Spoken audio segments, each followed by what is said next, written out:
Good Hey, good morning, morning. everybody, and welcome to Traders Corner Spring Special Investor Summit. My name is Rob Anthony, and I want to thank you for joining us today. Apologize for the late start. With the presidential election, the escalating Israel-Hamas conflict, and high interest rates and inflation rates in 2024, it promises to create some great trading opportunities. On our panel today, we've handpicked 8 professional trading experts of the highest caliber, and they've agreed to share their most consistent and profitable trading strategies with us today in a free online educational forum. Today's show is packed with great information and special discounted offers. And a happy St. Patty's Day to everybody. Let's get started. So our first presenter is a professional fund manager and trader boasting over 37 years in the finance industry. His journey began in his teens, obtaining a securities license at 19. Oh my God, I'm doing that next week. Leading to the notable tenure at Fidelity Investments. He then founded and led various hedge funds, mutual funds, and investment advisory firms. He's been featured on CNBC.com and other major outlets. He's also been a guest to CBS Radio's The Educated Investor. Ladies and gentlemen, here to present Earnings Edge, mastering breakouts with Straddles and Strangles, is Mr. Jeff Beamer of NinjaTrader. Welcome to Traders Corner, Jeff. Hey, good morning. Thank you. Good morning, everybody. Let's jump right in. I have, of course, the disclaimer to go through. You can take a look at this. Please don't trade with money you cannot afford to lose. We are not registered investment advisors and are not. This information is for your education and information only. All right, let's go ahead and jump into the presentation. I want to talk about a very simple and really a beginner strategy, which is straddles and strangles. And this is a strategy that you're taught early on in your options education, but a lot of people did not have success with it. And I'm going to go over the reasons why and what you can do to maybe change that and utilize this very simple strategy in your trading arsenal. So as we begin here, I'm going to cover the strategy. Okay, this does deal with earnings season, so it's a nice kind of quarterly cycle. All right, we're going to understand more in-depth straddles and strangles. We'll talk about finding upcoming earnings, identifying behavior patterns. Now, this is critical when you're utilizing this strategy, is looking for these behavior patterns in stocks. I'm going to review a Greek called implied volatility, and then we'll talk about how to access the strategy and move from there. All right, so as was mentioned, my name is Jeffrey Beamer. I've been in the industry for a long time, over 35 years, and have founded various hedge funds, registered investment advisories, etc. I'm also very active in the industry. I'm the past president of the Security Traders Association and the Market Technicians Association, the Dallas chapters of those organizations, and have been active in a variety of different industry associations. So let's jump right in here. Setting up trades in either direction. Now, this is one of the things that as you learn about straddles and strangles is you're taught, oh, profit from any direction. The stock can go up, the stock can go down. You're going to make money, and that's not always quite true. So what we like to do is talk about earnings, because this is a cycle that does cause volatility with stocks. Earnings are a popular target for many options traders, all right? Most traders are unsuccessful because they picked the wrong direction or the wrong options, meaning they were picking either long calls or long puts, or maybe doing different strategies and just did not get it right. I have been consistently successful with this strategy where others have failed to make it work. And I'll tell you why in just a moment. I'm going to teach you how to profit without having to pick a direction, and the stock can go up or down. Now, what is delta neutral trading and what is a delta neutral breakout service? What I do is utilize strategies to capitalize on stock volatility around earnings announcements to profit regardless of market direction. All right. So one thing I'm doing is targeting stocks that are volatile around earnings. Now, not all stocks are. Some stocks move very little through earnings. So we'll take a look at a couple of examples. When we do this, we profit from two different ways, either a big breakout move in the stock or in what we call or what is called implied volatility, or IV rush. All right, we're looking for the options to get more expensive as we go into that pending earnings announcement, and we can actually profit before the announcement even happens. So those are the two ways that we profit from utilizing this strategy. And the strategies are straddles and strangles. Now, the performance just speaks for itself. These are this is the track record for when we started our service, the Delta Neutral Breakout service last March. I've been doing this for years, and we allowed for it to then be put to the public and for it to be these alert services announcements to go out. And you can see that with an average starting capital of around $15,000, the results really do speak for themselves. The average trade ROI is around 38%. The winning trade percentage is over 70%. And the return on investment from March to the end of the year last year was 136%.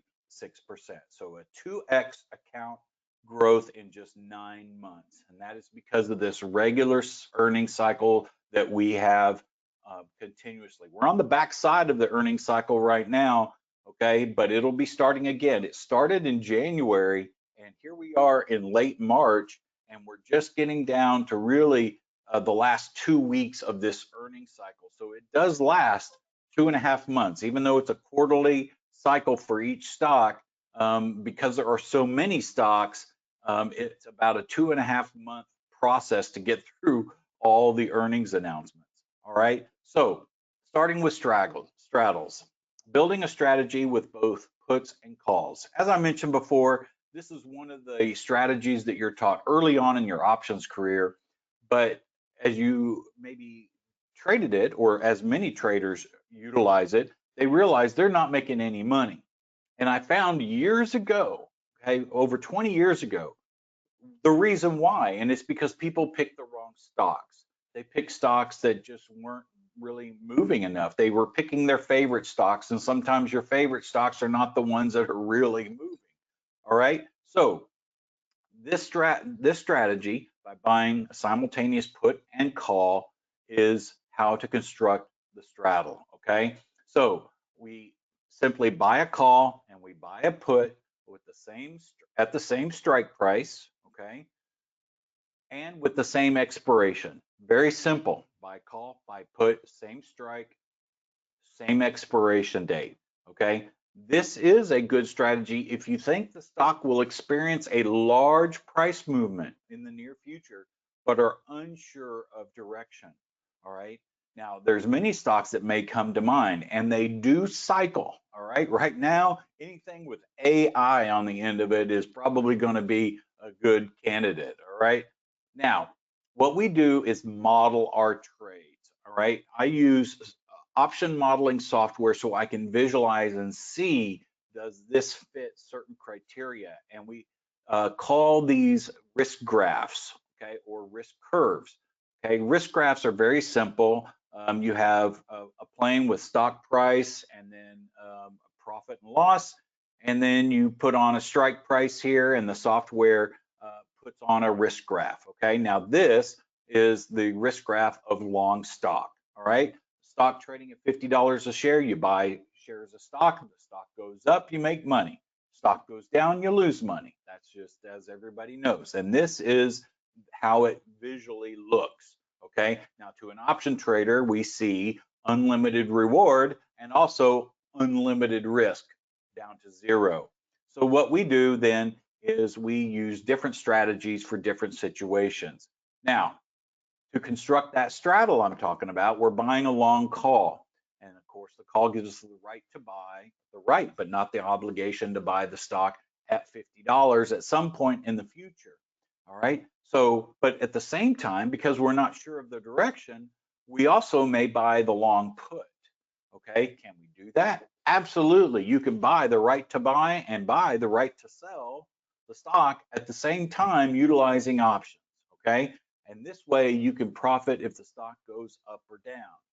Now, the trick is if the stock doesn't move. More about this in just a moment. So this forms a straddle. The risk graph is a V.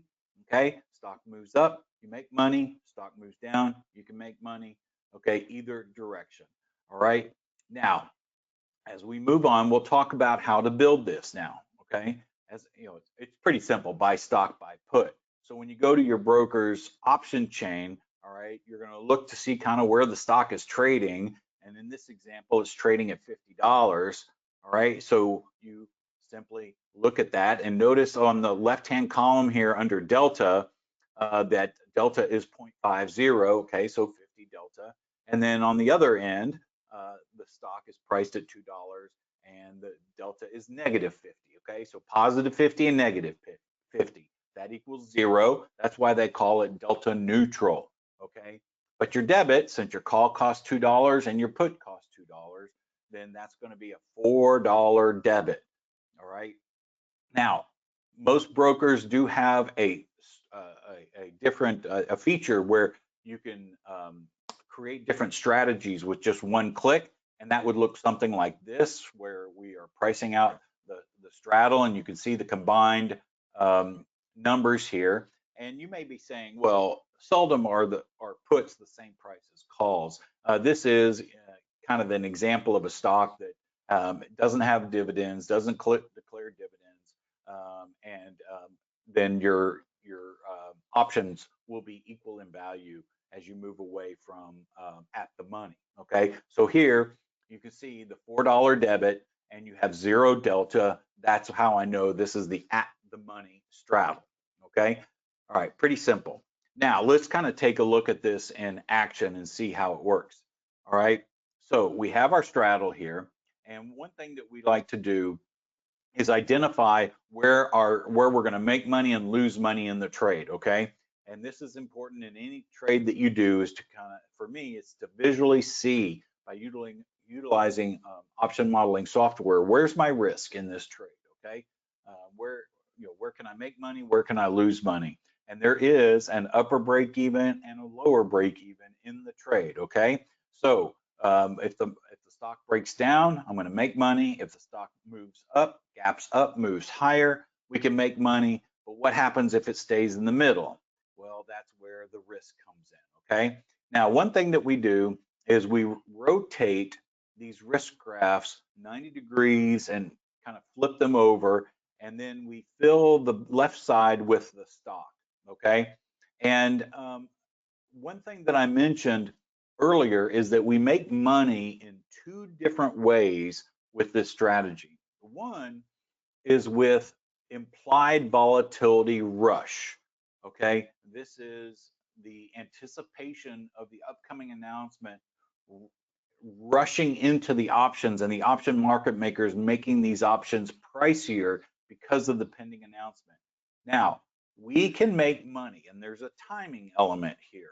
Okay, and so what we're doing is we're looking at this earnings date out in the future by a certain number of days, and we're saying, okay, IB has started to rise. We're going to put on this trade and exit prior to the earnings date. We can make money that way, okay, just from IB rush. Typically earnings, those rates are 10, 20, 25, 30%, sometimes more on a volatile stock, meaning a stock that moves around a lot. Okay, you can make money on a straddle before the earnings event, but then after the earnings event is where the higher rates of return come into play, because you have stocks that move really well. Okay, if you want to take a look at a recent example, just take a look at Oracle. From just a couple of days ago, this stock gapped down quite a bit on earnings. In fact, gapped up quite a bit, up 11% on earnings, and that might have been kind of the candidate that you would have worked out. Okay, on Oracle. So just that's kind of an example of a stock that just had an earnings event here within the past week. All right, so there's a 3-step method. Let's go through these steps. That's all there is to finding these potential explosive stocks. All right. Now, step 1 is quite simple. All you need to do is find a list of stocks that have upcoming earnings announcements. You can source this by simply Googling or using trading software that provides this list. Various stock charting softwares will apply the earnings right on the screen. Different brokers have a list of earnings announcement. There's all sorts of websites out there that have earnings pending earnings announcements. Okay, I'm looking at a list right now that is displayed in a monthly pattern where I know there's 480 companies this next week that will declare earnings. Okay, over 480 companies will have earnings this next week. Okay, the last bullet point is I use a platform called Tom's Option Tools for my modeling software, and I'll explain a little bit more about that later. Okay, now step 2 is identifying behavior patterns. Now, you'll find that some stocks exhibit consistent behavior around earnings announcements, and this is critical, all right? Some stocks may be very quiet going in or out of earnings, while other stocks are going to be very volatile, okay? And they're volatile leading either into or out of the earnings announcements. Now, what's interesting is years ago, I had one of my assistant traders, I had them do a research project, and I wanted to identify all the stocks that really were qualified for a straddle that would make money through an earnings event. And believe it or not, and this was about 20 years ago, okay, believe it or not, there were very few at the time that were eligible for straddles, at least very few that were eligible for a straddle outside of earnings events, meaning if you just put a straddle on in, let's say, at any point in time and there was no event like an earnings event, yeah, more than likely you were going to lose money in that trade because there was no catalyst to really propel that stock to be able to make money in the trade. And that's why we focus on earnings, because when we applied that earnings filter, the number of stocks that qualified just jumped immensely. It was very, very revealing and very interesting. So finally, we are looking for stocks that have exhibited regular volatility or explosive movements through earnings time, okay? So let me give you a couple of examples here. Now, the first is X-ray, Dentsply. All right, now this stock is interesting because as you can see here, the stock is trading within a range. You look at the scaling on the right, you see it's scaled in $5. Okay, so for about a year, it was in a $15 trading range. And there's something interesting I'll point out in this chart, but let me first talk about what you see here. And this is the earnings announcements that are applied, okay?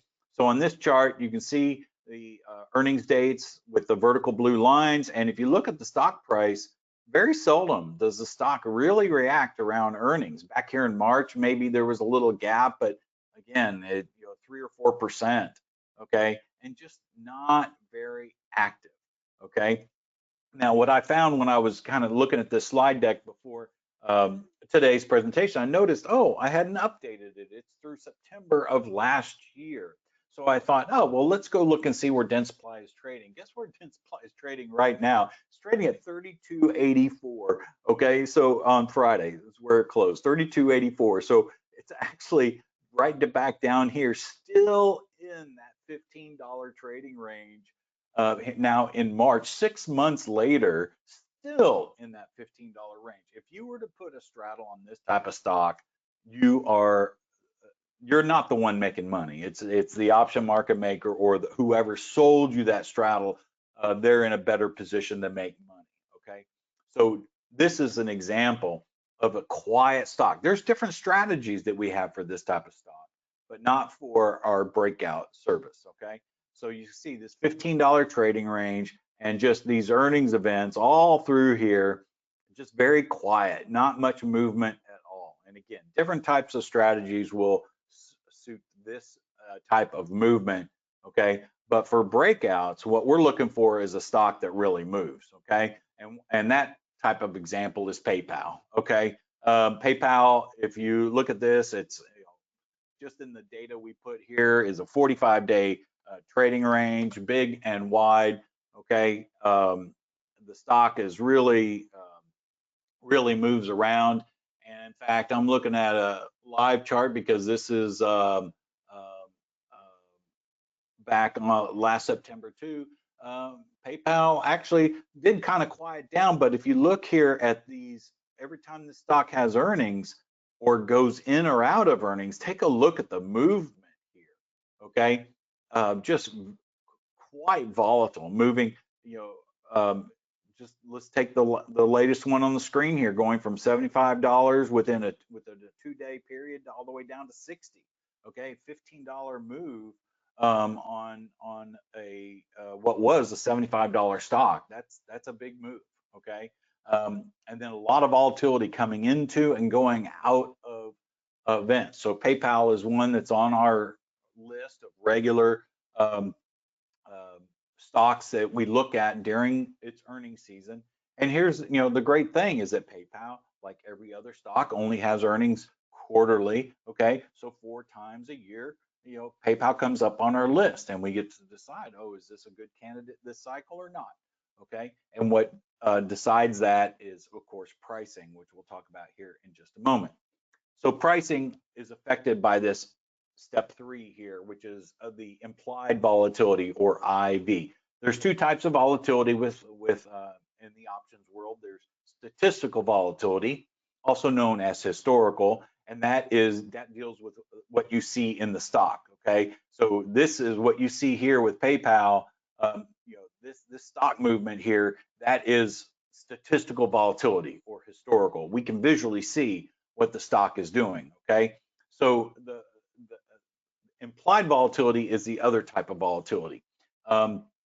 So implied volatility deals with the rate of change of an option's price based upon the implied volatility moving up or down. Okay, so if we choose options with already inflated IV, this is where a lot of traders fail, because they trade on an expensive stock, but there may not be an event coming up to move the stock enough where they're going to make money. Okay, so typically we say when you buy a straddle, you're supposed to buy low IV. Okay, because this IV crush, the third bullet point, can eliminate profitability even if a stock doesn't break out, especially if a stock doesn't break out, actually. So what we're looking for is either buying low implied volatility and riding that IV rush as IV comes into the options, or we are buying the higher implied volatility because the option pricing is at a number where we know or feel or have a good indication that the stock is going to move bigger than where the current pricing is. Okay, and that's done through research. Okay, if a stock if the option market makers are pricing in a straddle and it's $4, okay, and so you're expecting either a $4 move up or down, but historically the stock has moved $6 or $8 up or down, then you have a good candidate, right? Okay, so that's one way that we kind of detect, okay, what's putting the odds in our favor. Okay, so this is what we're looking at when we're looking at implied volatility. Okay, the black line is the longer term implied volatility for options greater than 90 days, and the red line is for options that expire in 7 to 30 days. Okay, it's the average. Okay, but you can see this little anomaly that on a regular basis, okay, that all of a sudden there's a spike in the short-term options. We get this big move up, and then all of a sudden it crushes, it drops hard. We call that a crush, and the implied volatility drops rapidly, okay, after earnings. So it's important to note that the great thing about a straddle is when the stock moves, let's say it moves up $10 on that $50 stock and now it's at $60. Remember, IV really affects those options that are out of the money, okay? In the money options have very little IV exposure because they all have intrinsic value.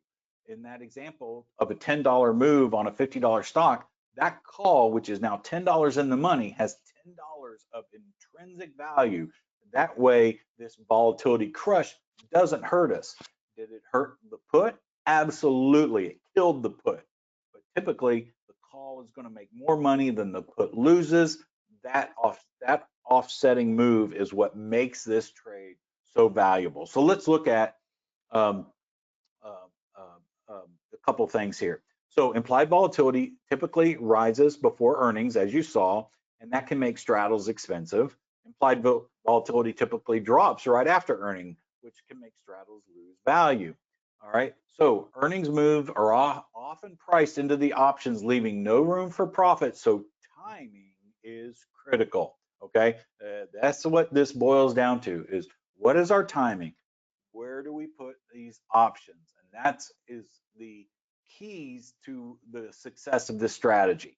Okay, straddles profit faster when the stock breaks down from implied volatility, typically moving up. So in other words, we can get a really good win even before earnings if the stock drops down and implied volatility is rising. And this actually works both ways. It does work on the call side too, but typically stocks drop faster than they rise. We get this effect of a bonus move, right? A stock that's moving higher or dropping down, and a volatility rush all coming in before earnings. So again, two ways to make money. We either exit before earnings from the IV rush, or we hold through the earnings event in anticipation of a big move on the stock. Okay, so let's look at a couple things. Okay, so we're there. All right, so time frame for straddles. All right, the secret that I was just talking about now. All right, so what's critical here is theta decay. All right, this is time decay. So option values decay faster when they get closer to expiration. Okay, theta measures the changing impact of time. All right, theta loss, or the rate of decay, increases as the options get closer to expiration. Okay, so what we're going to do is, when we're using straddles at the money option, they will lose their value the fastest. All the action happens at the money. Okay, so if we understand these Greeks of theta and gamma and their relationship, it's important to the timing of our trades. All right, now that's a little deep, I know. Okay, but just remember that theta decay is kind of a critical thing here, and it does affect our timing in the trade. So, typical single call or option, loses that option value through time decay, but because now you're long call, long put, it doubles, right? And it happens even faster. All right. So timing is critical. So what is the ideal time frame? How close to earnings? Really, it's just a couple of days. Okay. So if we are going to buy a straddle going into and looking for the IV rush, we're going out 15, 20 days, okay, to capture that IV rush. If we're looking for a breakout, we're coming in pretty darn close to the earnings event, okay? So we're getting really close, and then we're making sure the options expire beyond that date, okay? That's critical. Make sure your options expire beyond the earnings date, because you need a little time. Okay, so let's look at a couple of trade alerts as we wrap up our session here. These are examples of trade alerts in our service. These were put out to our service members. Okay, so this will be trade ID 788. The straddle was on Dave & Buster's. PLAY is the symbol here, and this is one of the things I'm talking about. If you look at the risk graph here, you can see the stock on the left and the risk graph on the right. The light blue line across here are the break evens. Okay, so we need the stock essentially to go up above $44 or down below $36 for this trade to be successful. Now, if you look at the historical movement of the stock, guess what? It goes above and below the break evens, right? It will move. Okay, a lot of people make the mistake of putting on a straddle, and the stock has never moved outside of the break evens of the trade. This is why we model our trades and we look at them. All right, I can see that the stock definitely can move. Okay, so trade 788 came out on 5th of September. The price was $3.90. That's $390 for the straddle. Then we move into the earnings event. Stock did move down, and we did have profit going into the earnings event, okay, as you see here, okay? So exited on the 6th of September at a price of $5.13, all right? That was a 31% return in one day, all right? So that IV rush, just the stock moved on the day of earnings, okay? On the day of earnings, and the stock dropped, and IV rushed in and gave us the ability to profit $123 in one day. That's a 31% return. And while that doesn't seem like much, remember, we're basing it on a smaller account, okay? And again, we're keeping our risk low, all right? So $123, 31% return in one day, not too bad. All right, so let's take a look at a different stock. Well, Oracle, how about that? All right, so on this was trade ID 795. This was a straddle on Oracle. This was on the 8th of September last fall. The price was $7. All right, now so now you're talking $7. Ooh, now you got to make sure the stock does move. Well, the stock was trading at $125, so a $7 move is actually not that far.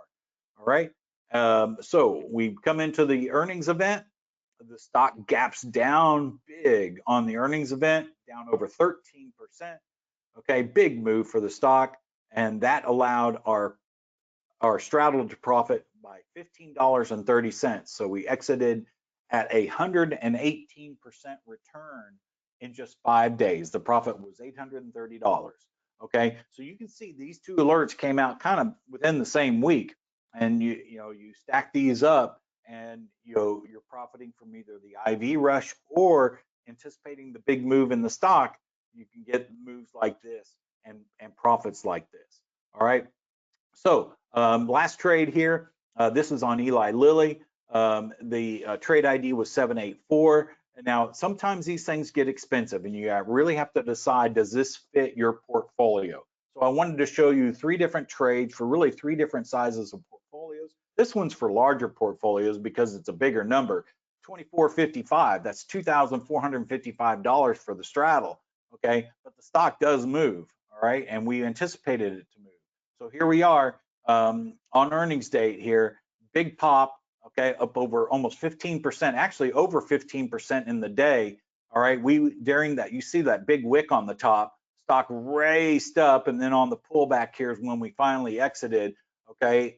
It was a 200% return in literally one day. We put this trade on the day before earnings because theta decay was so big on this. I wanted to capture the move, but I didn't want to lose money from time decay. Okay, so it was literally the day before we put this trade on. Then we went through the next day. That's when earnings was. Credit of 75.27. That ended up being a $5,000 profit, okay, in just one day. So 3 different examples of trades that did fit that model, all right? And if you want to learn more about that, as we finish up our session here, you can, everything I went over, I discuss in this guide that is available to you at ewotrader.com/straddle, okay? It's a free ebook. Just go there and you can download the book, and you can study the things that I've commented on here and how we apply this. So really, in summary, what we're doing is we're applying a simple strategy that a lot of people did not have success with because they picked the wrong stock. What we're doing is picking an event, and that is earnings, and looking at stocks that react around and through earnings, and that's where this strategy really pays off. So that's our session for today. Apologies for the late start, but hopefully that was great information for you here on a Saturday morning. Jeff, I have to give you credit. That absolutely was great information. I know this is my first time seeing you present on our show, and I've been here for quite a bit, so I'm going to assume it was your first too. But the leveraging straddles, strangles over earnings, and your way of identifying which one to do or which way to play it looks amazing. Ladies and gentlemen, if you're looking for an earnings edge, Mr. Jeff Beamer of EWO Trading has a solution for you. a rules-based system to capitalize on the volatility created by earnings reports. I've put his link in the chat box. You can find him at ewotrader.com.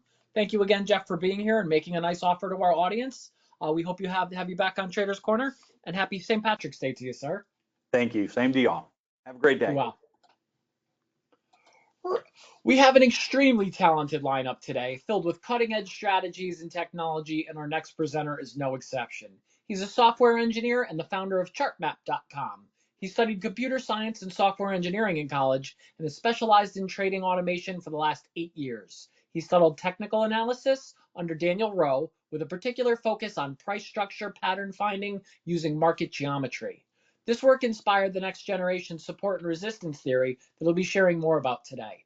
Ladies and gentlemen, here to present next generation support and resistance for active traders is Mr. Joshua Benton of ChartMap.com. Welcome to Traders Corner, Joshua. Hey, good morning, everyone. I'm Good Joshua, morning. dialing in from Boise, Idaho on a beautiful spring weather day. Can you guys see my my PowerPoint okay? You should see chart map. It looks like your splash screen and we can hear you loud and clear. I know Awesome. there was some issues with audio previously. Okay, awesome. Sounds good. All right, guys. So before we get started today, I first want to make sure that everyone understands the risks associated with trading. Okay, it can't be gone over enough. Futures, stocks, Forex, and options trading contains substantial risk and is not for every investor. An investor could potentially lose all or more of the initial investment. Risk capital is money that can be lost without jeopardizing one's financial security or lifestyle. Only risk capital should be used for trading, and only those with sufficient risk capital should consider trading. Past performance is not necessarily indicative of future results. Okay, so please be smart, everyone. Trade safely. Don't trade with your lunch money. Okay. So today I'm going to be sharing about a new support and resistance technology that we just released, actually at the beginning of this year. It's something that we've been working on for a long time, which is to translate the power of a timeless pattern recognition technique into algorithmic form, which has exciting implications for traders. But I first want to make it very clear who ChartMap is for, because I don't want to waste anyone's time, okay? ChartMap is not a red light, green light system. I know that everyone wants that. Everyone wants to be told when to trade or to have it done for them. But as we'll talk about later, full automation has its challenges with profitability over a long time horizon. ChartMap is designed as an automatic analysis solution to increase your market awareness without mental fatigue so that you can focus on making better trading decisions. So if that resonates with you, then I think what I'm going to share with you today will be valuable to you. So I'm going to start with some background, then I'll do a little chart work so you can understand the concept that's built into ChartMap, the software. Then I'll give you guys a demo of ChartMap on some recent market data. And then at the end, I do have a pricing discount exclusively for you guys that I'll share more about at the end. Okay, so quick recap on myself. I'm Joshua Benton. I'm a software engineer, the founder of ChartMap. I studied computer science and software engineering. These last 8 years, I've been specifically focused on trading automation. I studied pattern recognition techniques under Daniel Rowe with a particular focus on trend pattern finding using market geometry, which was absolutely pivotal for me because that skill set became the backbone of ChartMap. All right, so as any trader would know that has used or developed a trading strategy, trading is all about recognizing patterns, right? The goal of a trading strategy or methodology is to identify a recurring pattern in the market and place trades when that pattern reoccurring is expected, right? That's the basis of trading. Here's a very insightful quote for traders and very applicable to what we'll be talking about today. History is never antiquated, because humanity is always fundamentally the same. So humans respond to the same environment in the same way, which means that if a particular environment repeats, the human behavior associated with that environment will also repeat.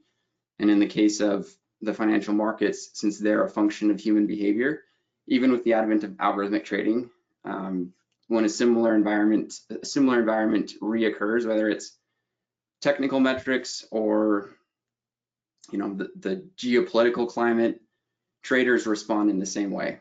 Like Solomon says in Ecclesiastes, right? There's nothing new under the sun. History is full of recurring themes because humans keep doing what humans do, which means there's always patterns to be found in the market. And that's incredibly useful to traders.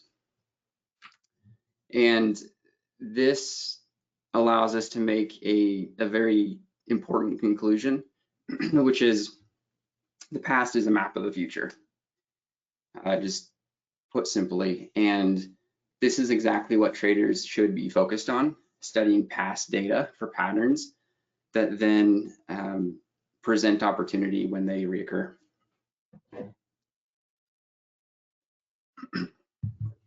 Okay, so keeping in this vein, to warm us up here and provide some context for what I'll actually, when I actually show chart map, I'm going to introduce you to a channel technique for recognizing predicted price patterns. I studied this technique under Daniel Rowe, and I've spent, it's got to be over 1,000 hours by now practicing and applying it, which has completely tuned the way that I view the markets and anticipate price reversals. It's led me to, number one, be convinced beyond a shadow of a doubt that markets are not random and price does indeed repeat itself. And there's so many examples I could point to that I won't get into today. Number two, it set me on a path to automating pattern recognition. And I'm sure you can imagine the potential in automating something like that. So first, a quick history lesson. Okay, history doesn't get pulled into these conversations very often, but I think it's important for this one because it helps to communicate the value and credibility of chart map. This pattern recognition technique in its most general form is referred to as market geometry. Market geometry it's a term that it broadly speaks to the relationship that exists between price and time. And using various chart drawing techniques, we can highlight this relationship to make market predictions. That's the basis of market geometry. Roger Babson invented what he called the normal line, which is shown here in this old news article of one of his published charts.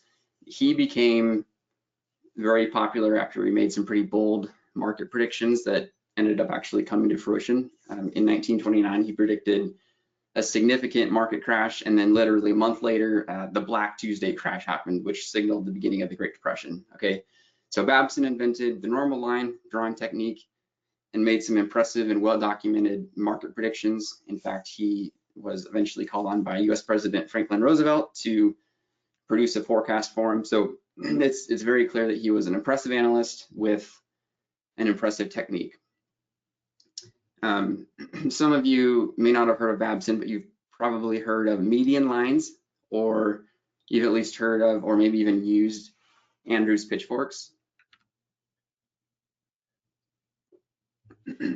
So George Merkle developed the original concept of median lines, which are a derivation of Babson's normal lines, and then Alan Andrews introduced the concept of Andrews pitchfork in the 1960s as an iteration of the concept of median lines, which was significantly inspired by Isaac Newton's third law of motion, interestingly enough.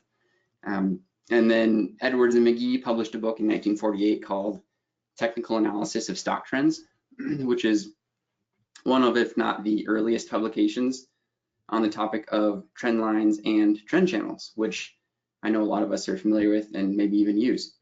So I'm sure you're picking up on a theme here, right? All of these guys are using some form of drawing technique to assist in pattern recognition, specifically to identify price channels. You have the expectation that if the current channel that defines the current trend of price can be identified early enough, there's some predictive nature or forecasting opportunity there. So market geometry is a proven analysis technique that's been used for a very long time. And the simple reason for that is that it's very powerful for anticipating price movement, which of course is exactly what every trader is after. So I'm going to move over to a chart here to demonstrate the channel technique that I mentioned earlier.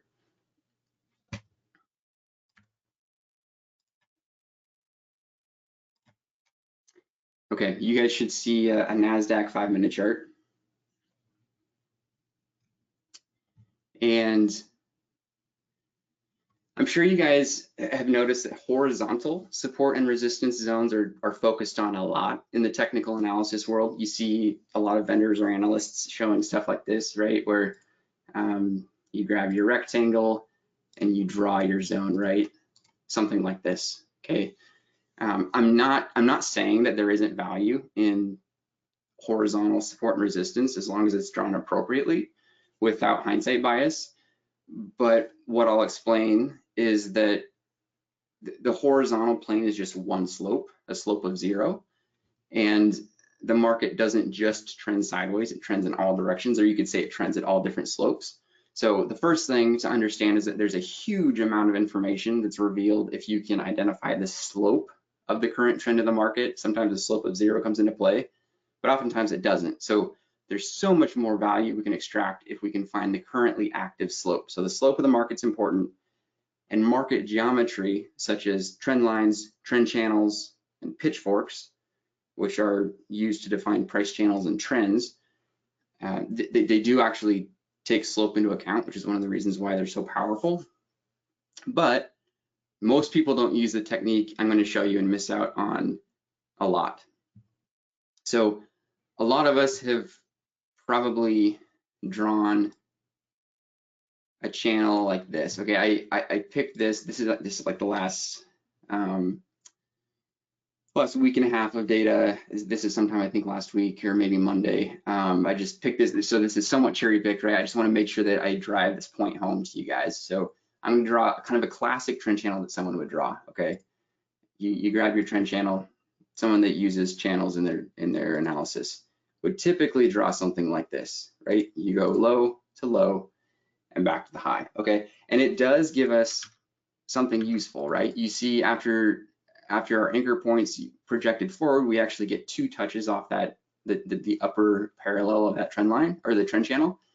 So that's useful, right? It does give us some resistance before we finally break through.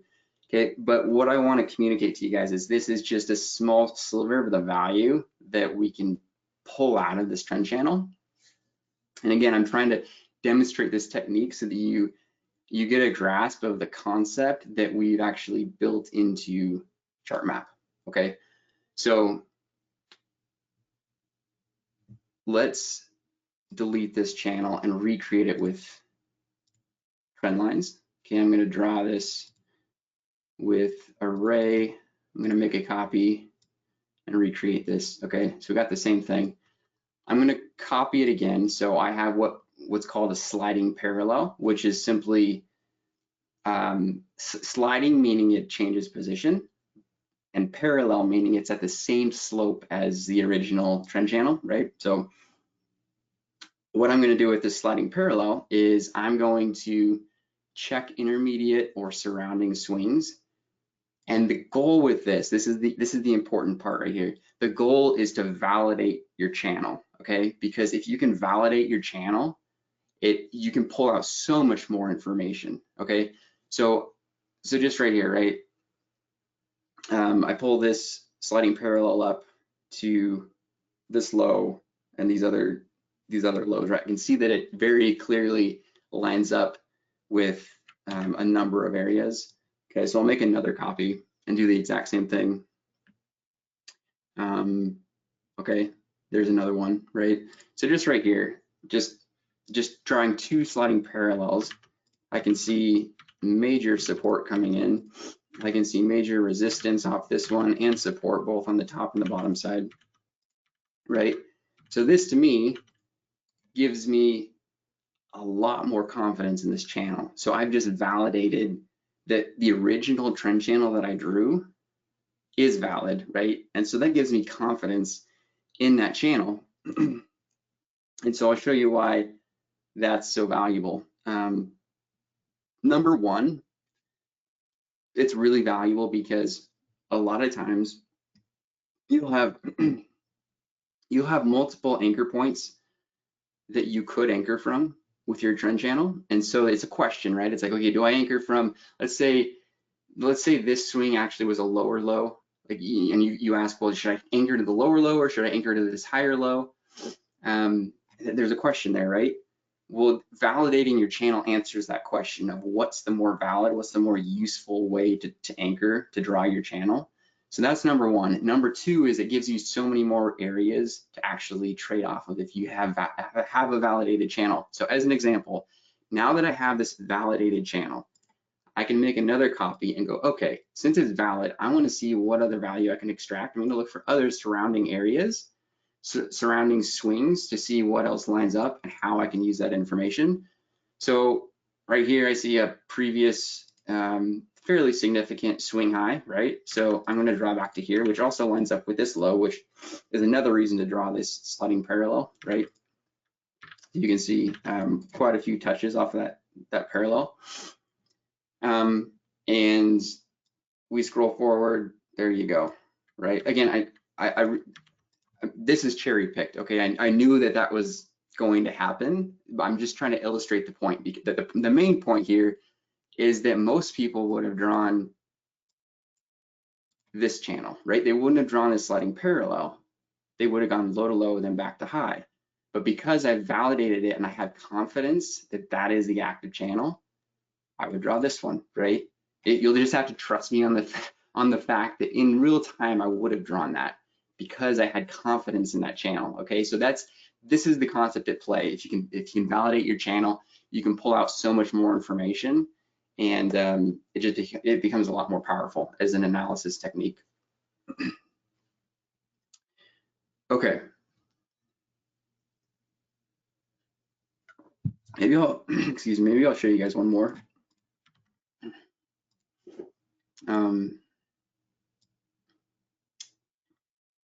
I saw another one when I was looking earlier off this. I mean, this happens all the time, right? Again, it's not cherry picked data. This is a NASDAQ the last week and a half of data, right? But just as to give you another example. Okay, so yeah, here's a beautiful trend line, right? Okay, so what would have most people drawn if they're drawing a trend channel right here, right? They would have gone high to high and then back to the low, something like that, right? Okay. Well, I can see all of these swing points at that original sliding parallel that I drew.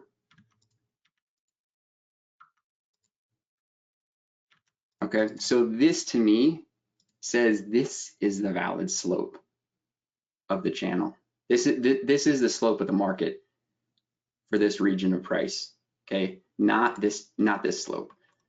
So then I'll copy and bring this up to the high, right? Something like this. Make another copy and bring that to the low, and look at that, right? So that then lines up perfectly with the break and then the retest. You get those retests at the underside of that lower parallel. So that's the concept here, guys, which is very, very powerful. Okay.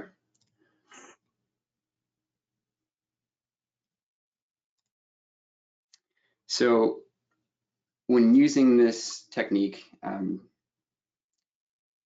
you can see that it's a lot of work, even on just a single time frame for a single instrument. And that's a major downside of using market geometry for pattern finding. It's a very discretionary discipline that requires a lot of time and practice, which is a very real barrier for traders, and why market geometry isn't more widely used. I mean, there's definitely a lot of traders that do use market geometry, but this barrier means that only the traders that have the time and the interest to learn and develop the skill set are ever able to significantly benefit from market geometry. And the reality is that pattern recognition is usually a lot of work and usually pretty complicated when you start trying to explain it or put it into rule sets. It's actually why automated trading is so challenging, because the markets are always changing, which means patterns are always shifting, and humans are much better than computers at sensing these changes and automatically adapting. And I'm not saying that automated trading is impossible, but I've personally programmed over 100 automated systems at this point and have quite a good pulse on the fact that it's very difficult to achieve consistency, continued profitability over time using strictly rule sets and mathematical formulas. And that includes AI, by the way. I know that's the topic everyone wants to talk about right now, but for the purposes of trading, AI and machine learning models are generally more useful for signal filtering than for making actual market predictions. And this is why I believe that the quote unquote holy grail trading methodology exists in a balance between man and machine, or technology augmented trading. So my focus with ChartMap is to innovate on the machine part of that balance and make it significantly easier for the trader to make good trading decisions.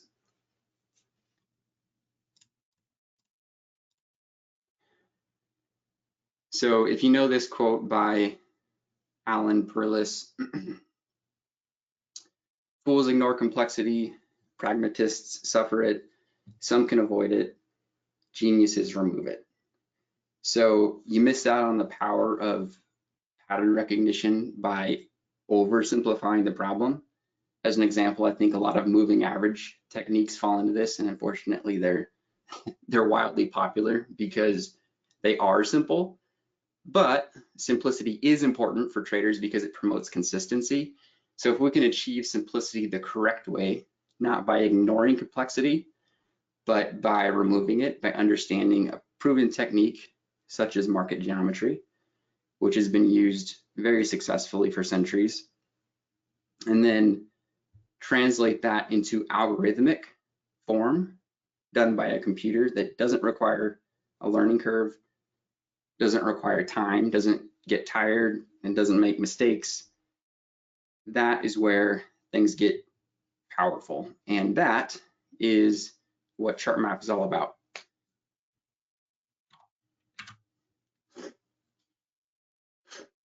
Okay.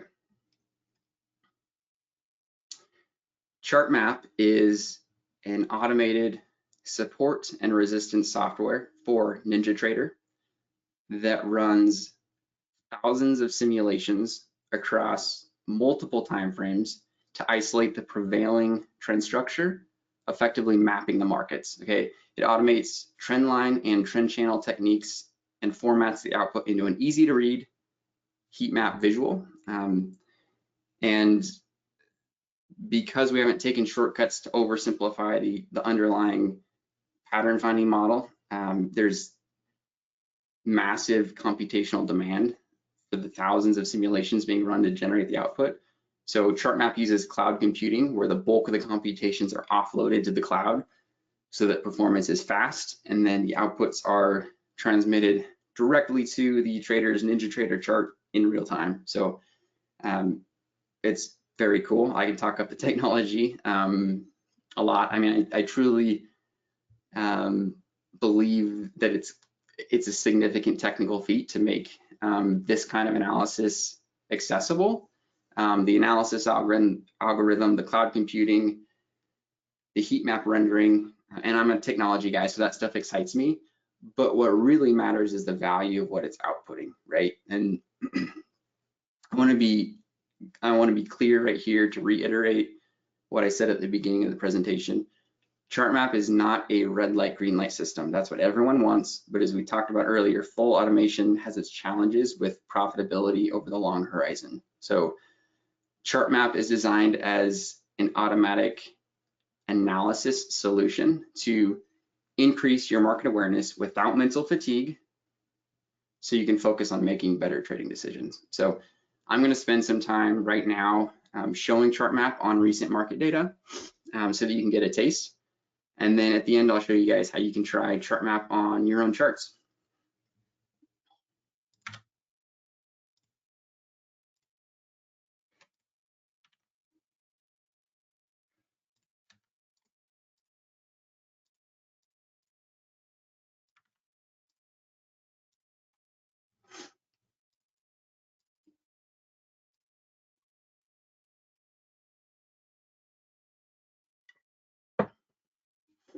All right, welcome to chart map. So right off the bat, so you know what you're looking at, chart map automatically calculates and then displays support and resistance in the form of a heat map. So the hotter the color, the stronger the area. If price is above the area tends to act as support. If price is below the area, then it tends to act as resistance. Chart map can be used on any bar type and bar period. You'll get the most heat map resolution on lower time frames. That's because chart map actually calculates for multiple time frames and then compiles the data into a combined output to whatever chart you're using. There's also multiple color themes available. So right here, I've got kind of your classic heat map color scheme selected. I can change to a variety of other different ones, including solid, which is basically a grayscale, and you can set a custom color if you want to keep your chart a little bit more minimalistic. So just to show you that quickly, right? So at this point, if it's grayscale, like with the solid theme, you're dealing with more of a brightness factor, right? Where you have the stronger areas, it's going to be a little bit brighter, and you can adjust your brightness with this slider at the top of the chart. So I'll jump back to this one. Okay. So to explain things in a little more of a technical, in technical terms, the areas that you see indicate where the probability of a price reversal is above average. The hotter the area, the higher the probability. So by having chart map on our chart, we instantly gain awareness of these probabilistic areas. Keyword is probability. I've done a lot of statistical testing to know that channels are statistically predictive over random, but it does not mean that chart map is intended to be followed blindly. It's intended to be leveraged by serious traders to effortlessly increase their awareness of nearby support and resistance so they can focus on making better trading decisions. All right, so this is the latest 2,000 bars of 5-minute NQ data up to yesterday's close. So, again, there's nothing cherry picked about the data. This is the last, basically a week and a half. And let's just review the chart. Do keep in mind that there's zero backpainting or ghost outputs going on. So what you see is what was available for making a trade decision on that bar in real time. So what you see was useful information when that bar printed, okay? So let's just start at the beginning of the chart and kind of walk through it. Basically, I want to show you guys price and its interaction with the chart map areas, because I think that'll be useful to kind of showcase chart map. Okay, so we see that we start in this kind of zero value area, right? So at the top left corner, you have this heat map legend that shows you kind of the color scheme of the what colors are assigned to value. So the highest probability or the strongest areas are on the right side. So in this case, with the theme I have selected, that's the dark red or dark orange color. So those are the strongest areas. And the weakest is a value of 0, which is the chart background color, and then it kind of fades into blue, then green, then orange, right? So in this case, right, we pull up to kind of a medium color, kind of blue, then green, right? So we kind of a medium strength area that gives us resistance. pull back down, and we find support off the low, that next area below. This is actually a great example of what I mean by there's no ghost outputs or like a repainting, right? You see that this area right here that we put in this high from actually started printing right here. Looks like it was either on this bar, maybe one bar before. That meaning this like that area existed at the open of this bar. So it looks like maybe that it almost got printed when that high got put in, but that's not the case. So that was actually information available to you before this high got put in. Okay. So let's just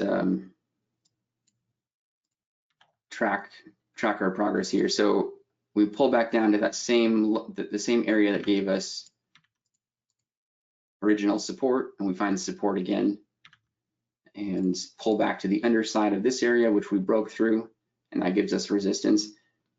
I'll also just make it very clear here, okay, not every area is going to hold. If you've traded long enough, you know that nothing ever does work all the time, okay? And that's not what we're trying to do. Trading is a probability game, right? That's what edge is. You're trying to gain a statistical advantage, and you're trying to stack the odds in your favor. And so that's what chart map is doing, right? It's identifying where there's above average probability. Sometimes it doesn't happen, right? Sometimes the area doesn't hold. A lot of times it doesn't hold, but a lot of times it does. And that's something that you can use in your trading, okay? So you'll see plenty examples of breaks. You'll see plenty examples of holds, okay? So this original area that gave us support finally breaks, and we find support down here at this area. We found initial resistance off this downsloping area, and then that breaks. And we break through this area. This actually came from a higher time frame. You can see that kind of the wider bands are typically what's getting calculated from a higher time frame. And then this is, so okay, here's an example of kind of a retest of that area we break through, and you'll see this quite a bit, and which is true of support and resistance in general. A lot of times, if it's a valid support or resistance level, it will act as acceleration first, when price will get there and actually accelerate through it. So you may not get a reversal, you may just get a reaction of continuation through that area, and then you'll actually get a pullback retest, right? Where you'll test the area that was just broken. In this case, we kind of wicked down, right? So you'll see a lot of examples kind of like this, where you'll retest a previously broken area, especially particularly if it's a strong area, if it's a valid support or resistance level.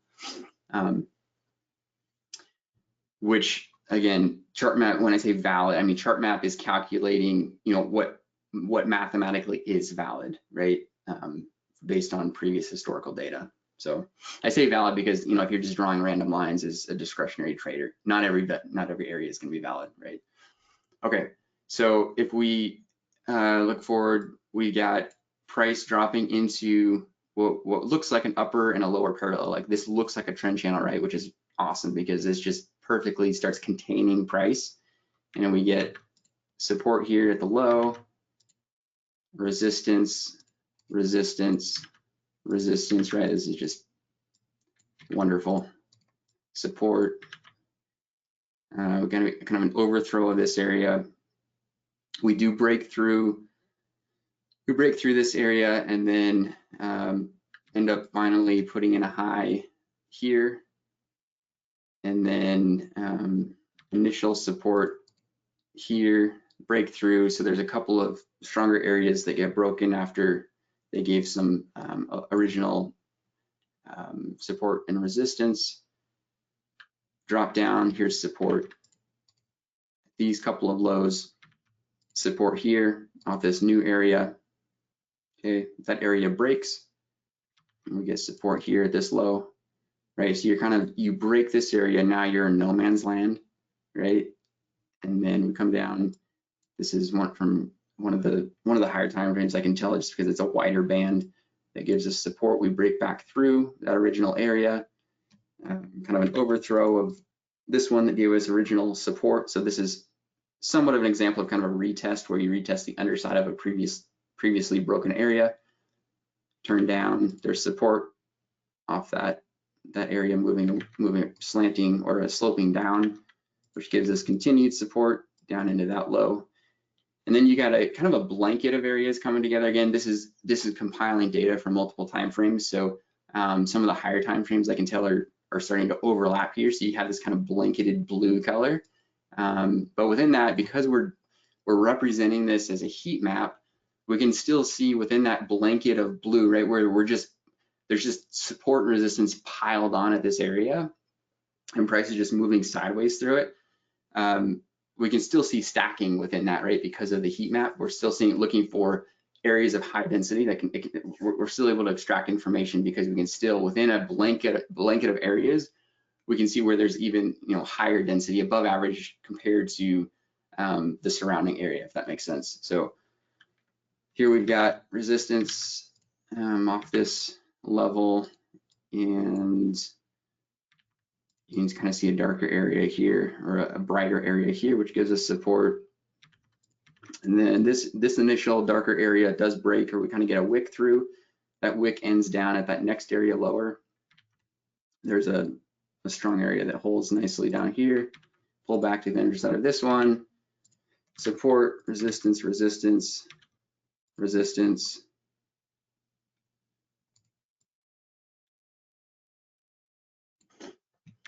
There's support here. Okay, we get a little bit of slop here. We break and break. So a couple of weaker areas that break here. There's support. We start finding support off this level.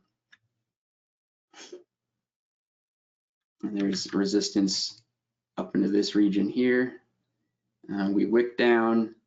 Nothing really too significant at that low that comes in. We wick down here and find support at these areas, kind of overthrowing this initial one. Here's an example of kind of a painful break, right? Where you have a relatively stronger area and we kind of accelerate through that.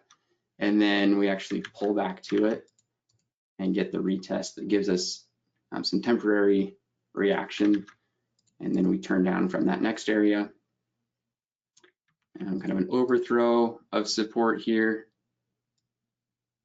that does end up holding. Initial turn down here, which ends up breaking pretty quickly.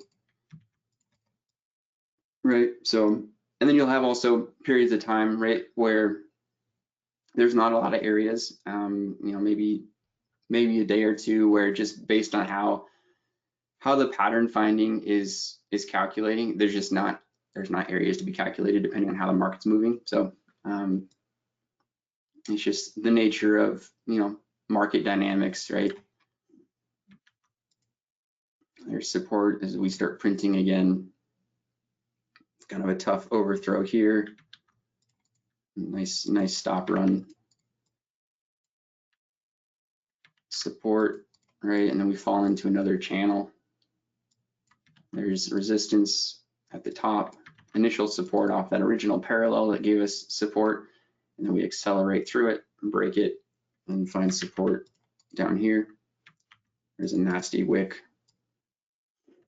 Resistance, right? And we're just kind of ping-ponging back and forth between these areas. There's another big overthrow. Resistance, there's a big overthrow. That one's painful, is that it really overthrows the area. Although this is coming again from a higher time frame, so your area is very wide, which needs to be accounted for. And that's one of the reasons why we pull data from multiple time frames, of course, is it gives you that context. If you've got a wider area, then you know that there's more room for the market to move. We pull back into this this area without any support or resistance, so we kind of move sideways through that and keep finding support off the lower areas. this area breaks. This is actually a sweet trend line though. I can tell where, like, why this was calculated. We draw from low or from high to high. See these swings that are lining up? It's pretty cool.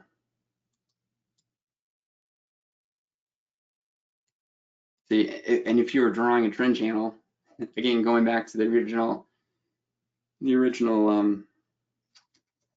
example of the drawing technique, you know, maybe you would go low to low, back to the high, which actually was phenomenal, right? It gave you this high, but you wouldn't have found this intermediate. So using the parallel, you're able to find some pretty powerful channels. In this case, it broke, but it was nonetheless a very, very good, very valid area that I personally just discretionarily would have drawn every time. Then we finally break this area that gave us continued support, and then we retest it, right? There's the classic retest of the area that was broken, and that holds. And that brings us up to yesterday's close. Yeah, this area printed right after this low was formed, so that actually wouldn't have been available as trading data, or for making a trading decision. So that's an example, just a review of one chart to give you a taste. So then, you ask, okay, how do I use this in my trading? Well, if you're an intraday trader, right, and you're interested in a long position, are you going to take a long up here? Probably not, right? You've got resistance right here, right? Are you going to take a long down here? I would be interested in it, right, down here. So it gives you instant awareness of nearby support and resistance, which just provides an invaluable context for your trading, which can be layered into almost any trading methodology. So very, very powerful for both validating entries and exits, right? Adding confluence to whether or not to take a trade or whether to take some profit off, right? Like if I'm long and we get up into this area that previously held, I'm probably going to take some profit off, right? So that's the gist of it. Should be straightforward enough. I'm happy to answer any questions that you guys have, but I'm gonna leave it there, and let's wrap this up. Let's see.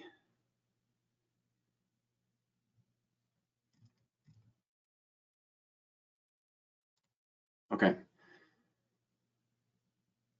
So here's a little more about your opportunity to get started with ChartMap. So ChartMap is regularly $5.99 per year. I'm discounting that for you guys to $4.99 per year with a price lock guarantee on this special offer. So you'll always keep that discounted rate, and that's after a 7-day free trial. So it's completely risk-free for you to try it on your own charts. All you need to do is go to chartmap.com/discount, and let me post that really quick. I did it for you. Awesome, thank you, man. And you go to that link and subscribe from that page, and you'll be started with a 7-day free trial of the discounted subscription. Your subscription comes with ChartMap for NinjaTrader, which supports these futures markets: ES, MES, NQ, MNQ, YM, MYM, RTY, M2K, CL, MCL, GC, MGC, and 6E. We're also constantly improving ChartMap and upgrading it by integrating new analysis models. So your subscription secures your discounted seat in a fun ride of innovation, I'll call it.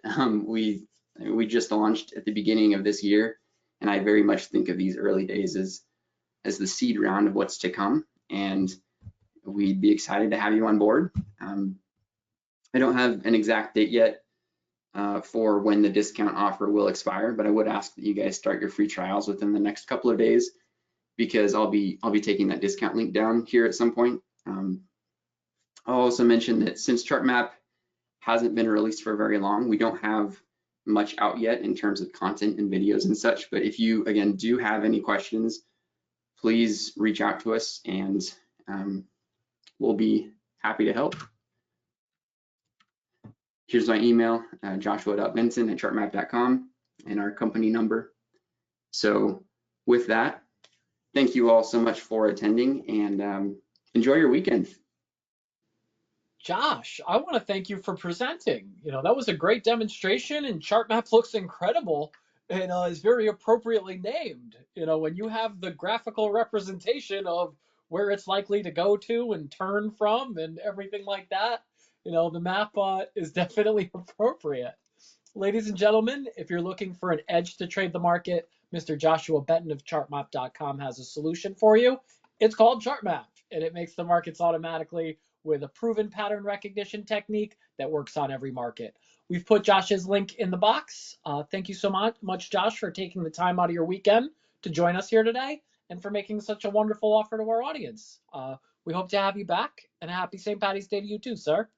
Thank you, guys. Have a good one. You're very welcome. Ladies and gentlemen, our staff at Traders Corner sifts through hundreds of pro traders and brings you the most credible and qualified traders to participate on our shows. And up next is one of the most respected technical analysts and traders in the industry with a high reputation for both accuracy in bull and bear markets. She began her trading career as an equity swing trader in the mid-90s and has since expanded into many other sectors of the market. Her style of trading and market analysis transcends both time as well as market vehicles, making it attractive to investors of stocks, futures, options, ETFs, commodities, and foreign currency. Here to present Building a Trade Strategy is Toni Hansen. Welcome back to Traders Corner, Tone. Thank you so much for that intro, Rob. So, gang, you guys have learned a lot here so far today, and I'm honored to be. ChartMap was interesting, wasn't it? I've never seen anything like that. I can't keep up with all of the new things out there these days. But what I'm going to share with you here today is a little bit of going back to basics. So I come from a period in the market where we didn't have a lot as far as indicators go, or additional programs or add-ons or apps or things that we could use to help us narrow down locations in the market where we did have that high probability of the market turning or of the market showing us a reaction. So what I'm going to share with you are the core things that go into the development of systems like the chart map that Josh shared with you guys recently here. And we're going to be looking at things that you can walk away from and be able to identify visually on a chart on your own without any added indicators. And when we do use indicators, I'm going to show you my favorite ones that I've used over the past couple decades. And those are tied to Fibonacci. So I come from a background in the arts and pursued going into finance basically kind of on a whim. It wasn't something that I had intended to do as a career. I went from the arts into archaeology and worked in that field for about 5 years, and basically just wanted something that had more, I guess you could say, more interesting, maybe. I know that's a horrible thing to say, right? But when you're spending days basically, digging through the dirt and you're ending up here in the markets, you're kind of doing the same thing. You're digging through charts to look for opportunities.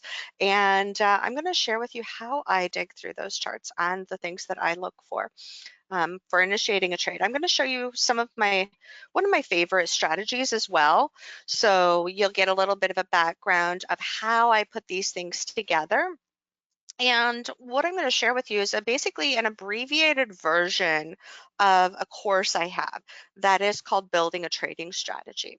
And that course goes into a lot of the emotional background of trading, things that you can do to avoid emotional trading or get out of those funks, get out of the slumps, and get back to looking at the markets in a manner that's going to build you confidence and build your ability to think rationally about what you're doing and what you're trading. You're not looking at just like a pure support and resistance level and trying to buy or sell at those levels. You're looking at different criteria that are developing as they're going into those support and resistance levels, and how those things are going to impact the ability for a trade to really turn around. Now, one of the things you always have to look at is the time frame part of it. So if you're looking at a strategy or something that is developing on a smaller time frame, you want to have the bigger time frames in play as well. Otherwise, you're ending up basically in scalp zone, and you're going to have higher risk of failure on your setups. So when we're looking at building a successful trading strategy, we're not only looking at the system itself, so the pattern or sequence of patterns that is creating a setup, but you're also looking at the discipline of trading that strategy according to the rules of the strategy. So when I get into like the full course, I go in and I share my absolute favorite trading strategy and all of the details, pros and cons, and look at how each of the different variables I'm going to share with you here today come into play. And of course, we have to have the ability to avoid that emotional trading. And that really just goes back to 1 and 2, looking at your solid system and knowing that it succeeds over time.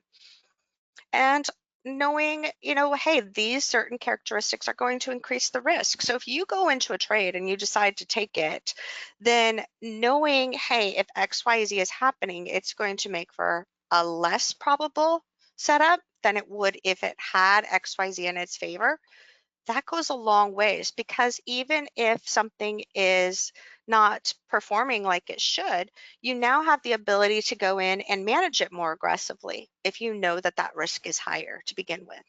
So we're going to look at things such as, hey, this should go by this point. If it doesn't, get more aggressive. Be prepared for higher probability that it's not going to succeed.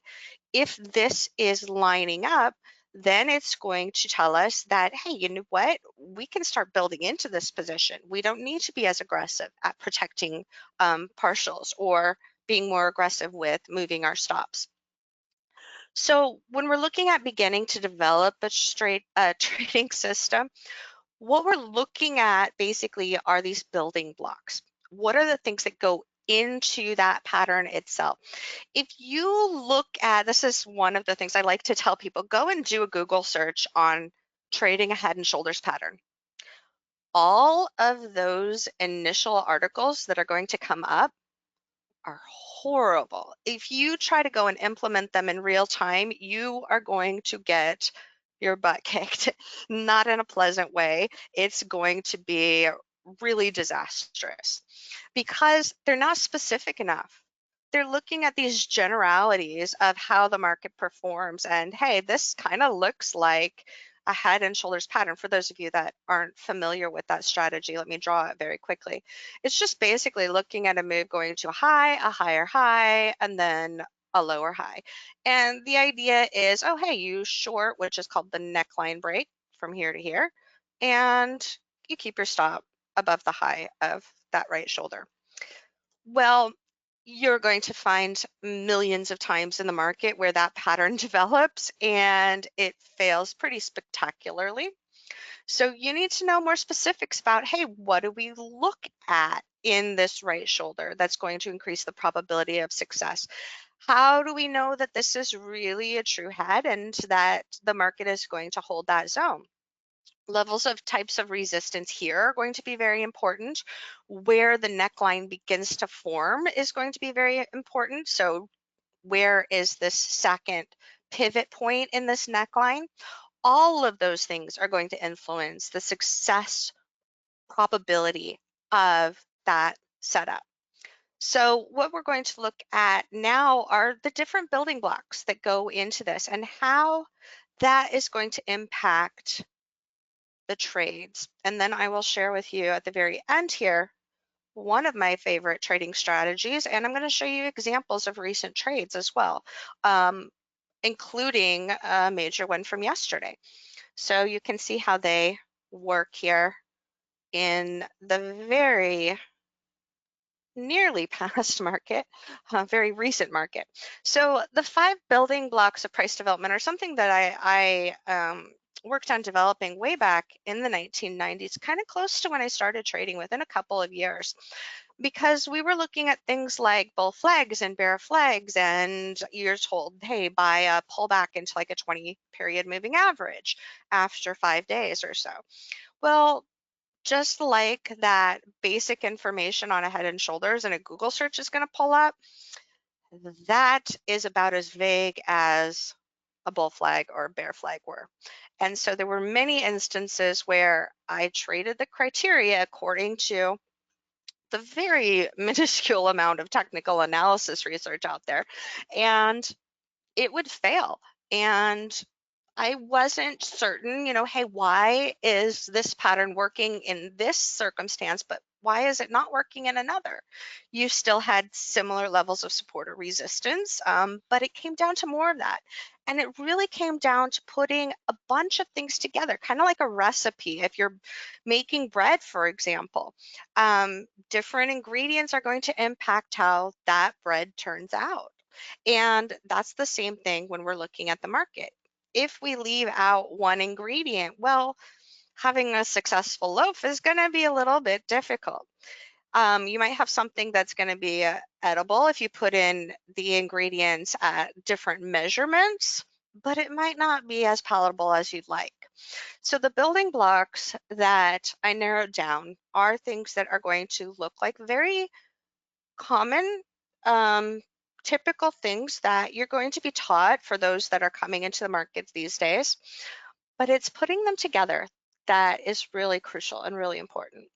And there's a couple of things that nobody was ever teaching before I did here, going with the Traders Expos and things like that over the last couple of decades.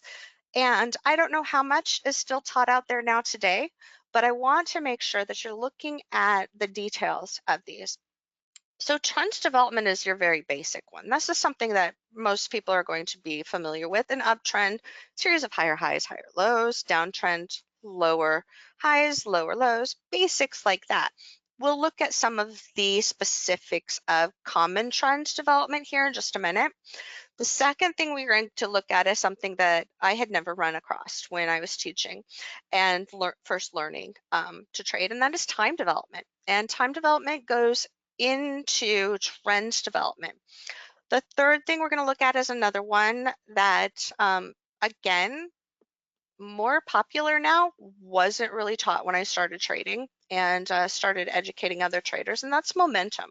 That's just the rate of change of price action in the market, but it's really focused on how does that work together with trend development and time development. Then we're going to look at support and resistance levels. So there's many, many different types of support and resistance out there. I'm going to share my favorite with you and how they work together. And then volume. And volume is something that I view as kind of like a bonus. It's like adding an extra ingredient to your bread. Hey, let's add some chocolate chips to add some sweetness. Let's add some rosemary to add a little bit of extra flavor. It's different, a different ingredient that if you don't have it, you're usually okay. But if the volume is performing in the way that you want for that particular strategy, it's going to improve the strategy a great deal. So let's dive into these. So if we're looking at trend development, this was a trend that was forming the last time I taught this class. And what we're looking at is basic 3-wave trend development. Now, how I look at trends these days is a little bit different. This is a little bit more like what you would see with, for example, Elliott wave, for those of you that have been introduced to Elliott wave. And that is looking at basically 3 primary impulse moves. And those impulse moves then have 2 corrective moves. Now, what I do when I'm looking at these trends is I look at this more as a 2-wave count. So I view this initial upside wave as wave 1, and then the final wave as wave 2. And the reason that I count more in 2s than 3s most of the time is because this 3-wave trend development can unfold in many ways. It can have that initial upswing, have those 2 corrections basically side by side, and continue and then end the trend. So you basically have a 2-wave movement. It can have different sizes of each of these waves basically. So you could end up with a really strong impulse move, 2 tilted corrections with a shorter move in the middle, and then a final move like that. Basically, all of these are focusing upon 2 waves of correction, but each of these impulse moves in that trend can be of a different size. So sometimes we see slower starts, faster second move, slower third move, faster first move, slower second move, slower third move. So all of these can shift in terms of the momentum, which again is another one of those building blocks. So we can always have to put those building blocks together. Now, what I taught the last time about this is that when we have 3 primary trend moves in a row, what we start to see is a struggle to get the trend continuing. And often if it continues, it tends to do so in a lot more choppy manner. Now, I'm going to go and move on into time development because that is a core aspect of trend development.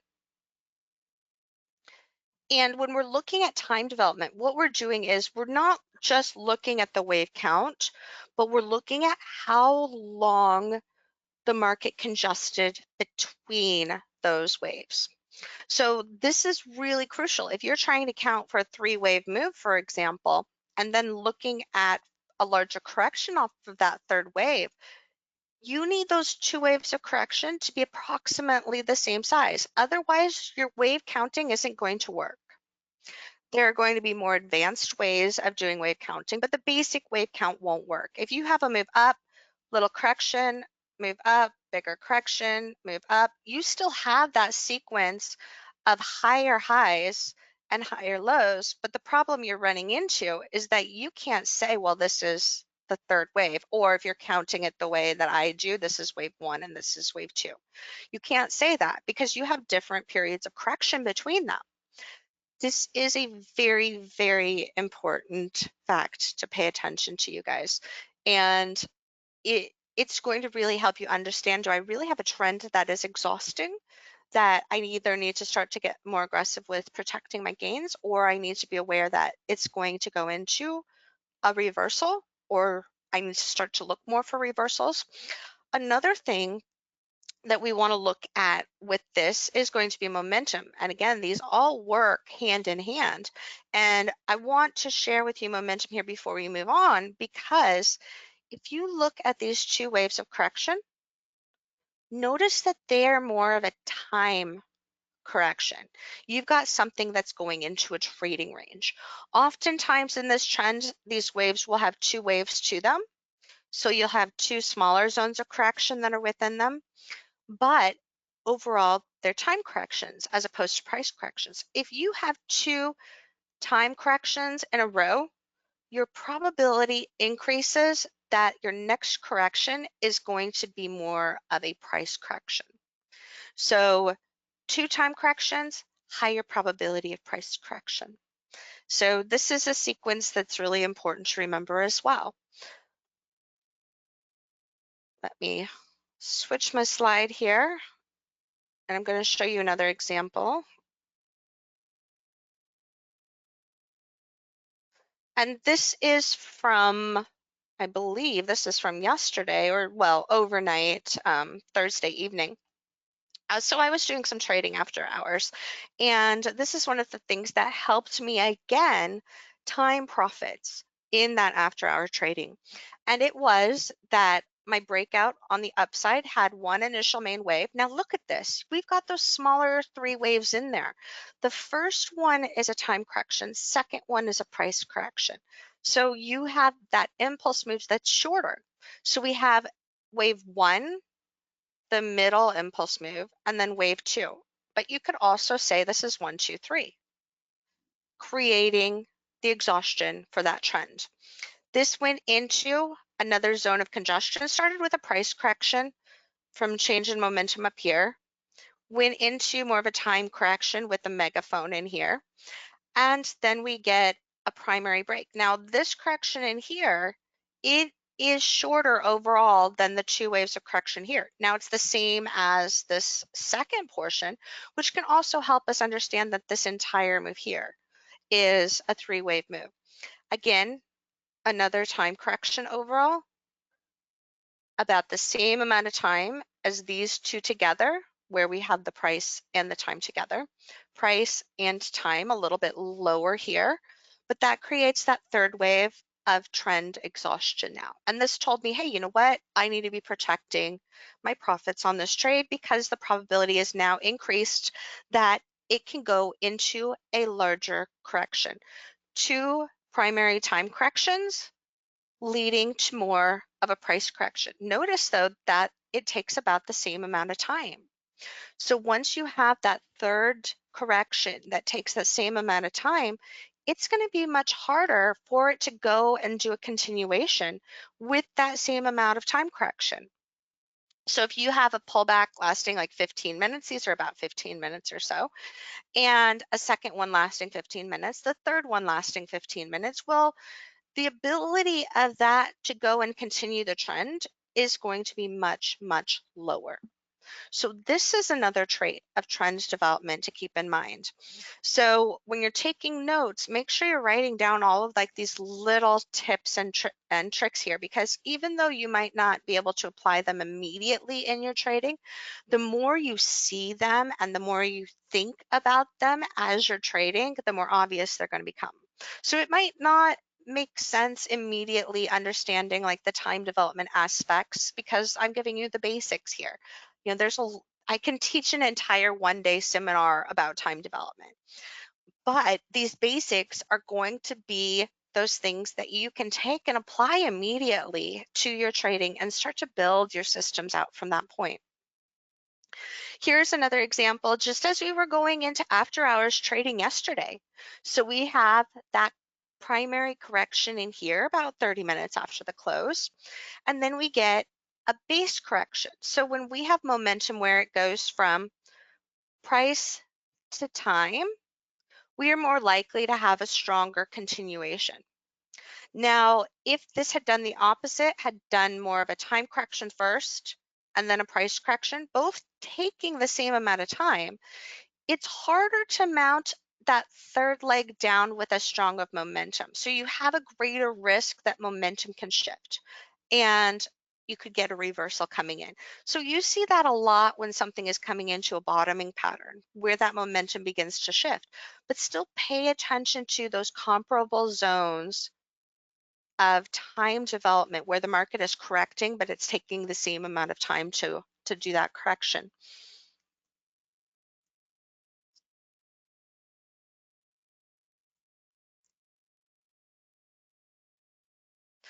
And that brings us to momentum, which I basically covered a bit here in the previous 2 slides. But basically, momentum is just that rate of change over time. So if we have those 3 primary impulse moves where the momentum is very strong, then what we're doing is we're looking at something where that trend is going to shift. It's going to change. And if the stronger this momentum is on the upside, the more likely we might get a continuation of that trend, but the overall momentum of that trend changes. Otherwise, you're looking at going into a longer correction before you can get a continuation. So when this momentum begins to shift here, what we want to look for are smaller momentum shifts that can indicate that we're going to go into a bigger correction or a bigger pullback. This particular pullback that triggered here is a pattern that I call a momentum reversal with a false first high. False first high being here, where it's more of a time correction and a base. And then we go to these 3 highs where our time between each of those 3 highs is approximately the same. And you're going to see this on a trade that I took yesterday as well. So the primary setup is a false first high. That's when the main trend reaches an exhaustion point. It goes into what I call a widening up zone. It then proceeds to have 3 slightly higher waves and then triggers the reversal at that point. The main support for that reversal is the congestion from that false first high zone. So this wave count aspect also comes into play when we're looking at highs. When you're putting in a third high and the momentum is already changed, you're more likely to see that high serve as a reversal point. If you've got something that is changing that momentum on a smaller scale too, that's going to help create a stronger reversal. So the more this changes in terms of momentum, where you have slower upside compared to like something like this, where it's stronger, where this is what I call a foot. If the foot is stronger, it's harder to get as strong of a turnaround. The weaker the foot, the easier it is to get stronger momentum coming in as it's breaking down, coming out of that. So this is an example of that. And like I said, I'm going to come back to this when I share a couple of my trades here. So here's another representation of momentum. And this is one of the trades that I took yesterday. And what you'll notice here is that we have that momentum shift coming into play. We've got the strong upside move, and then we've got a shift in the momentum with the 3 highs. And here, 1, 2, 3. Now, how I viewed this was I viewed this whole zone here as a false first high because this is a really tiny little foot compared to that stronger impulse move. It does a little bit of a correction. It's a nice correction. You can see it goes into what I call a T4 level of support. I'm not going to get into that labeling too much here, but it's basically the ankle zone here where that momentum shifts is T3, and then your breakdown with the triangle is your T4 zone. So even on a smaller scale, this went to a nice larger target, but you are on a really, really tiny time frame, which is not good for trading on when you're trading the NASDAQ or the micros. So we have a bit of a bigger version of the setup coming in here. And this is where this begins and becomes our false first high, and then our 3 highs here, and then the shift and the momentum here. And this is where I initiated the short, was the break of that trading channel. So you've got that momentum coming up, starting to shift momentum here, but then going into more of a momentum shift again over here. So you're creating this rounding off. So we've got that 3 pivot high level. And we also have comparable time development between those highs. So again, time development comes into play. It's not the time development that I shared with you earlier, but it's another type of time development that's really important in building these patterns. And then we get the breakdown, and this is where we start to get a right shoulder forming. But this isn't a core head and shoulders pattern because the neckline is descending. So in a core head and shoulders, you're going to have a neckline that is ascending here, and that right shoulder would form here. And if we were looking at the time development aspect of it, this to this to this would be our measured time development that we would want to look for a short setup. Because we don't have that ascending neckline, the time development aspect is different. So this isn't what we would consider to be a core head and shoulders pattern, even though a lot of times you will see it referred to as such. But if this had gone into a trading channel right here, we would be able to use time development to time that breakdown. Instead, I use some other aspects of trading for the continuation. I won't go into that much here because I want you guys to be focused upon how to time these reversals and get into those initial zones of correction. So support and resistance. Here's just a basic rundown of the popular ones out there. And this is what's going into a lot of like those heat map type of things where folks are looking for a number of different types of support and resistance all coming together, converging at one location. So you'll have prior highs and lows, obvious ones. Prior lows, zones of congestion. So if we're looking at prior highs or lows, if you want a prior high to hold really well, what you ideally want to see is 2 or 3 waves of buying into that previous high where there's a pause halfway. And ideally, this entire second move has weaker momentum than the first. That is what you want to see to get a stronger reversal off of a double top or a previous high. If this zone of congestion is a little bit higher, then you can look for something where we get a measured move to time your high. So if what we call this ankle, or sorry, not ankle, kneecap is higher than halfway, then you don't want to focus as much on that previous high. It's not going to matter as much. What's going to matter more is the measured impulse move here instead. So previous highs and lows, yes, there's support and resistance, but there's drawbacks to just assuming that all previous high or all previous low is going to be able to stall or hold a move. In fact, if you're betting on that, again, you're going to end up in some big trouble because it's simply not going to happen. You'll see things bust through previous highs very, very often. So we're going back into those other building blocks. We're not looking just at previous highs or lows as a support or resistance zone. We're also looking at the trend development. You're looking at the size of impulse waves, which is part of trend development. Again, didn't cover that here today. Only 45 minutes, like I said, I can do an entire weekend on trend development, but it's the basics that get you started. You're starting to learn new language of technical analysis, or you're working on improving your language skills. And this is one of those core aspects that you need to watch out for. Your zones of support or resistance are going to depend very heavily upon the trend placement, the momentum, and the time development that are going into those. So previous zones of congestion are going to be support levels or resistance levels if you're flipping it over. T1, T2, T3, and T4, these are levels that I've developed and looked at over, basically I began teaching them like this over the last, 5 to 7 years or so. And that's zones of support that are purely based upon the trends themselves. So for example, the breakout zone here is what we would call T3.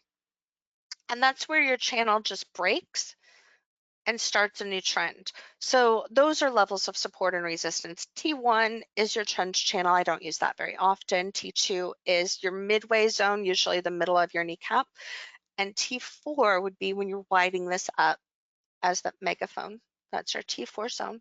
And these are all fractal in nature, meaning they're happening on smaller time frames and bigger time frames as well.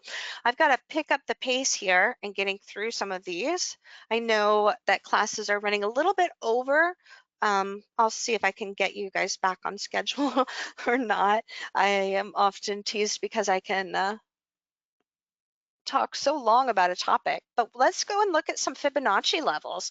So core Fibonacci is really one of those types of support and resistance that it just works. We don't need to get into why it works or try to figure out why it works. We just need to know, does it actually work? And it does.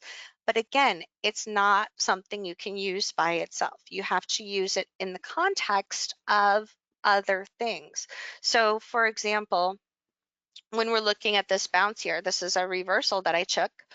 What we're looking at is the wave development on that upside move, as well as the Fibonacci levels, as well as things like different zones of support or resistance, and wave counting and momentum shifting.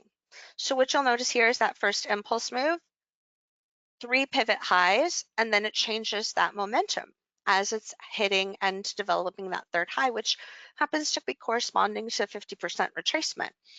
That can happen at the 23.6% retracement as well. I was shorting into the end of the day yesterday. It didn't quite move as much as I wanted. I was hoping to get a stronger breakdown into the very end of the day going into the weekend. We didn't quite get that, so I had to use other tools for managing that position, but I was still able to make money on the breakdown, even though it didn't go to the levels that I was anticipating using advanced trade management. So as we're looking at these things, you know, Fibonacci retracement, that's a great level to watch for, but it's not the only level. Another one that I like to use is the Fibonacci price extension, and momentum comes in and plays a massive role in this. So in order to use a Fibonacci price extension properly, what we're doing is we're looking at an initial impulse move or an initial trend, the correction, and then the breakout. Now, in order for this to make it to that measured move, which is another type of price resistance, it needs to have the same momentum as the initial move. If that momentum changes, it's easier for different support and resistance levels with that Fibonacci to hold. We can also get instances where it goes further because the momentum picks up and increases. I used that impulse move on the Dow the other day here. Let me pull this over for timing reversals. This is the micro shown, but this is the Fibonacci level that I put on it. And it's basically that same impulse move and then the continuation. But there wasn't really much of a pause up here. It slowed a little bit as it was going into that 100% extension, gave us a little bit of a longer correction, two-wave movement to a slightly higher high, right into 123.6%. So when I have something that has that same momentum, but it manages to do a break and then push to the 123.6, that's usually a really strong reversal zone that's going to pull the market back into 76.4. So if I get the 100% extension, same momentum, a correction, a two-wave push into the 123.6, I can usually look to short there and expect to get a pullback to 76.4%. So this triggered a reversal because of the Fibonacci extension, the wave count, and momentum. So you'll notice that that two-wave movement into the higher high here is still holding in the lower half of that channel, that trading channel. So when that happens, that's telling me that I'm really starting to get things changing in terms of momentum, and it's going to start to increase chances of a bigger correction. If this had shifted more into that 123.6, it could have created an even stronger drop and an even stronger breakdown off of that level. So I could have been looking at a bigger correction like this instead of just going to the 76.4. So momentum played a role in determining what target level to look for on this trade.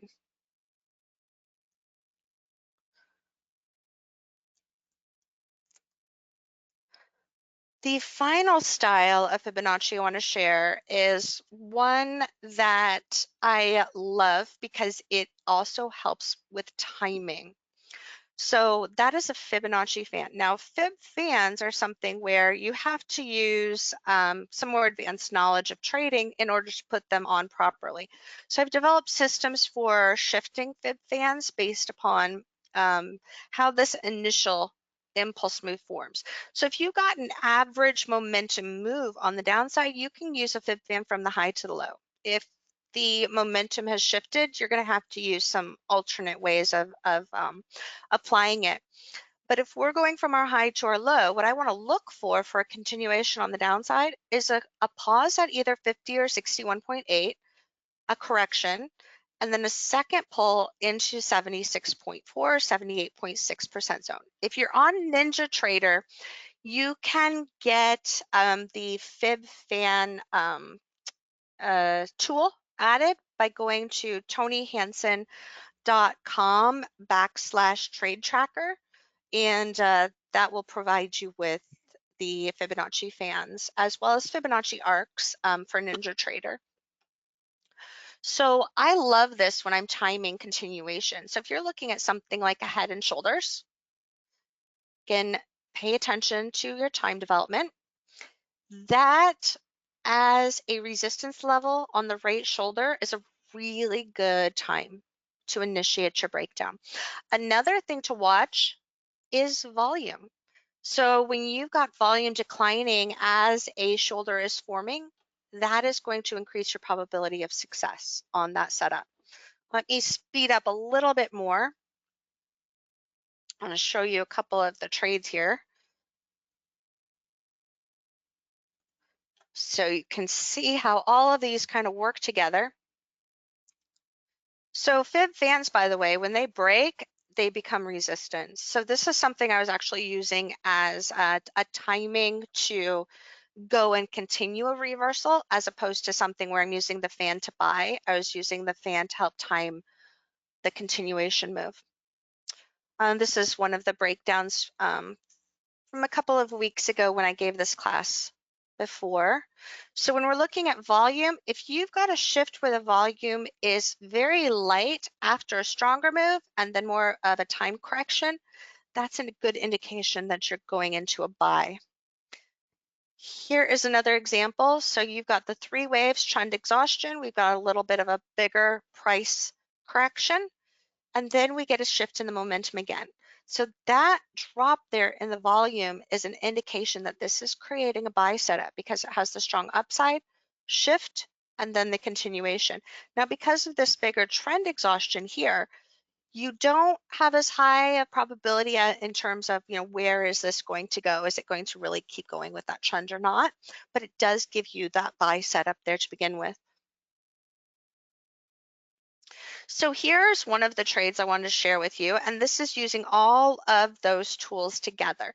So like I said, I focus more on 2-wave trend development versus 3 in most cases. And this is a megaphone here that we have.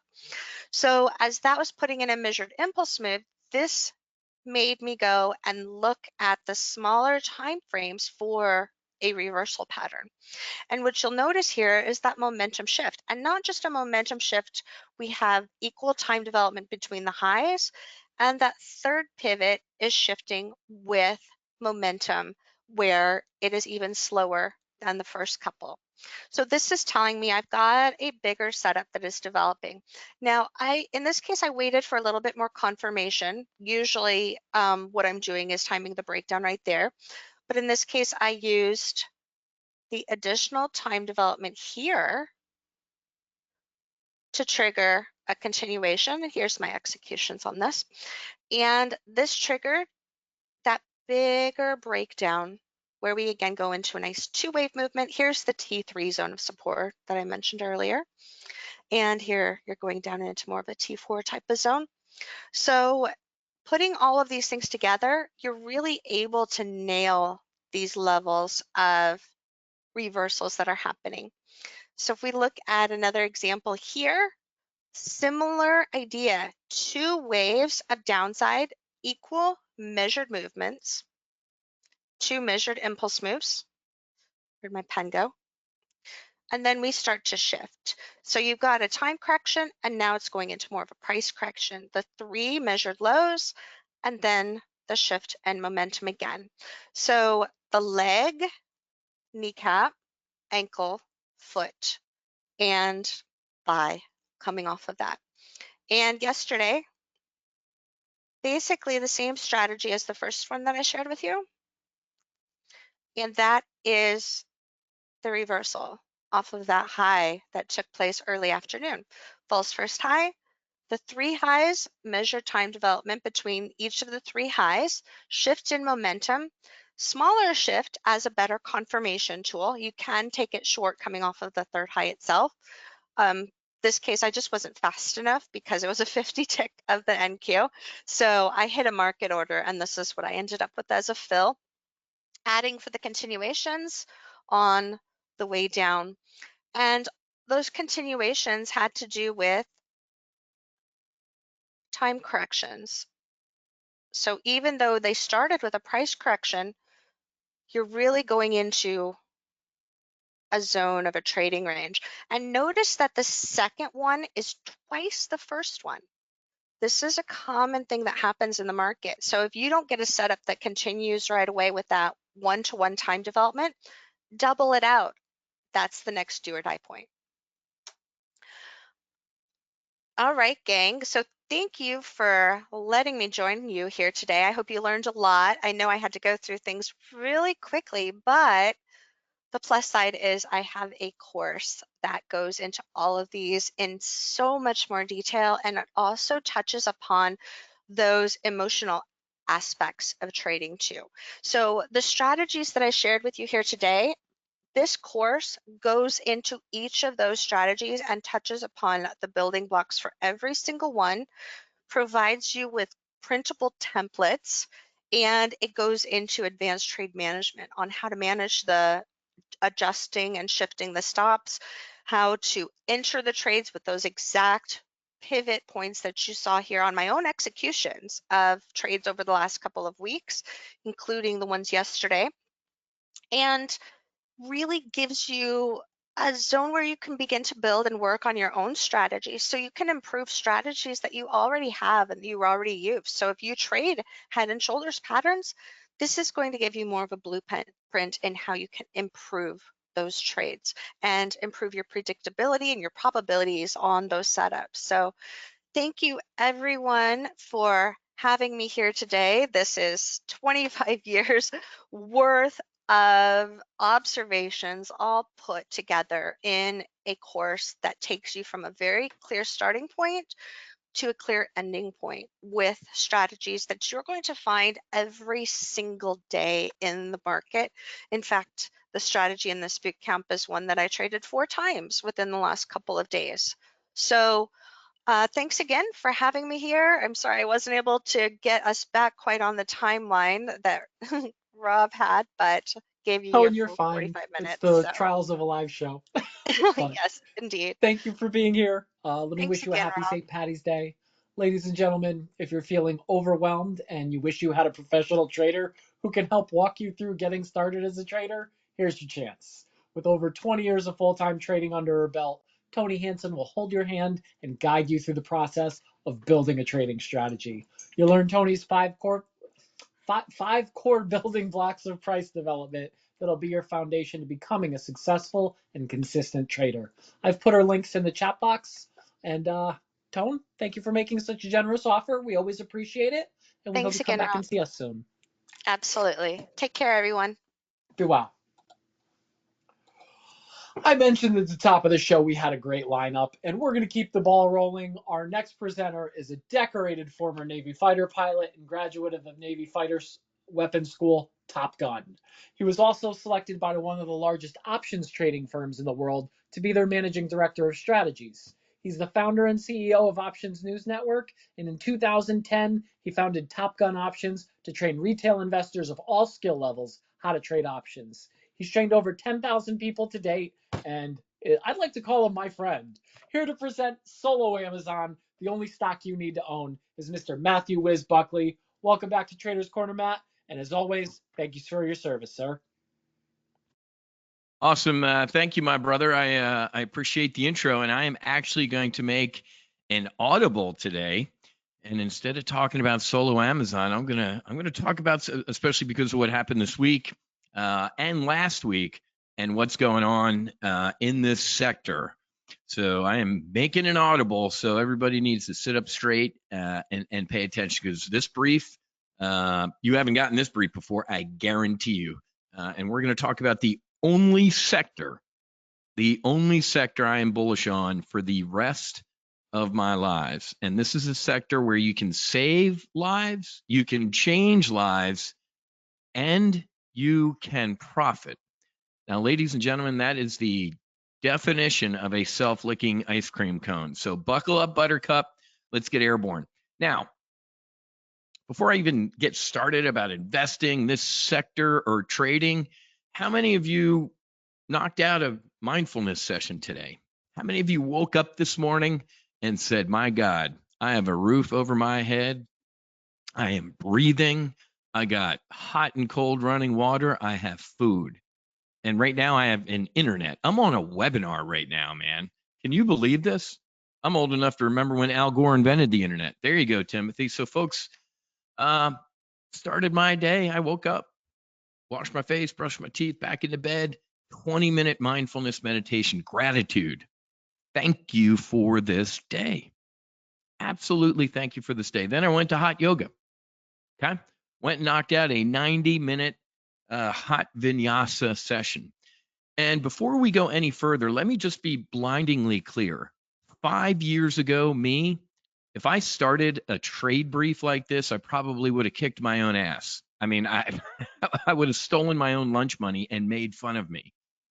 Ladies and gentlemen, that guy died on a bed, on a floor, in a home in Mexico. Okay, so you ready for this? Let's go ahead and get airborne. 90, I've been doing this, I'm going to age myself right now. I've been doing this for 3 decades, folks. 90% of investing and trading is emotional. If you're not centered, and if you don't even know what that means, you probably aren't. If you're just like, dude, when's this guy going to talk about making money? It's coming from a place of lack. Your need, right? I've been taught the more you give, the more you get. Tell it to the world. I'm not one to quote scripture too often, but it'll be easier for a camel to pass through the eye of a needle than a rich man to enter the kingdom of heaven, right? I'm not a pharaoh. I can't take it with me. So today we're going to talk about a really cool topic where you can save lives, you can change lives, and potentially profit. So my mission objective today is to show you which sector is not set to explode. It is exploding, and it just might save the world, and how you can profit while helping to save and change lives, maybe even your own. As you heard Rob say, my name is Matthew Buckley. My call sign is Whiz. I think my parents love me. That was my God-given name. I earned that call sign flying the F-18 Hornet for the United States Navy for about 15 years. I graduated from the Navy Fighter Weapons School, which is a lot of words to say Top Gun, where I was a bad guy pilot. I was an adversary, right? There's good guys at Top Gun going through training, and they need to fight bad guys airborne, and that was me.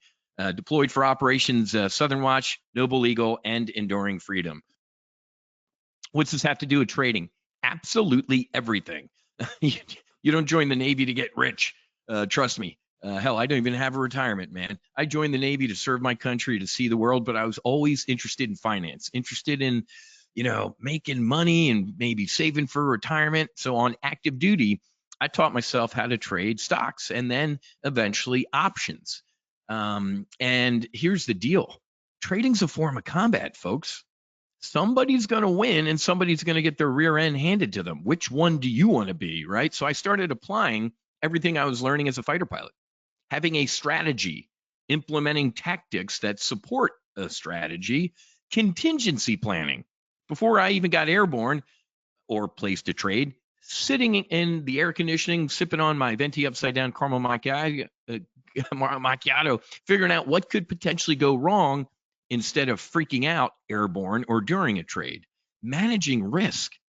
Yeah, okay, this dude's inverted over Nevada, over the skies of Top Gun in a Hornet, and he's going to talk to me about managing risk. Yeah, I am. Fighter pilots, options traders want to minimize, say it with me, all known risks, right? So that worked incredibly well. Why? Because I was doing so good, I popped up on the radar of one of the largest volatility arbitrage firms headquartered right there in the Chicago Board of Trade. That was our that's our trading floor. I helped build a hedge fund when I was there. I helped build a retail brokerage. Some of you might have traded at, called Options House. Man, it was fun. I was the managing director of strategy for this multi-billion-dollar vol arb firm, and I was the founder and CEO of the Options news network. It was a blast, but I jokingly tell people I was like Valentine in trading places, a little old retail trader out on the street up to hang out with the smart money. Let me tell you a secret. There ain't no such thing as, quote, the smart money. How do I know that? Because I predicted the COVID market crash to the day. To the day. Do you remember what happened during the market crash in COVID? Ray Dalio, Jeffrey Gunlock, Bill Ackman. Oh my God, stocks have bottomed here. I'd be a buyer of stocks. Smash. Donald Trump. I'd be a buyer of stocks here. Stocks are looking good here. The next day, the Dow went down 3,000 points. I placed $2.5 million worth of trades with my TGO members. I literally made little old ladies in tennis shoes into millionaires. So there is no such thing. You guys remember that happening, right? I remember them on CNBC crying. We have to shut the markets. I'm like, no, dude. Just because you're long right now, ain't no shutting the stock market. I also have a top-rated podcast, top 2.5% of podcasts in the world, called the Max Afterburner Podcast. And here's why we're here right now. Ladies and gentlemen, I started a couple years ago the No Fallen Heroes Foundation. We are a 501c3 nonprofit dedicated to ending veteran suicide. You ready for this? Through psychedelic assisted therapy. Okay, so here we go. How and why did I start this foundation? And what does this have to do with trading? Everything. I grew up in one of 6 kids, Irish Catholic kid, South Philadelphia, South Jersey. I had a brother and 4 sisters. When I was a kid, 14-year-old kid getting ready to go into high school, my brother and my 2 sisters were students at Villanova University in Philadelphia. My brother and my sister Marilyn and Monica were at a fraternity party, and they told Monica, "Hey, we're heading back to campus. Do you want to ride with us?" And she said, "No, I'm gonna go with these folks." Well, these folks were drunk, 5 people in a Fiat, blew a stop sign, and were hit by a truck. And my sister was thrown from the truck and broke her neck.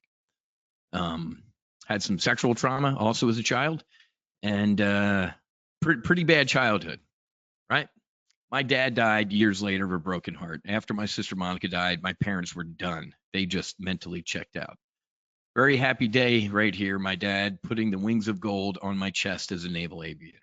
But I couldn't remember the last time I saw my father smile after my sister passed away. So I went into the Navy, man. I flew fighter jets, but I carried that childhood trauma into the Navy. Flying fighter jets for 15 years for the United States Navy, I lost 16 brothers. Not one combat loss. Weather, stupidity, more weather, more stupidity, mechanical. 16 mishaps, 16 deaths. 3 F-18 brothers put a bullet in their head and committed suicide. So a little bit more trauma. There's me on my wedding day. This is my best friend in the whole world, Captain Eric Swenson, Swede, Marine F-18 pilot. Beautiful wife and 5 kids. He put a bullet in his head. Unbelievable heartbreak in my life. Left a fighter squadron to go to Wall Street. I left an environment where you trust the men and women in that organization with your life, or they're not in that organization anymore. They're gone. I went to Wall Street. It was disgusting. I couldn't trust these people to watch my coat when I went to the bathroom, man. They pushed their own mother in front of a bus to make some money. I'm going to be honest with you. I had a lot of, let's call them dark nights of the soul. If it wasn't for my bride and my kids, I wouldn't be here right now. Pretty bad. So in 2020, after I printed disgusting amounts of money in the COVID market crash, I said, you know what? I'm going to do something about veteran suicide. Anywhere from 22 to 44 veterans take their own lives every day. That's a shooting. That's a mass shooting every day in the veteran community. I had no idea how I was going to end veteran suicide or buy suits, help people write resumes. I had no clue. Well, in 2020, a buddy of mine said, hey, there's some Navy SEAL veterans that go down to Mexico and Costa Rica, and they go do psychedelic assisted therapy to treat their traumatic brain injuries and their trauma and their depression and everything like that. Do you want to go?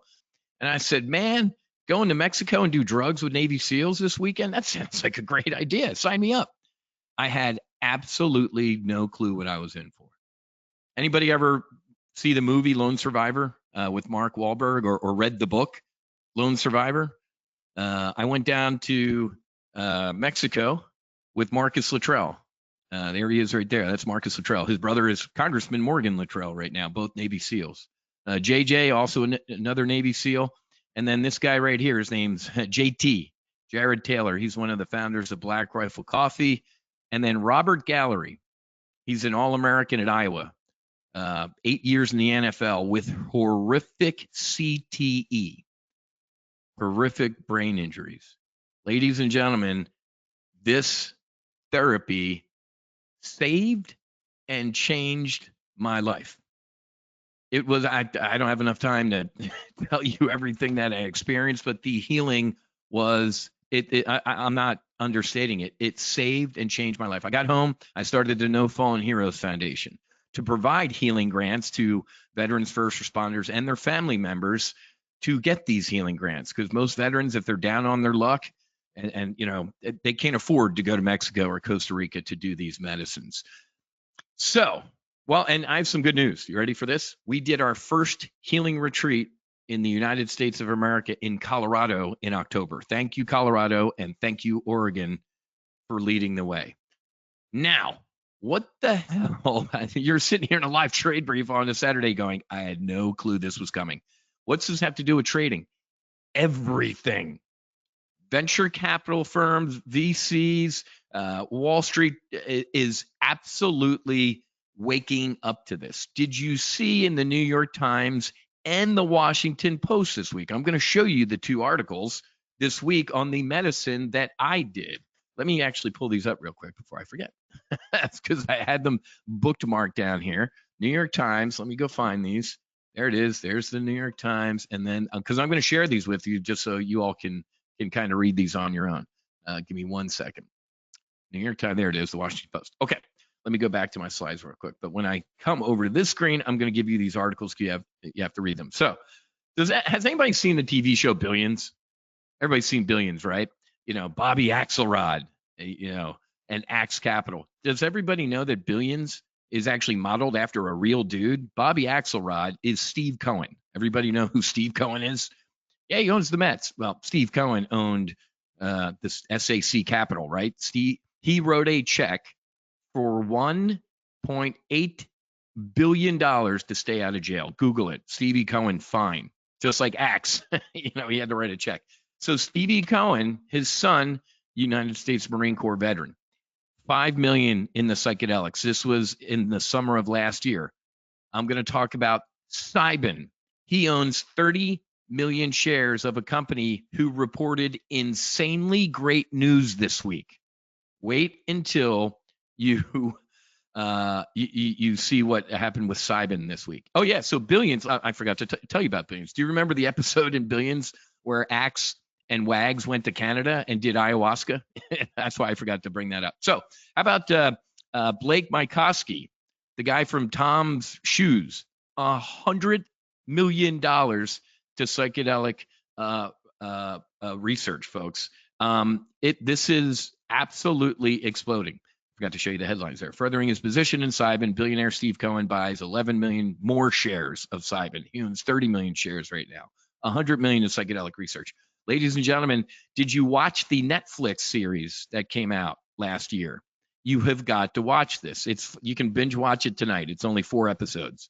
Each episode covers a medicine: LSD, psilocybin, mescaline, and mushrooms, folks. It's called How to Change Your Mind.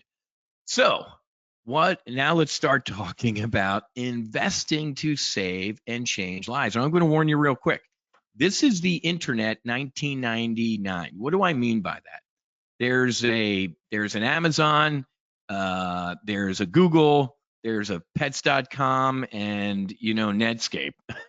Right? So There are some of these companies are going to, you're going to wake up one morning and you're going to see on CNBC breaking news, Cybin up 500%, which is what happened this week and last week. But guess what?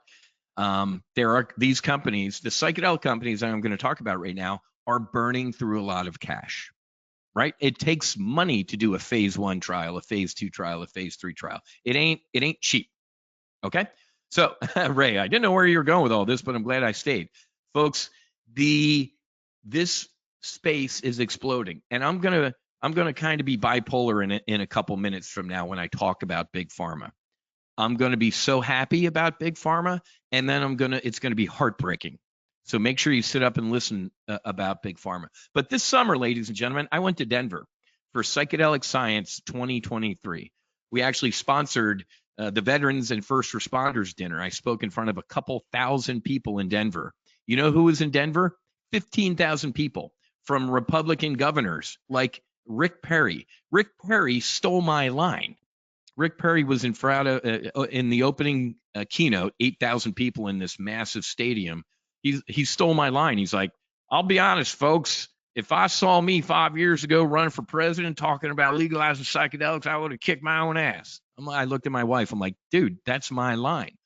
He was there. The Democratic governor of Colorado was there. Aaron Rodgers was there. Movie stars were there. Veterans were there. Hippies were there. 15,000 people, everyday people, all aligned to the same mission. It was absolutely incredible. The speech that I gave, standing ovation, it was really cool, ladies and gentlemen. Now, some of you might have heard what's going on with MDMA. Wait a minute, Whiz, that's ecstasy. Yep. So MAPS, the Multidisciplinary Association for Psychedelic Studies, MAPS for short, just completed phase 3 trials with MDMA. You ready for this? In a study with people suffering from non-treatable PTS.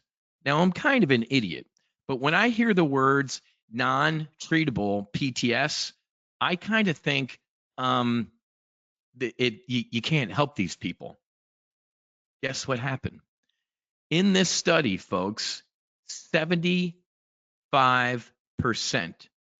of people with non-treatable PTS were clinically healed. Did you hear what I said? Clinically healed with MDMA. The FDA, so they just filed an NDA, a new drug application, not just, it was in December. They filed a new drug application for MDMA, ladies and gentlemen. The FDA immediately responded, and you ready for this? We have a date. August 11th of this year, the FDA said, that's when we're going to let you know if this is approved as a new drug. There is a 99.9% probability it's going to be approved as a drug treatment for PTSD. Ladies and gentlemen, if it was like 7% or 25% were healed, I'd be like, yeah, that's awesome. Over 70%. This is the culmination of 30 years of research. If you don't know the history of MDMA, it was great. In the 60s, 70s, it jumped from the couch, though. You know, the couch doctors were using it, and then it made it into the club scene, and then the war on drugs under Ronald Reagan, everything got clipped. An unelected bureaucrat in 1985, with the stroke of a pen, rescheduled MDMA as a Schedule 1 drug. And they've been fighting for 30 years. So this summer, ladies and gentlemen, it looks like MDMA is going to be rescheduled, which is going to save and change lives, folks. You know, I just told you, do you know how many veterans are dying while we're waiting for this treatment? I've had brothers and sisters go through the MDMA therapy with MAPS. They are completely different human beings. So MDMA and MAPS is almost there this summer, okay? Now, they became Lykos Pharmaceuticals. Now, let me tell you what also happened a couple weeks ago, 2 weeks ago. A company called MindMed. Let's put this up in the background. You guys got to write these symbols down. MindMed. And was up 13% on Friday. MNMD. That's the first one we're going to talk about, MindMed. When I did a brief in November with my members, right here, I have the date that I did my brief. The stock went up 370%.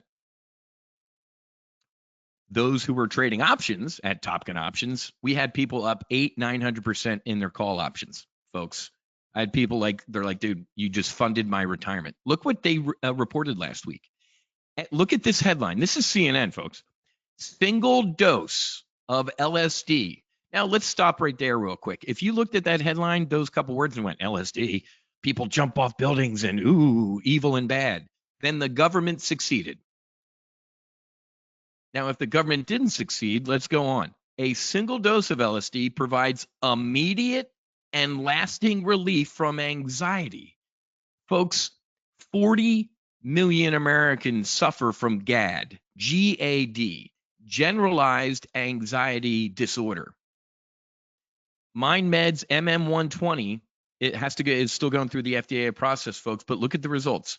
48% rate of remission after 12 weeks with a single dose. You ready for this? 65% after 3 months were cured. Are you listening to me? Anxiety is the most common mental disorder in the US, affecting 40 million people. You should read. I read the results. I had tears in my eyes. That, ladies and gentlemen, was a week and a half ago, March 7th. What happened this week? Cybin. Cybin receives FDA breakthrough therapy designation. That is huge for its synthetic psilocybin. You ready for this? Major depressive disorder. Let's scroll down and get right to the results, ladies and gentlemen. After two little doses of 16 milligrams of their psilocybin, you ready for this? 75% of patients were in remission from depression. I'm pausing for a second so that sinks in with you. A 22-point reduction on the Madger scale. It's the scale that doctors use to tell how depressed people are. Ladies and gentlemen, I have never seen anything like this in my life. Oh, I heard it. All this stuff's dangerous, Whiz. Well, you've been lied to. Let me go down to here right now. Safety and tolerability. It was well tolerated with no drug-related adverse events. All adverse events were mild or moderate. No, look at this one. No incidents of suicidal ideation or behavior, and nobody stopped doing it because of any adverse event. I want to go to this one real quick. Do you know how many times I listened to a commercial like for Zoloft or Wellbutrin or some antidepressant, some SSRI, and they show a couple like dancing in a park or all sorts of happy images, and the dude in the background is saying what? Warning, use of this medicine this drug can result in suicidal ideations. I'm like, wait a minute. You're trying to treat people's depression and it can make you want to commit suicide? Ladies and gentlemen, this is the way and the future. Cybin, again, Bobby Axelrod, Steve Cohen bought a shitload of this stock, ladies and gentlemen. It's a 50-cent stock. I'm going to show you let me go back to MindMed. I forgot to bring this up. I got to show you the Oppenheimer report, not the Oscar. Here we go. Let me double click on this and show this to you. This is Oppenheimer. This came out, ladies and gentlemen, a month ago, February 19th report out of Oppenheimer. What was MindMed trading at that time? $5. It's now at 11 or 10. It doubled. But look at their 12 to 18 month price target, $25. So, ladies and gentlemen, this is the way. This is not necessarily the future. This is now. These medicines are saving and changing lives. I'm going to share with you my little psychedelic drug development wheel. And I hate using the word. It's actually a medicine pipeline. Where is it? It's a awesome looking wheel that shows the pipeline. So you can see all these different companies and what they're doing. Psychedelic wheel. Let me try. I don't know where it is. Anyway, it's a great visual, or maybe, oh, here it is. I'm sorry about I want to share that. I have to find this because this is worth its weight in gold. Look at this. This is for last year. I need to get the new one. It's called the bullseye chart. It's the psychedelic drug development pipeline for 2023. So here's your bullseye. Look at what's in the middle and made it into the bullseye, the closest one. It's over here. It says MDMA over there. See, this slice of the pie is MDMA. Look, there's MAPS and MDMA, and the bullseye is approval. We're almost there. But look at the green circle. Oh, that's the other company I want to talk about real quick, Compass. And let me scroll out a little bit on this image here. It shows you the different medicines. Whoops, sorry. Here's the different medicines. Psilocybin, MDMA, LSD. This is big for me. Ibogaine was the medicine that saved and changed my life. And I'll talk about that in a second. But here's the two companies I want to focus on besides the MindMed and Cybin is Compass and Atai, because Atai is in there doing Ibogaine. These are the four names, ladies and gentlemen. Oh, I didn't give you that link. Hang on. This pinwheel is up on my whiteboard right now. So let me put that right there, copy, paste, send to all. So there you go. There's the link to that name. But ladies and gentlemen, Atai over here in the Ibogaine pie. Ibogaine is, and I'm heading, you ready for this? I'm doing a docu-series. I'm heading to Gabon, Africa in 2 months to do Iboga. Iboga is actually the root. It's in Gabon in Central Africa. We pull out one of the neurotransmitters in Iboga, and it's called Ibogaine. Okay, Ibogaine to me on a bed in the flora in Mexico was a 12 to 14 hour, the most spiritual experience of my life. Why am I talking about Ibogaine right now? Look at what the New York Times had to say this week. Supposed to sign in. It says powerful psychedelic gains attention as a, let me refresh this. There it is. And it's going to go up again. Anyway, so in the New York Times, a massive article on Iboga, powerful psychedelic gains renewed attention as it helps veterans. Look at the Washington Post. Psychedelic drug Ibogaine hailed as healing. U.S. patients ask why it's illegal. This was 2 days ago. Let me give you both these articles. If you have a New York Times subscription, which I thought I was logged into, you can read the New York Times article. But ladies and gentlemen, Iboga and Ibogaine is used to also treat addiction. Now, I'm going to be honest with you. I was a drinker. I was a fighter pilot and I was a drinker. I don't think you can, there's a good drinker. I was a drinker and I was a bad drinker. These medicines are anti-addictive. One of the major reasons Ibogaine is used is for heroin addicts. Why did I bring up the drinker thing? Because up to 8 months after I did Ibogaine, I couldn't even look at alcohol. It made me retch. I would dry heave if I even smelled alcohol. Now I can, have a glass of wine with my steak, but old me, a glass of wine was a bottle or two. Ibogaine destroyed it. So this article in the Washington Post is like, hey, Ibogaine actually can cure heroin addicts. 85% of heroin addicts after one treatment of Ibogaine never look at the stuff again. So folks, this is the New York Times and the Washington Post in the same week having these stories. Okay. Now, I told you I was going to be bipolar in a couple minutes, and here's why I'm being bipolar about it. This makes me sad, and it makes me happy. What is it? As investors pile, and this was recently, this was last month, as investors pile into psychedelics, idealism gives way to pharma economics. Why does that break your heart, Whiz? Because these companies doing this incredibly good work, guess what's going to happen? If you're an executive at Johnson & Johnson, Moderna, Pfizer, or Eli Lilly, folks, if you're sitting there on the top floor in your headquarters, smoking your cigar with your boots on your desk, counting money, and you just saw that 75% of people with depression were cured after one treatment, you're going to freak the hell out, aren't you? Or you're going to do what? You're going to airdrop into this space with your big checkbook and scoop it all up, aren't you? This is the Wild West right now. MindMed, Cybin, Atai, Compass. Big Pharma is letting these guys run around and do these phase 1, phase 2, phase 3 trials and burn through cash, aren't they? And then when the FDA goes, you know what, these things are incredible, they're approved. What do you think's going to happen? I'm going to give you 2 words.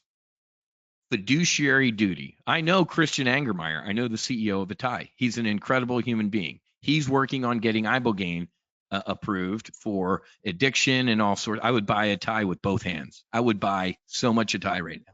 But guess what Christian Angermeyer has to do? When Big Pharma comes knocking on his office door and says, here's a big honking check, he has to sell.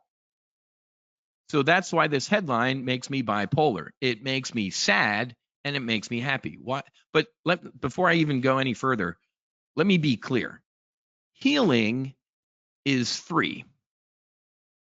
God, and if this word makes you uncomfortable, pick a different word. I choose this word. God, source, divine, creator, truth, source. I don't know. I use the word God. Somebody put all these things on this planet for us to have anyway. You can grow mushrooms in your yard, in your home office, ayahuasca, ibogas in Africa. These things are on this planet for a reason. So healing is free. But guess what's going to happen? Wait a minute. Whiz went to Mexico. He was getting his ass kicked for a 12 to 14-hour journey. Here's what we're going to do. We're going to take ibogaine. We're going to change 2 molecules and call it ibogaine and you can fit it in between Carline and yoga, and we'll charge $5,000. Now I'm bipolar because the investor in me loves that. I turn into Gordon Gekko. That's fantastic, Whiz. All my long psychedelic stocks are going to get scooped up by Big Pharma, and I'm going to print money. And then I'm going to be sad because they're going to patent stuff and trademark it, and it's going to suck. So that's why I'm torn. That's why I'm bipolar right now. But I get it, man. If people are sitting there like, Whiz, I don't want to go through a 12 to 14 hour. It was without a doubt the most spiritual experience. So it wasn't challenging. It was very loving, and I got to experience my father and my sister. It was without a doubt the coolest thing I've ever done in my life. 52 years. But I get it. Some people are like, that sounds like living hell to me. I'd rather do it around people with a lab coat and a beaker and, whatever. That's great. That's great. But the good news about this space is that's available to everybody, right? That's what I guess where I'm going to come down in the middle ground is Big Pharma, boo, but Big Pharma maybe yay. So Atai is the other name that I would look at. So let's write all these down. MindMed, Cybin, Atai, and then the other really big one in the space that I guarantee you is going to get bought up is Compass. CMPS, $9 stock. And the good thing, let me go back to MindMed because I really, really like MindMed. I go to these conferences, folks. I meet these people and these researchers, and I talk to them, so I know them. I like MindMed. You can go out, look at the options world. I went out to January of 2026, and I bought the highest strike calls I could, the Jan 26, 22 calls. I bought a ton of these calls. Why? Well, folks, Oppenheimer said in the next 12 to 18 months, which is right around here, it's a $25 stock. So I actually went out an extra couple years and said, I think this is about a $50 to $100 stock. So I bought these 22 calls, and they were a hell of a lot cheaper than they are right now. I'm telling you right now, ladies, and the other day when Cybin came out with their news, CYBN, there was 40 million shares traded in this name the other day. Hell, look at Friday, 14 million shares. These names, so it was a 30-cent stock last week, and it got as high as 52 whatever. Okay. Now, compared to all the other names, obviously Cybin is the cheapest, but that also, when you look at Cybin being really cheap right now and you go, oh, well, where is he? There you go. Steve Cohen's just buying millions and millions and millions and millions of these shares. Steve Cohen is not an idiot, folks. And here's the funny part about this. He bought, look at this headline. It was published on March 9th. Steve Cohen buys 11 more million shares. That was March 9th. On March 13th, breaking news, Simon got FDA approval, blah, blah, blah. So I'm not accusing him of anything unscrupulous, but that's some pretty damn good timing, isn't it? So ladies and gentlemen, this is the future. It's not the future, it's the present. This space is exploding and it's also saving lives. I'm your dude. I am here to tell you, Marcus Luttrell. Marcus hasn't had a drink since we did our retreat. Marcus also showed me his brain scans. Like after we got home, like 3 months later, he's like, Whiz, look at this shit, man. He showed me his brain scans from the VA. They were dark, they were black, they were gray. It was cloudy, that brain scan. 3 months after ibogaine, his brain scans were clear. Completely clear. The neuroplasticity, read this in the Washington Post or New York Times article, it regrows dead or damaged neuropathways, folks. Marcus was also on 15 meds. Whiz, I take 5 meds to wake up, 5 for lunch, and 5 to go to bed. He hasn't taken a medication since he took ibogaine. That's got to scare Big Pharma. It is terrified. And I'll be honest with you, folks, when I was in D.C. one time, behind closed doors, because I walked the halls of Congress to advocate for this, guess what I heard out of a congressman who shall remain nameless? Whiz, I love what you're doing. You're going to have a problem with Big Pharma and the alcohol and tobacco lobby. I'm like, I'm going to have a problem? I think you're going to have a problem, bro. And remember, ladies and gentlemen, the definition of a Schedule I drug in this country is what? No therapeutic use and a high risk of addiction. That literally, ladies and gentlemen, is a cigarette and alcohol. Both of those are 100% legal. These medicines are anti-addictive. It destroyed drinking and it cures heroin addicts.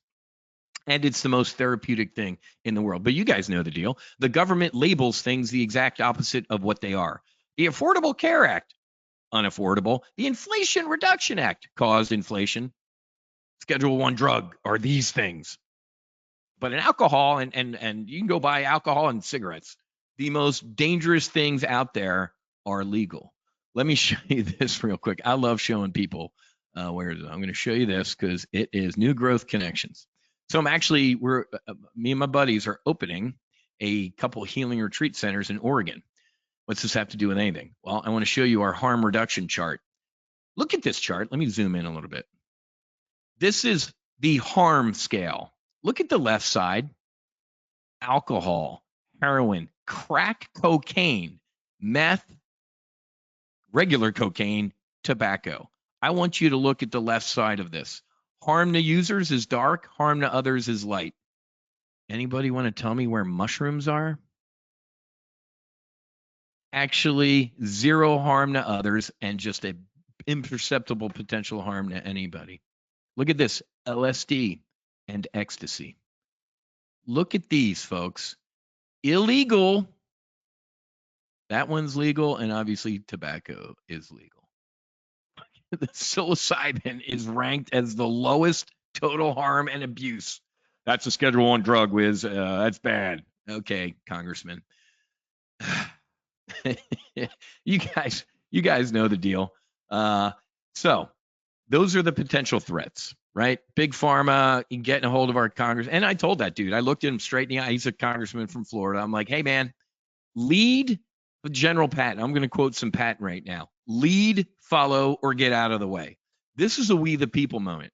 This ain't going to come from them down. It's going to come from veterans. It's going to come from first responders and us, right? So let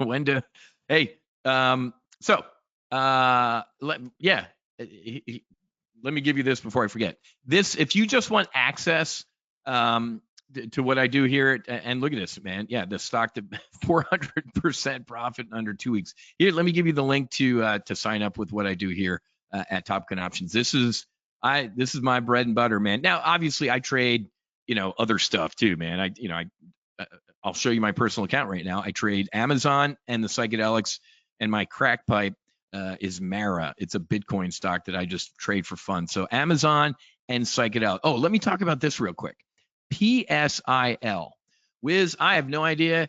I don't feel like picking a winner or loser in the psychedelic space. The Advisor Shares Psychedelics ETF. Oh my God, I'm glad I looked at this. Forgot about the briefing on this. SIL Holdings. You know what? If you don't want to, I have no idea about this space, Whiz, but I'm liking what you're laying down. Go buy the ETF. Look at the ETF, folks. Look at the holdings in it. Isn't this awesome? You get some MindMed, you get some Cybin, you get some Compass, and there's some Atai down there. There's some other really good companies in here as well that I just don't have the time to talk about. But folks, PSIL, SIL, short for psilocybin. This is the ETF that I would buy if you're like, you know what? I have no idea which one individual ones to pick, but I know what an ETF is. Buy the ETF. Completely forgot about that. Chris, you got it. Timothy O'Leary.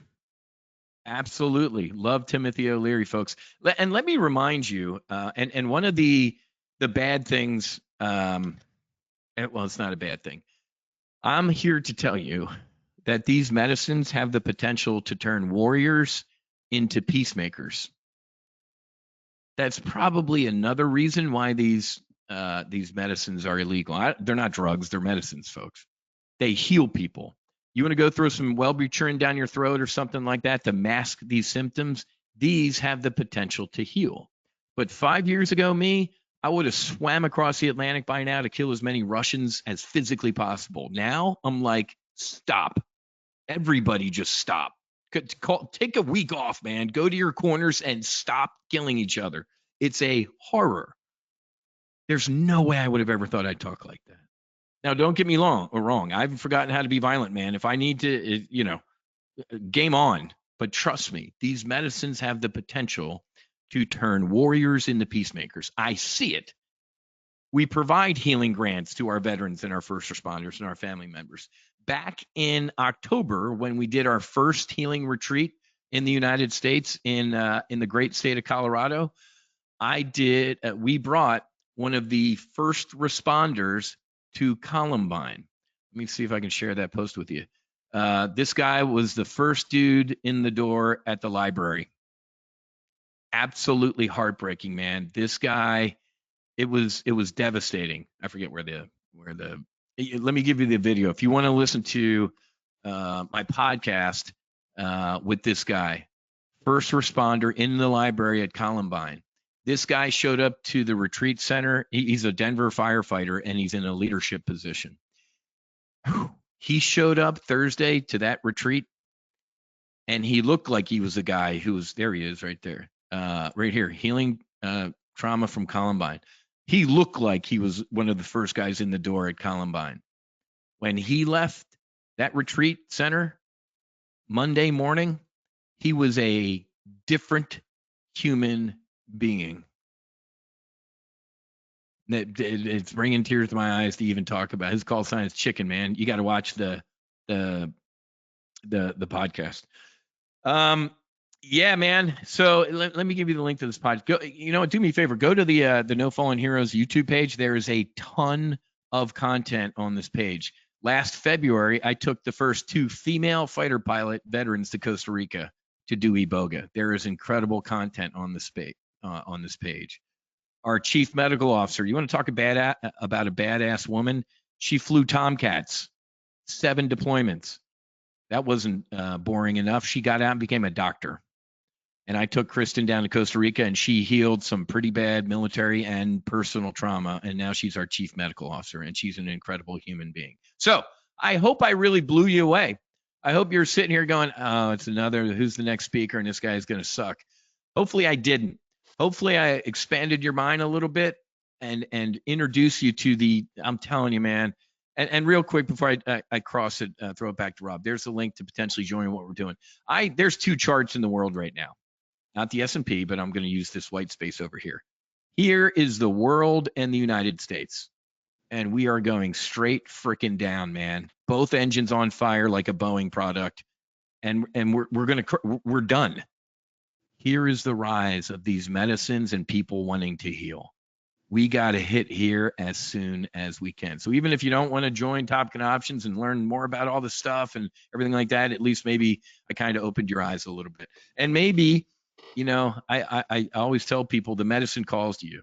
If you're thinking about the medicine, like, you know what, this is pretty interesting. Shoot me an email, man. It's pretty easy. Whiz, WHIZ @nofallenheroes.com. And I'm always up for answering some questions about the medicine. And then finally, this is our foundation page, nofallenheroesfoundation.org. You can go kind of check out what we do.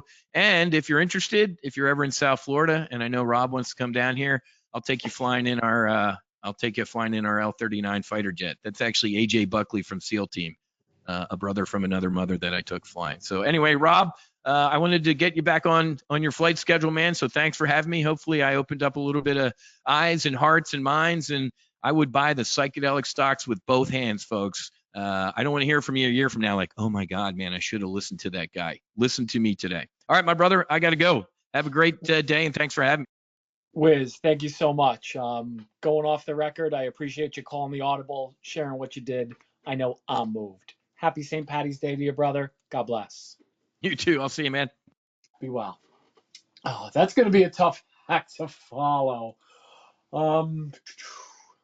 But ladies and gentlemen, our next presenter might be the man to do it. He's a seasoned day trader with many years of experience in futures markets.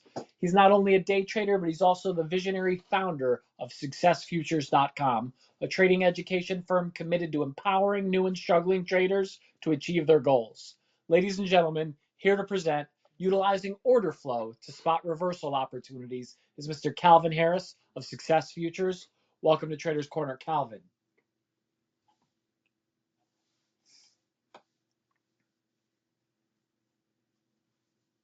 Calvin, I'm going to click your mute button just so you know.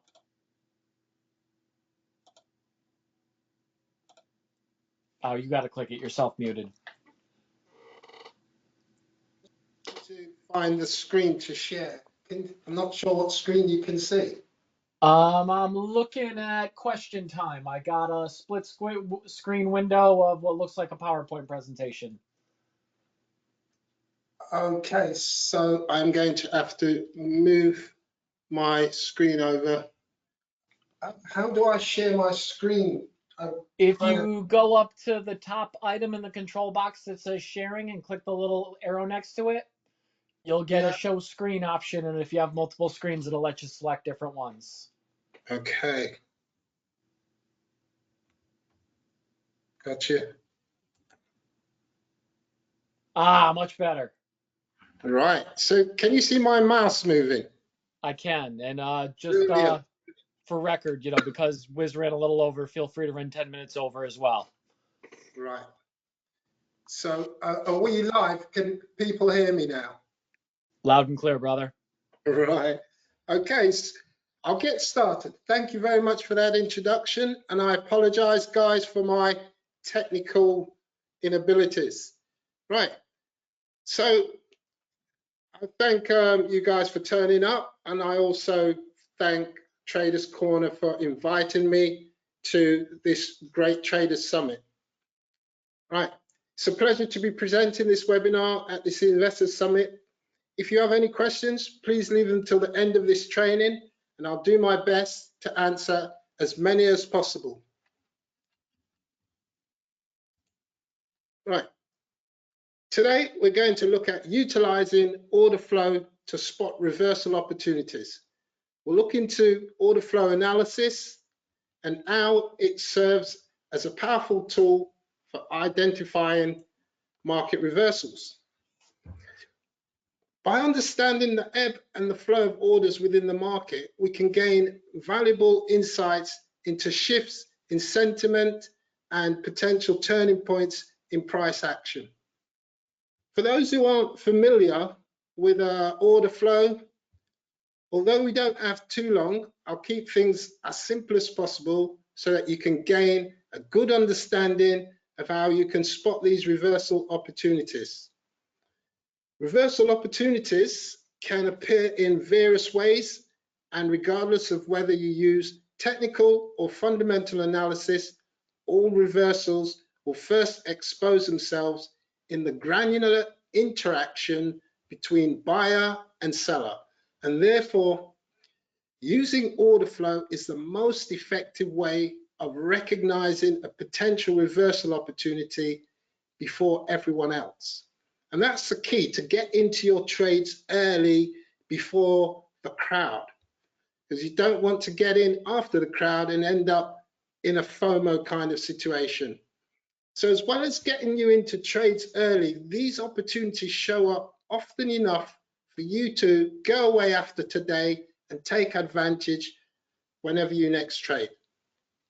But please bear in mind, guys, that whilst you may see these opportunities on a regular basis, don't just go out and take every reversal setup that unfolds. They should fit in your current context of the market and certainly fit into your trading plan. Pardon me. One of the main skills of order flow is recognizing the different interactions between buyers and sellers and using that information to play short-term moves. If you're trading longer moves, using order flow can significantly reduce the amount of stop loss that you need. Right, so reversal opportunities can show up in various ways, but today we're going to explore 3 key components.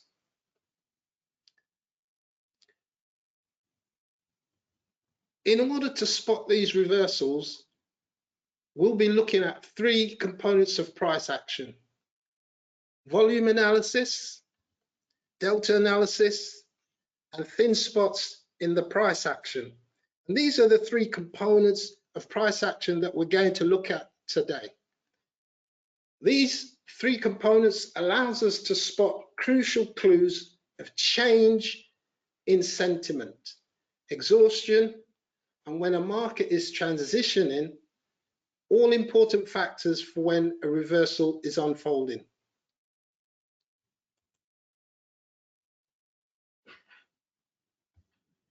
Analyzing shifts in volume is a key skill when analyzing potential reversals. So once a move starts displaying unusual volume activity, it is time to start analyzing what this could mean for any trade potential. One of the most recognized shifts in volume that is used by traders is I volume. Most traders are looking for that spike in volume so that they can see the start of breakouts and trend continuations. But today we're going to focus on the other end of the volume. We're going to look at it after a move has taken place. When price breaks out from a range or significant level, it is often accompanied by strong volume. But what we're going to look for today is abnormal volume, or abnormal high volume, after a move has already taken place. This is when the move becomes obvious, and traders who were not sure about the move and who have been waiting and waiting, but are now, after the move started, they're now convinced a trend is underway. These traders who've missed out on the move often FOMO into this move at the wrong time and contribute to abnormal volume showing up in the order flow at the wrong end of the move. If the idea is to buy at low prices and sell at high prices, because that is the premise of doing things properly, so sellers will sell at a high price and buyers will buy at a low price. So any move that takes off, you should expect a high volume of activity as the move starts. So if a move starting from a particular point, it should be at its lowest price point.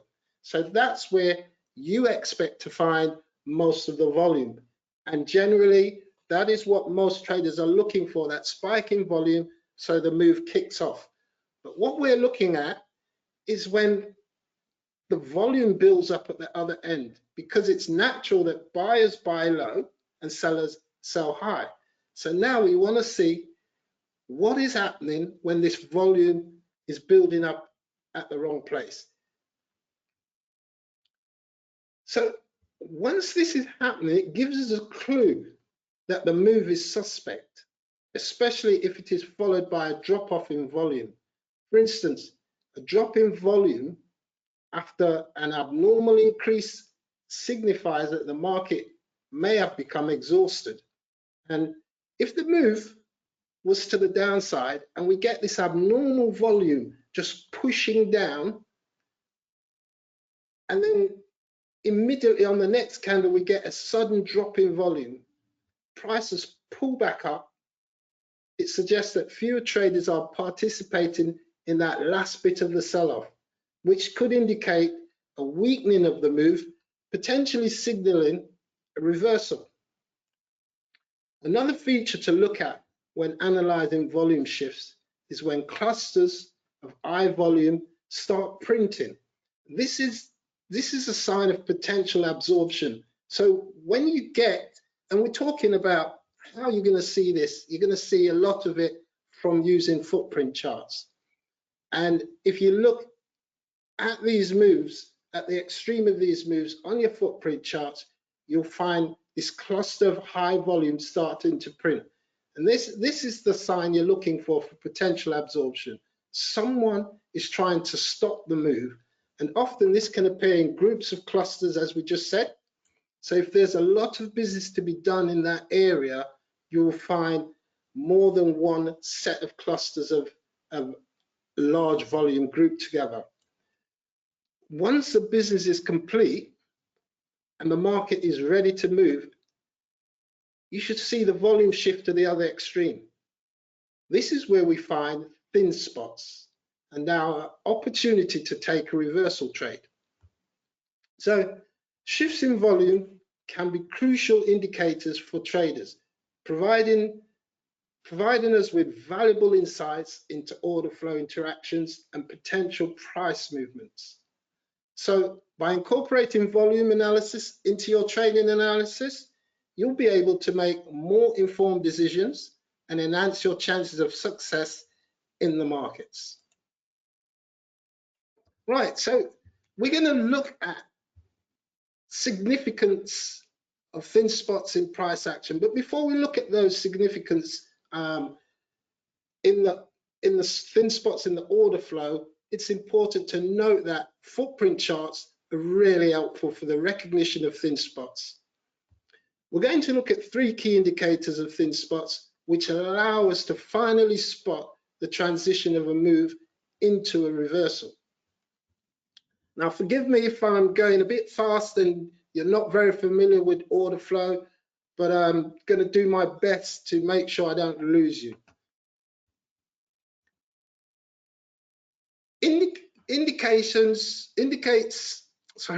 Significance of thin spots in the price action. Now we're looking at these 3 types of indicators of the significance. So the first one indicates weakness and aggression. So when you got thin spots in the order flow, this shows either weakness or aggression.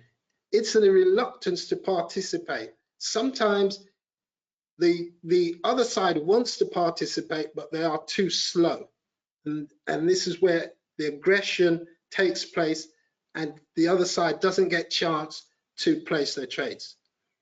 Confirmation of who is in control. This is another indicator. It confirms who is in control. The strength and the weakness of each participant shows up through thin spots. Imbalance in buying and selling pressure. Thin spots, again, serve to show us visual recognitions of changes in buying and selling pressure. Imbalances, one side is weaker than the other side. This serves as a final indicator for market transition and there's an opportunity at this point when you see these imbalances. That's your opportunity for entering into a position, whether it be a buy or sell trade, depending on the reversal you're looking at. So quick look at this little chart here, and you can see we have some large numbers: 155, 207, 99, and then 92. I hope you can see these properly. They're a bit blurred. Then we suddenly have 2. So we've got buyers going up and only 2 sellers being able to transact aggressively. So the bid has only been hit with 2. And this is where we see our thin spots. We can see the aggression in the imbalances here, but this significant spot is the thin spot here. We have a build-up of volume here and then a thin spot here. So as the market's coming up, it is displaying thin spots, thick spots, thin spots, thick spots, thin spots. And that display of alternate thick and thin spots is a clue that the market is willing to keep going, because as you get the thick spot, you're getting transactions taking place, but two-way transactions, and the market is accepting it and moving on by moving on and creating a thin spot. So this is always a great sign to see when we see these thin spots. It's an opportunity for us to be able to jump on a trade and feel confident that the trade should work. Yeah, so so we're going to look at these thin spots in examples later on. So this also shows up on our price ladder. So if you use a price ladder, guys, you'll also see this same behavior when the thin spots are taking place. When they begin to print, this will show up as a volume sweep, where one participant sweeps all the bids from off the table, or all the offers, and they do that at speed, leaving one side with no time to react. And this is why you end up with like a 2 printed and a 5 printed. Sometimes this is because the other side wants to trade but doesn't get the chance to trade. Yeah, we don't know which one it is, but it sometimes can be that. Yeah, pardon me. This can also show weakness. It may be one side does not have the will to continue, and that's why they're not printing much. You can see the 2. That might be weakness. So that might be the sellers not wanting to do much, especially when you relate it to the current price. So let's imagine price was on this side. When you relate it to a specific price, they may not want to trade at those prices. Refusing to trade at any particular price could be a strategy to get better prices, or just plain weakness. So it really doesn't matter at this stage which reason it is, because we are not journalists, we're traders, and the reason why is not as important as the fact that it has happened. So the main thing we want to do is see that it has happened. We're not really bothered why. Because thin spots show a lack of aggression, it also gives us a clue to who is in control. For example, if prices have just reversed from the lows and the sellers are not showing any aggression, then it points to the buyers being in control. Now we know who's in control. These thin spots allow us to get access to the reversal opportunity. And this is the point we need to place our trade, particularly when we see a combination of thin spot, thick spot, then thin spot, because this shows willingness to trade at worse prices and is a sign the move should keep going.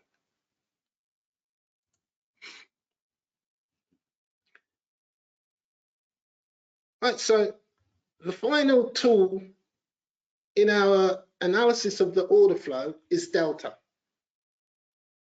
Delta is the net sum between buyers and sellers' aggressive interactions.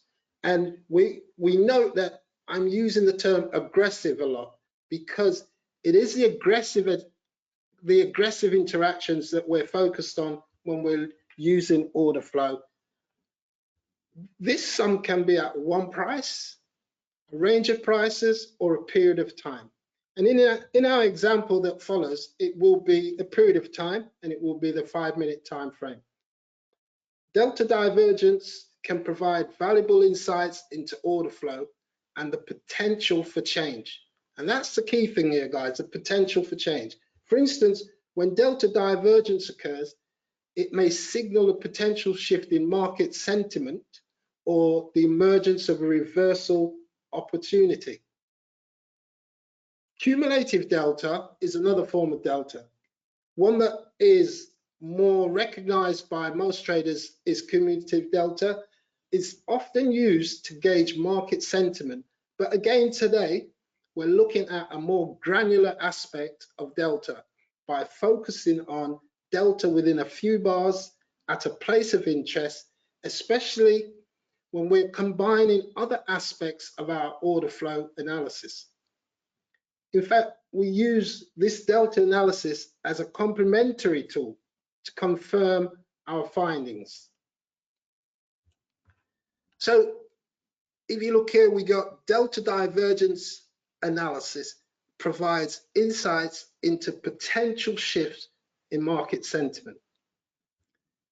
And then we have delta transition. This is one of the two forms of delta that we're going to look at in our example. Delta transition, it confirms the strength or weakness of participants. Also allows you to gauge market sentiment, because as delta transitions from one side to the other, so from buyer to seller or seller to buyer, we're able to gauge that sentiment, that change in attitudes.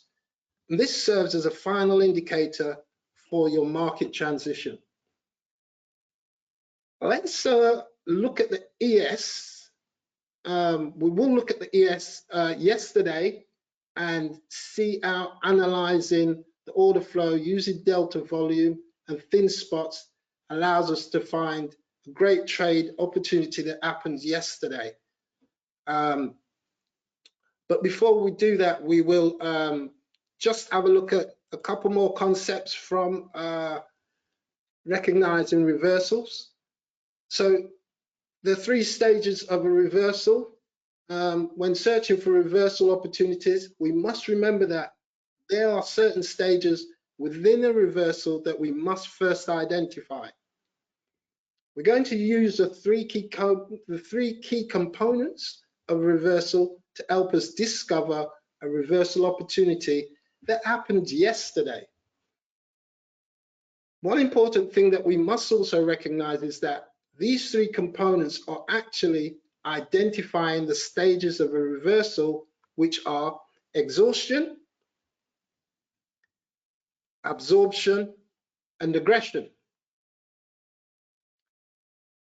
Although all this can take place in one single candle, for our analysis technique and our reversal style that we're trying to uncover, it should be observed over several candles. Sometimes it may only be 2 candles, but it's certainly not 1 candle for this type of reversal. Now we know what we're looking for, we will be able to unlock the 3 vital keys to a reversal opportunity. We're going to use the 3 key components of reversal to help us recognize the 3 stages within a reversal structure.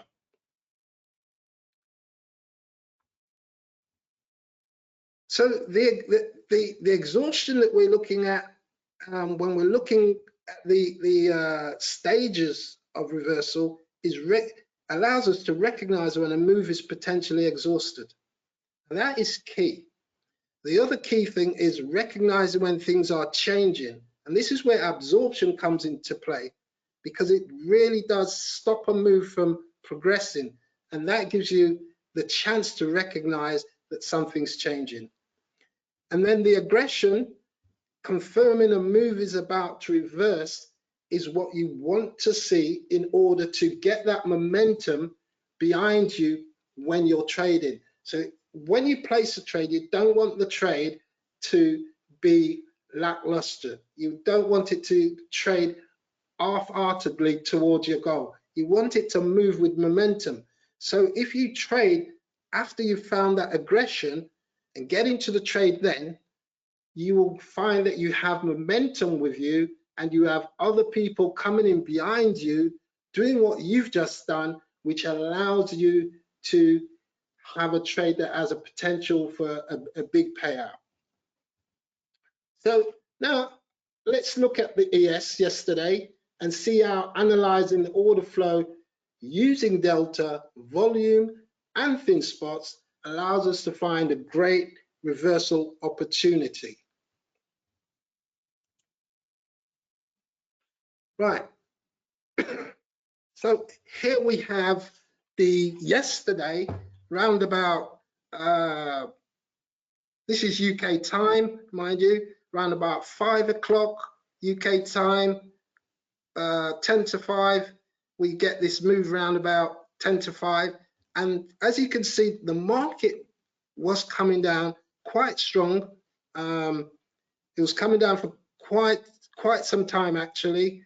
And if you check yesterday's ES, this is the ES. If you check yesterday's ES, what you will find is that this move was quite a strong reversal move to the downside. And if you also check, you will find that this is the first moment since the US Open that the ES gave us the credentials to get a reversal trade. And this trade actually went much further than what you can see here. You can see it reversed up to here, but it went much further.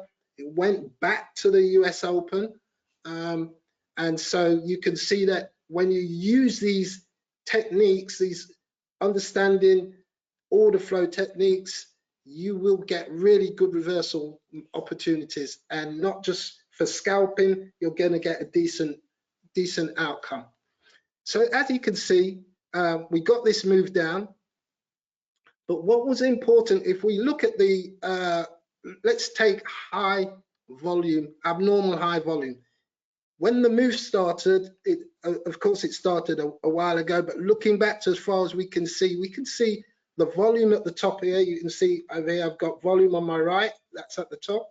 So if you look at these top numbers, you'll see the volume is 10,000, 15,000, 14,000, 17, 9, then drops to 9, then 17 again. So we were running between on a roughly an average of about 15,000. And then suddenly, when we get to here, we go 20,000. This is what we're talking about when we want to identify abnormal high volume. You shouldn't be doing this type of volume after all this move here. You're now doing more volume than you were doing as this move was developing. So you should be getting that large volume at the beginning, not at the end. So once you find this high volume comes into play, you know, also it needs to be at a or pretty close to a important significant level.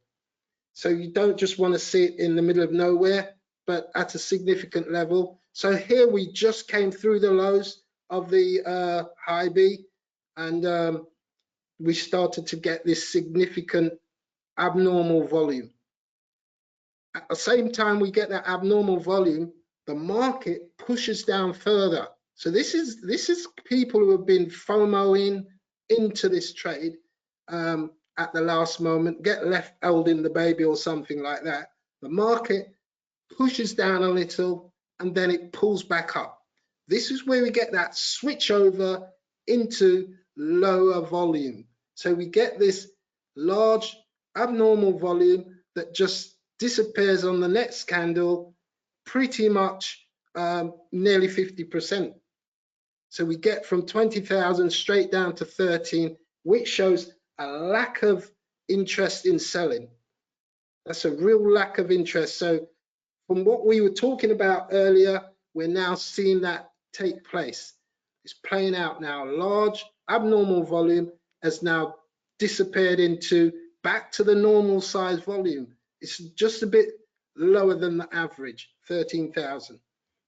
So we also get absorption here. So we had absorption here, these high volume clusters. So we had a shift in the volume. So you can see normal volumes around about 200, 400, and then we shifted to 1,000.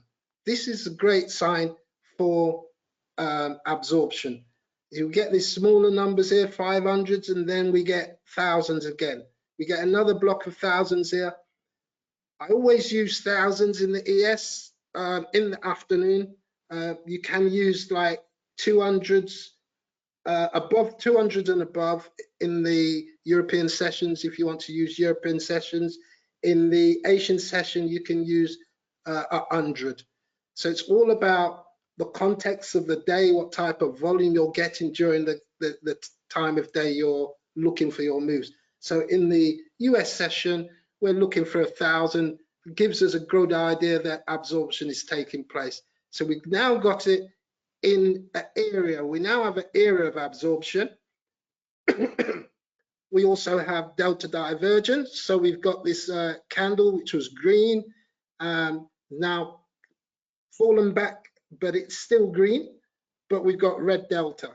So we've got, so you can see the delta bar on my right. So we've got a delta of -47, which is to the sell side, but we've got a buy side candle. The next candle, we get that delta transition was talking about. So you can see the delta transition that took place here was, although it was large, it wasn't significant. But if you look at the transition here, it's quite significant. Here, the buyers have transitioned their aggression back to the same levels that the sellers had over here. So you can see 15,000, 1,500, and here we got 1,500. So the transition has taken place here.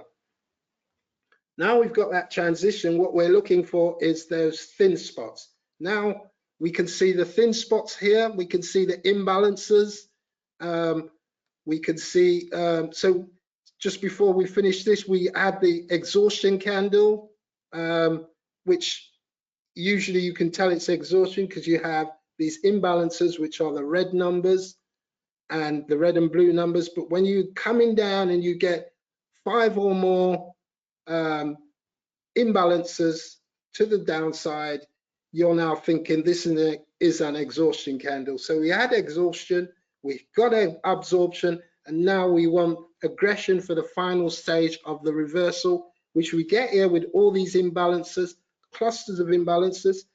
But what's important, we get this thin spot on the sell side.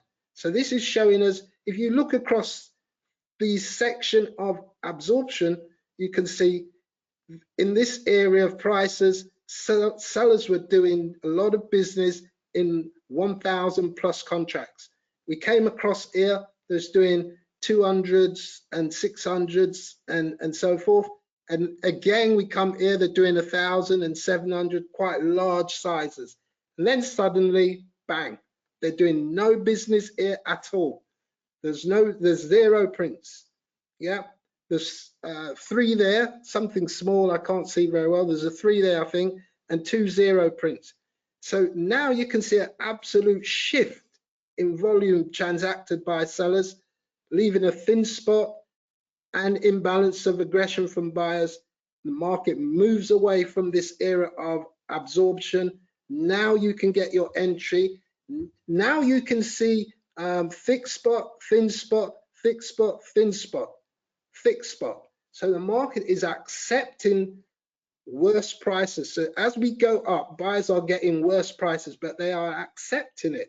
And when you see these thin spot, thick spot sort of laddering, then you know that the market has potential to keep going. Now you can enter. So the market goes off and it makes that move, and eventually it comes back, it pulls back a bit, and then what you get, a second entry, an opportunity to add to your position, or you could get a more conservative entry to the buy side by identifying these thick and thin spots again. There's a thin spot there, thick spot, thin spot, thick spot. Again, you've got that opportunity to get in. You've got confirmation the market has legs, it has momentum coming up behind it, and you get that move to the upside. We do come back down eventually, but then we take off. We don't go much further. We don't go below this candle where you got in. So your risk is quite low, and the market still keeps going, and you go all the way back to the open. I'm not sure how many ticks move that is, but it is substantial. So guys, this is how we use the information we have in terms of how we structure our analysis in the order flow to find these reversal moves. Let's have a quick look at another example. We'll have a look at crude oil again yesterday, and see the same situation happening. And this is proof that you can use this type of information to analyze the order flow and get your opportunity. So market moves up, and we get strong move up. We get the exhaustion candle. We get absorption here and here. So this time we only get 2 blocks of absorption, and we're getting numbers like 100 now. Because this is crude oil, it's a thinner market. We now use 100s. We're looking for 100s for the absorption. And again, just to show you what I've just seen, as we're going up, we get this thick spot, thin spot, thick spot, which shows this move up has legs in it, so it does keep going a bit. Then we get this abnormal volume. We get 4,000. So we were only getting 900, 500, 900, 2,800 there. That was a bit of an abnormal volume. And then if you look right across, we don't get anything like 4,000. Suddenly we've got 4,000, and then the market fails to keep going and keep that number going. Yeah. So the next candle should be displaying large size again. It doesn't. It drops down to 1,700. So again, another sign that this move to the upside is suspect, and an opportunity for a reversal. We get selling balances for the aggression. You can see that over here. We get the thin spot, thick spot, thin spot, thick spot. That tells you the move has legs in it, and it keeps going. We get that thin spot again here, and you know you can get into this trade again. So we get the thick spot, thin spot, tells you that the move has legs, keeps going. No need to get out of the trade when you see this. And you keep going, and then you get to the point where you get abnormal volume from 900 to 1,500. You start thinking, I've reached a target area. Maybe this is a good time to exit the trade. Right, so I was going a bit fast there, but I know we're a bit behind on time today, so I'm doing my best to get through this as quickly as I can. Right, so the reminder about the keys to spotting reversals is we've just seen 2 lovely reversals that both happened yesterday, 2 different markets, and what we were using was some simple identification methods. It stops you getting into trades. I'm sure you've heard the term catching a falling knife. A lot of people catch falling knives because they get the timing of reversals wrong. But if you use this clear, simple format for finding reversals, you will get it right more often than not. So to go over what we said, the key to spotting reversals: volume, thin spots, delta, exhaustion, absorption, and aggression. Just to remind you about the factors in analyzing a reversal, I'll quickly summarize each one of these. Volume. A significant increase or decrease in trading volume can signal a potential market reversal. Thin spots and imbalances. Market imbalances occur when there is a disparity between buying and selling pressure. An imbalance towards buying may suggest bullish sentiment and potential upward price movement, while an imbalance towards selling could indicate bearish sentiment and potential downward move. Delta. Delta divergence and delta transitions are key factors in sentiment change. So monitoring delta can provide insights into market sentiment and potential reversals. A shift in delta towards buying indicates bullish sentiment, while a shift towards selling suggests bearish sentiment. Exhaustion. This is one of the stages of a reversal. Market exhaustion occurs when buying or selling pressure becomes depleted, leading to a potential reversal in price direction. Signs of exhaustion include overextended price movements, divergence in indicators, or extreme sentiment levels. Absorption refers to the ability of the market to absorb buying or selling pressure without causing significant price movement. When a market absorbs large orders without significant price change, it may indicate accumulation or distribution, potentially leading to a reversal. Finally, aggression. Aggressive buying or selling activity can come before market reversals. High levels of aggression typically seen through rapid price movements like sweeping bids and offers, or large order sizes may signal a shift in market sentiment and the potential for a reversal. So guys, in summary, monitoring volume imbalances, delta exhaustion, absorption, and aggression can provide valuable insights into the dynamics of market reversals, helping traders anticipate potential changes in price direction. Right, I've been motoring through, so I'm now at a place where maybe you guys may have a few questions. So if there's any questions in the chat, anyone got any questions, put some in the chat. I'll see if I can see them. I'll give you a few moments. Calvin, you want to go to the questions box, not the chat. Oh, right. Okay. Okay.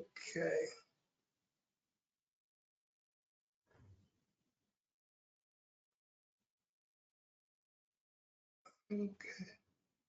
And just a heads up, look for ones that were asked during the time frame of your presentation, not to the previous presenters. Yeah. I'm not seeing any questions here. Someone says the sounds keep fluctuating, but I can't see any questions. Maybe. You're getting asked by Thong Wong, how can you get the indicators? Which indicators would that be? Would that be the footprints? Do they mean the footprints or the data on the volume? You can get it if you use NinjaTrader. If you use NinjaTrader, they have an order flow suite. You can get it from there. You can also get it from any of the futures providers who have platforms out there. A lot of the order flow type indicators you do have to pay for them, although they may come in the package, like NinjaTraders come in the package, but you do pay more for that package. And what about the volume and delta bars? Say that again, please. What about the volume and delta bars? Okay, volume and delta bars. So the volume and the delta, that data comes with the footprints. With NinjaTrader, it is called the volumatic. So their volumatic footprint comes with that normally. I think there are a few. I think if you have a Jigsaw, if you use Jigsaw, Jigsaw do have some form of volumatics as well. Jigsaw price ladder. There are a few people out there who do have it, but not a lot of people. But you can get them. But definitely, I use NinjaTrader, so I know about the NinjaTrader one. All right, and I'm going to do a last one. It wants to know if you're using the Ninja order flow standard or if you customized it. I haven't done no customization in terms of coding. No, I've just played around with the NinjaTrader bits and pieces that they allow you to play around with. So I've done my own personal customization, but nothing that everyone else can't do. So just like wonderful. All right. At that, I'm going to ask that if anyone would like to ask further questions, I did put Calvin's email address into the chat box. Calvin, I have to say, great presentation. I was really looking forward to hearing you today. And now that I've sat through it, I love how you use order flow to spot these reversals, and your technical analysis is spot on. And it's really clever how you incorporate the shifts of volume into your methodology. Great stuff, ladies and gentlemen. If you're looking for a powerful tool to leverage order flow along with delta analysis and you potentially huge reversals, Mr. Harris of successfutures.com has a solution for you. I've put his link in his email in the chat box. You can always find him at successfutures.com. Thanks again, Calvin, for taking the time out of your day to be with us. And I'm not sure if it's also celebrated on your side of the pond, but happy St. Patty's Day to you, sir. Thank you. Thank you. You're very welcome. Have a great weekend. You too. Have a great. We hope to see you again. Yeah, will do. It's a pleasure. Thank you. That will bring us to our next presenter. And I told you at the top of the show we had a great lineup, and this is an extremely gifted trader and software developer who became interested in day trading as a college student. He started out using NinjaTrader out of curiosity to test his ideas, and now has over 14 years of experience with programming on the NinjaTrader platform. He's actively day trading futures, focused primarily on the NQ, and he was able to get $30,000 in payouts in December alone with Apex. He's most passionate about futures trading, but remains committed to building the best trading tools. He enjoys connecting with his clients and bringing their ideas to life. Here to present NinjaTrader to the next level, tools for success, is Mr. Joel Wyse of Affordable Indicators. Welcome back to Traders Corner, Joel, and happy St. Patty's Day to you, bud. What's up, everybody? Thanks, Rob. Excited to be here. We're excited that you're here. I always love watching your presentation again. Thanks, man. I got some new features that I coded this week. I'm excited to show you guys. I think it's going to be helpful. And did you guys know that Tuesday is the first day of spring? I just looked that up. Woohoo! So I love stepping into a new season, man. So yeah, let's get rolling.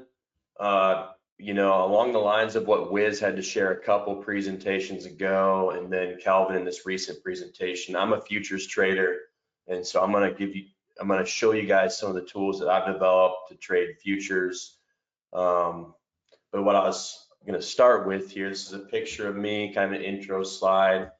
I'm presenting today from my office. So this is a picture of the exterior of my office condo here on the edge of this building, Suite A, here in Swanee, Georgia, near Atlanta, Georgia. This is my office and my trading desk back in the corner of the suite. And then, like Whiz shared, I've got some practices that I believe help a lot, give me mental clarity and vision for my software company and my day trading goals. So here's my cold plunge and sauna, which I'm extremely proud of, and looking at doing a project to extend the patio out into my backyard, give me more space to invite friends and hopefully even day traders into this experience. I think it's a game changer. Thank you, Aaron. Appreciate that. I'll be watching you guys in the chat as well. Maybe I shouldn't call you guys out by name in case you guys want privacy. But man, I've got nothing to hide here. I'm here to be real with you guys and talk about trading and get into some stuff here. So let's get started, or we're already started, but I'm going to keep moving. As Rob said, I have secured $30,000 in payouts, but let me just share in 30 seconds everything behind this, right? So I've spent, I just retotaled it this morning.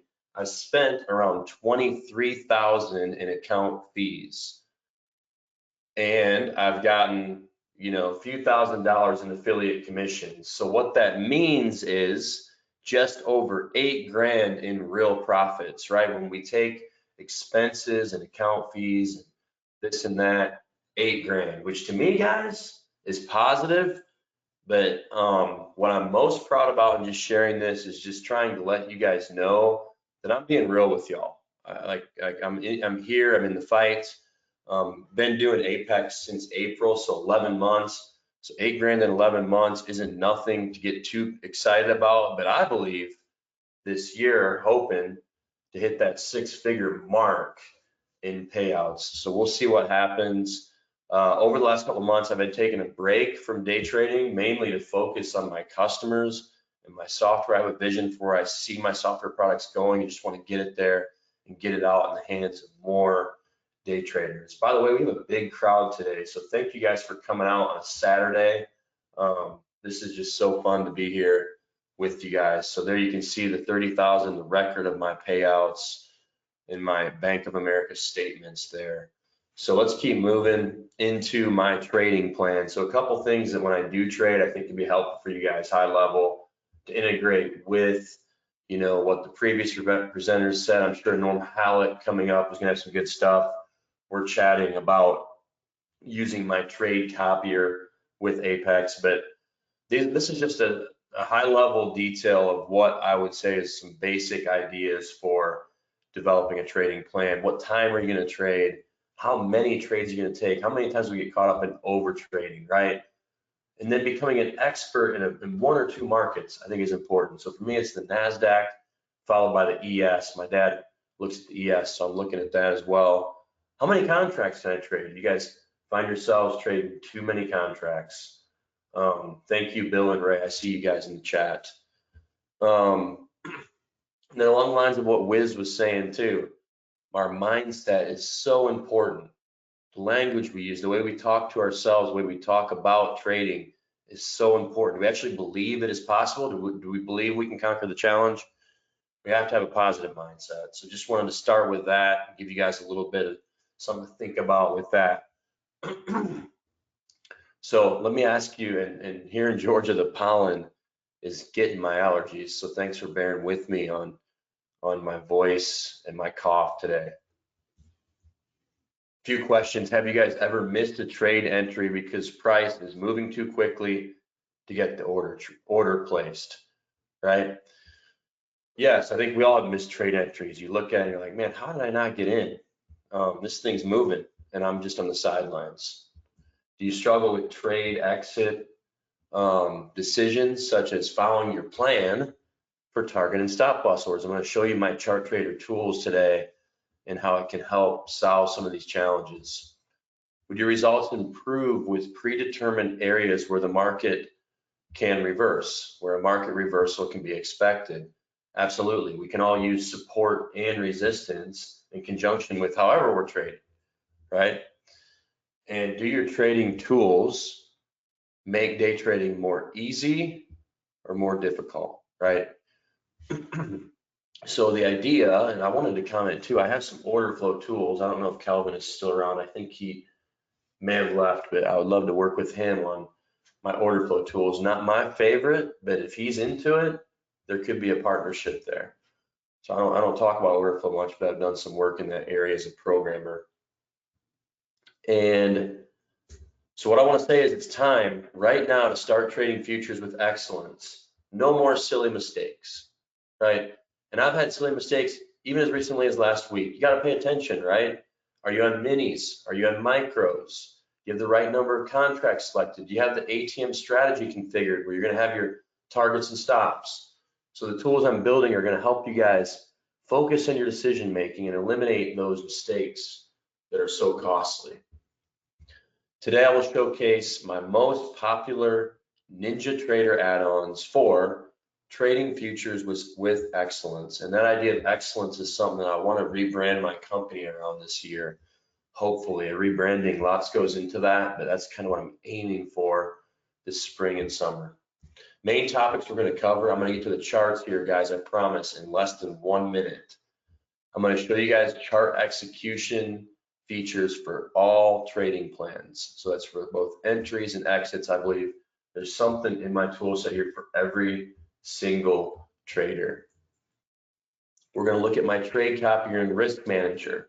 This is for managing all of your accounts, whether you trade one account or 10 accounts through a prop firm. This software is going to have value for managing your accounts and your risk. And then lastly, I'm going to show you some advanced support and resistance methods that I've developed, and we'll discuss those. So as with all these things, guys, I'm just going to tell you guys to take a look at my website. At the very end of this presentation, I'll give you some links where you can dive in a little bit further on everything I cover, because I'm covering a lot in about a half an hour that I have left right now. So we'll start with the enhanced chart trader. So like I said, chart execution features. This is a suite covering both your entries and your exits, and it's going to allow you, and it's allowed many of my customers, to build the perfect chart trader configuration based on their trading plan and their needs. So right before we jump to the charts, I like to think of this enhanced chart trader as a ready, aim, fire. You're planning out your trade, right? First of all, you're identifying the trade. Then as you aim at the dartboard, you're determining your entry type and price, stop loss and profit target, which you can do right in the chart window. You see everything in advance before you fire the trade with trade entry and trade management. All right, so we're going to start with the basic chart trader tools. So let's take a look. I've got us in market replay from Friday. This is 2:55 on Friday afternoon. And I'm just going to cover a few features here. On the left is the NinjaTrader chart trader that comes standard with Ninja. On the right is what I've created. This here you can get started for right around $100 today, including the buy and sell click buttons here. So rather than right clicking, now we're just clicking and placing our buy, whether it's above or below the market. There's no confusion in selecting the right thing in the menu. It's just a 2-click process to buy and a 2-click process to sell. Now we've got the limit entry buttons more customizable. We got a break even button here. We can separate our P&L and show P&L for all instruments or just the instrument that we're trading in the chart window. Guys, there's so many features in here, can't possibly cover everything, but this is my chart trader. You see, I'm working on this because right here at the bottom is the version number. Just yesterday, I released a brand new version, March 15th version. And the coolest thing about this is I'll show you guys, you can select mini or micro. This is what I put in this week. So I'm looking at a mini chart of the NASDAQ, but I can actually trade micros just by setting this little toggle right here in the upper right corner, toggle between minis and micros. And I'll show that in more detail on the essential chart trader tools. So with the basic tools, even your profit and loss display, right? Like let's say I take a long here, I'll just hit the buy market button. We can see our profit target of $40, stop loss of $40. Again, because I selected micro, this is a 1 micro trade, which means it's 1/10 of the size of a standard mini contract. So rather than a $400 target, I've got a $40 target on the NASDAQ.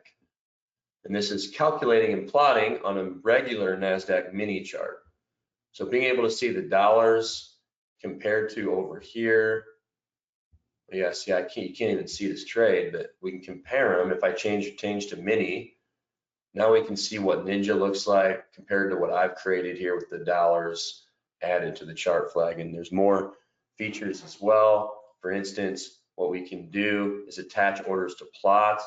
So take a look as I hover over these plots. Now I can buy limit at the 20 EMA. So you see I'm hovering over that moving average, that there's a 20 exponential moving average. Click, and I'm attached. The order is going to trail up with the 20 EMA. This is how I trade. I use moving averages as support and resistance and trail orders up with that, okay? So that's the basic chart trader tools. I think literally every person here can grab that today to get started. So we'll jump into some more advanced features of my chart trader platform. Thanks, Aaron. Appreciate that, man. Let's take a look at the essentials. So it starts with the basic. We'll look at the essential chart trader tools. Then I'll show you guys several other modules I have as well. So the essential tools, if you see, if I jump to this, is going to add some position sizing. So let's take a look here. Essential chart trader tools. Right here is going to add position sizing. Okay, ATM strategy planning, the quick select buttons, one-click order placement now, position sizing features, and risk reward features, which is a new thing I've been coding. So let's take a look now how this is different. Rather than using the buy and sell clicks, I can just one-click entry. So right down here, if it's blue, it's going to be buy. I can change it to red for sell. So let's say I want to buy. It would be a one-click. All right, one click on the chart to place my buy limit.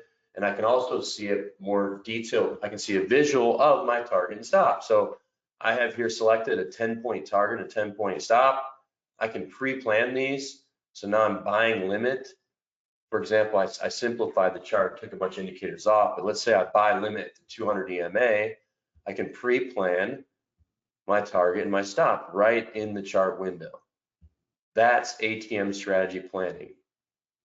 Okay, I can see my risk reward 1.9 times right now, my stop. So let's cancel that order. We can see here we got the quick select button. So now I can quickly change to a 15-point, 20-point, or 25-point target. That's how I've configured this. You can put any ATM strategies here to quickly toggle back and forth. Okay, position sizing. Again, won't go into this too much, but you can see I have mini selected, change to micro. That's a brand new feature I coded, which I really just absolutely love it. But let's say I've got a $200 risk.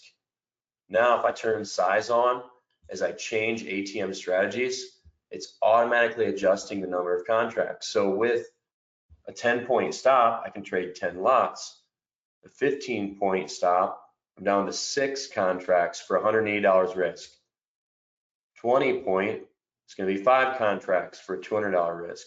And lastly, 25-point is going to be a 4-contract trade, again, to maintain that $200 risk per trade.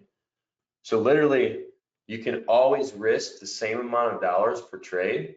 It's going to adjust your contract size. And then even as you plan this trade right here, it changes the contract. So 7 contracts, 6 contracts, 3 contracts. So as I'm changing the number of points in my risk, it's changing the number of contracts for the trade. Man, are you guys with me? I feel like this stuff's very complicated sometimes, and I'm like, I don't want you guys to feel like you can't follow it, because I believe anyone can follow these tools, which is why I'm working on more YouTube videos as well. But I code everything, then I gotta like answer all y'all's questions. Then hopefully at some point I can publish the YouTube video. So I'm working long hours right now trying to get all this stuff out, and then hopefully have a couple people on my team to help at some point. Would be awesome. But that's kind of where I'm at, real stuff. So that's the essential chart trader tools. It's got some other features here like close half of your trade, different things. You can read about this on my website. No fear. You can always go read more about all of this stuff. So let's look at next. We'll jump through a few more of these things, kind of wrap up the chart trader portion of the presentation. So all this stuff is built into one indicator and unlocked with different purchases. Yeah, Joseph, for sure. Yeah, Gary, depending on whatever part you guys own already, lots of my customers are here today. You can work with me on prorated for the update, or you know, we're doing a discount code that's pretty significant and special today for upgrades as well. So advanced exit orders, this is where you can build trailing stops. So again, you can build custom trailing stops. So as I select custom 1 here, and I go click on the parabolic SAR, now I could go into the settings and change these names. Can't do this right now, but you can literally configure up to 10 custom trailing stops based on any indicator and control that right here. So yeah, Ninja has trailing stops in the ATM, but this is going to allow you to extend the ATM with your own custom trailing stops. And there's also other features of advanced exit orders, such as basing your exits on the ATR, which is a method that I use, kind of varying your exit size, your stop loss size based on the ATR and how the market's moving. So check out advanced exit orders if that's something that relates to the way that you trade.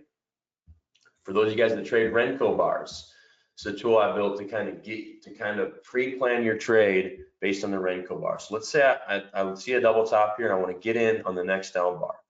This order is now placed. This is a resting order, sell stop, placed right where, in fact, 1 tick below where the bar is going to close.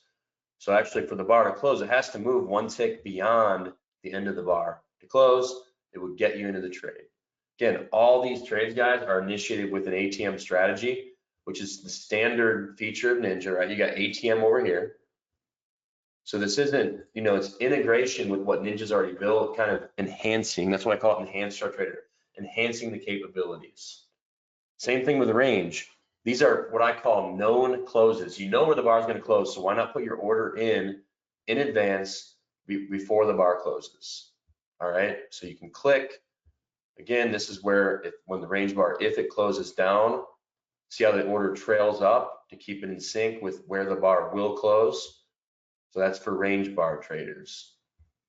Probably the best tool, especially if you're trading multiple accounts, is close bar entry. So you can get in, you'd wait till the bar closes to get in. If you were doing that, you would just turn this on, and this is going to be a red bar. Okay, so right now, sell 1 market on the next down bar close. So the next time we get a red bar, this would then sell at market. So this is closed bar entry orders. So if you're ever trying to enter when a bar closes, you're waiting till the bar closes in a particular direction or any bar, any direction, closed bar entry orders would be the tool you'd want to grab. Now, any of these tools from the essential on include the basic tools. You don't have to buy the basic tools if you're going to get one of these more in-depth modules. Signal, again, just like closed bar entry orders, is going to link to a signal and enter the bar on the close and enter the trade on the close. So for example, here I've got some stochastic signals that if you were to turn this on, you can see how it highlights all the blue arrows saying, hey, it's connected. And then the next blue arrow, we're going to get a signal when the bar closes.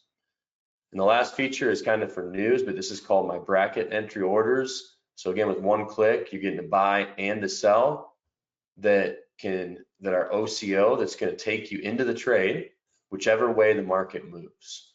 So this is great to initiate this right before a news event, or even the open at 9:30 on the NASDAQ. My customers used it for that as well. So that's all I'm going to cover on the chart trader. By no means exhaustive, but it's a great overview for you guys. I want to show you guys now, moving into part 2 out of 3, my accounts dashboard products. So this is going to be a window for tracking all your accounts, to keep all your accounts in sync with one another. Okay, and there's 2 parts to this. What I call duplicate account actions, which is the trade copier. It's going to copy your orders and or your positions to keep your accounts in sync.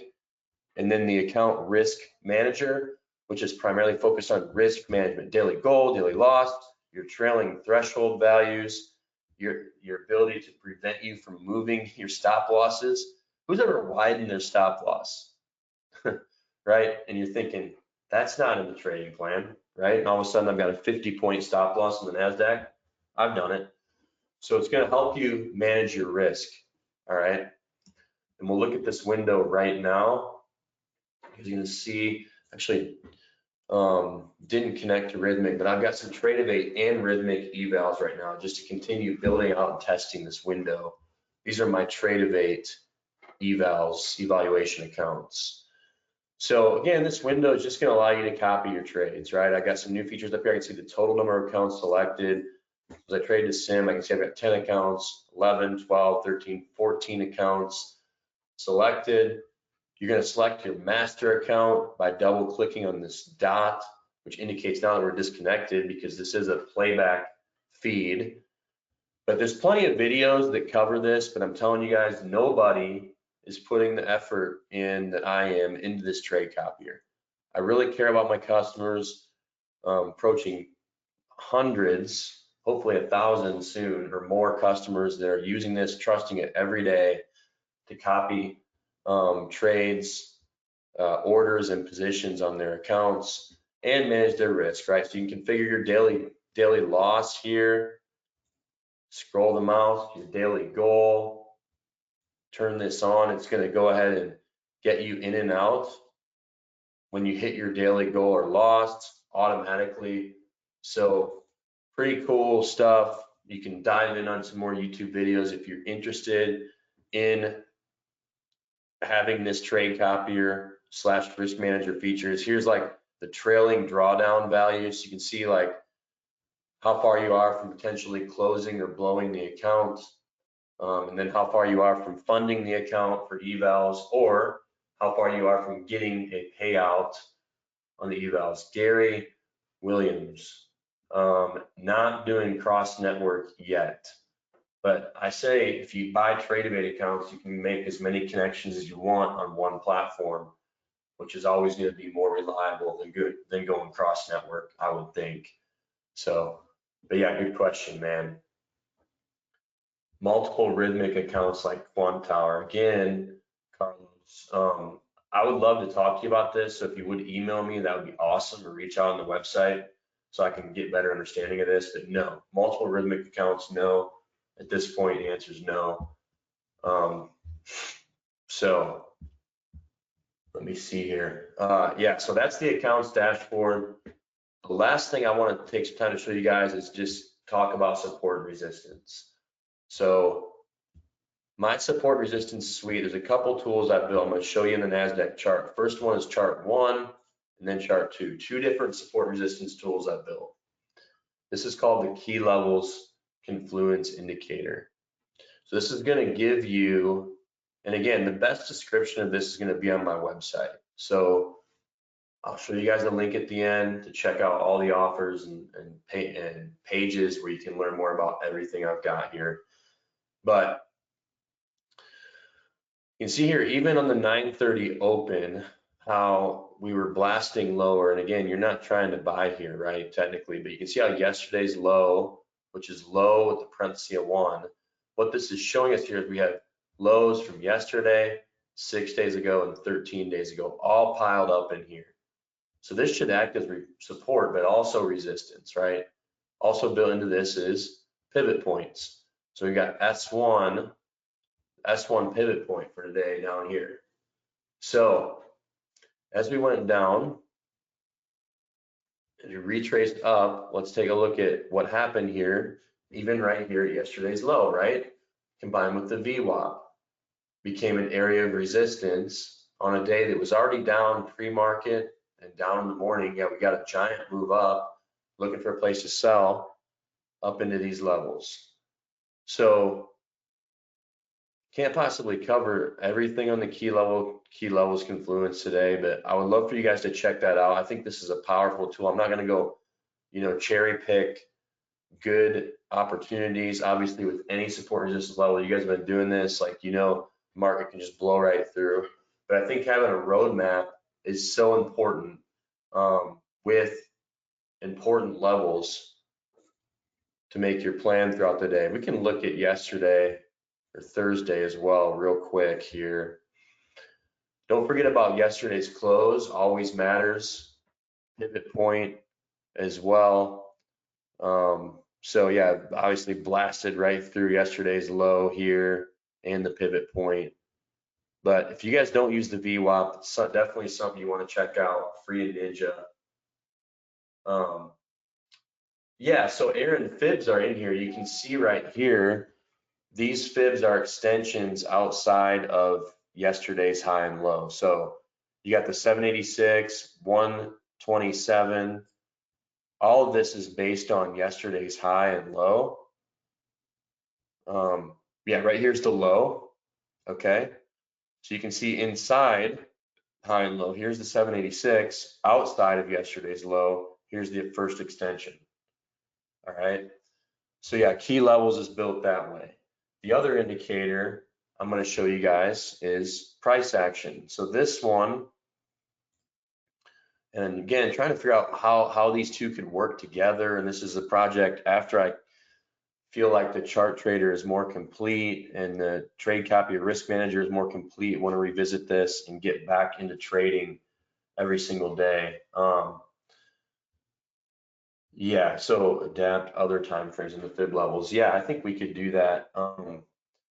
So looking at the price action confluence, what this is doing is taking daily, weekly, 240 minute, 60 minute, and 5 minute highs and lows or bodies. So meaning highs and lows or bodies. Body is going to be like close and open, right? The body of a candlestick. And then it's combining them. So what you have inside, for instance, this level right at the top of the day is the daily low from Tuesday. You see I hover my mouse up here and it shows exactly what's in there. Tuesday's daily low. We also had 3 times 240 minutes where it hit a high or a low, 60 minute 4 times, and then even down to the 5 minute 3 times. So this level was the daily low from Tuesday. Right here was the high from February 29th. Okay, is the last time this level was hit. So you see a perfect touch right here, daily low Wednesday. Confirmed 3 times in the 60 minute, 2 times in the 240 minute. So again, each of these levels in here it's combining all the highs and lows across the different time frames and then putting them into levels. You can see how some levels are tighter and some levels are wider. You can adjust how wide you want these zones to be in the settings. So if you guys want to dive in and study support resistance, I think these are some awesome tools that I built to do that. And that's all I'm going to cover. I know it's brief, but you guys can look at this on the website, which I'm going to jump to here in a moment. Going to answer a couple questions and I'll give you guys my offer. Let's look at what James has to say. Can you add a trail HWM column to the risk manager? Is the only thing I wish I had. Trail HWM. I think what you're talking about is the trailing threshold, my man, potentially. So this is like telling you as you hit the peak in your account and you start to come backwards, at what point, how many dollars are you from blowing an account, which is important. Yeah, that is the high water mark. So it's keeping track of the high water mark, but what's more important than that is how many, so you take high water mark minus the trail, right? Which gives you this from close column that I put right here. It's telling you actually how far are you from the account being closed or blown. Okay, so I think what you're asking for is already done in here. And the high water mark is being tracked and stored in this indicator. I'd love an update for the key levels confluence, but an option to plot the levels on all charts. Yeah, Charles. That's fantastic. The problem with that is when you use global drawing objects in Ninja, it can really slow things down. But I'm actually going to note this right now in my task list, which I'll put on the side. And I'm going to note that right now, Charles, so that you and I can revisit this. And I appreciate that feedback. Global objects for key levels confluence. Yeah, man. Any of my customers here too, reach out if you're using this stuff and you see what we need, because I'm going to continue. I'm continuing really feel like I'm stepping into some good productivity the next couple months. I want to get a lot of this stuff done and more videos published and even get back into trading. Guys, I want that $40,000 payout. Literally, that's all I'm going to do. 20 accounts. It's 20 accounts or bust. So when you think about it, what happens is you pass 20 evals, how much do you spend to do that? Maybe around $1,000, give or take, for all the evals. If you flunk a couple times, so you get them passed. Then the PA is you pay $85 for a 1 month. Times 20 is, what does that even come out to? Like less than $2,000, okay? For the I was going to chime 40, in. 85 times 20 is almost 2,000 on the nose. it's a lot, yeah. But you know, it just depends what you have to spend, right? So I've pulled some payouts, and so I'm going to respend, invest into accounts, and if I just hit it once, it's going to be something to celebrate. So sorry for that tangent. But I do want to wrap up the presentation. I was supposed to be done at 3. I know we're running behind, but I'm going to try and get things a little bit back on schedule. So let's go through kind of a summary. James Daly lost. Yeah, it's in there. So yeah, James, feel free to reach out if you have more questions, and happy to answer that via email.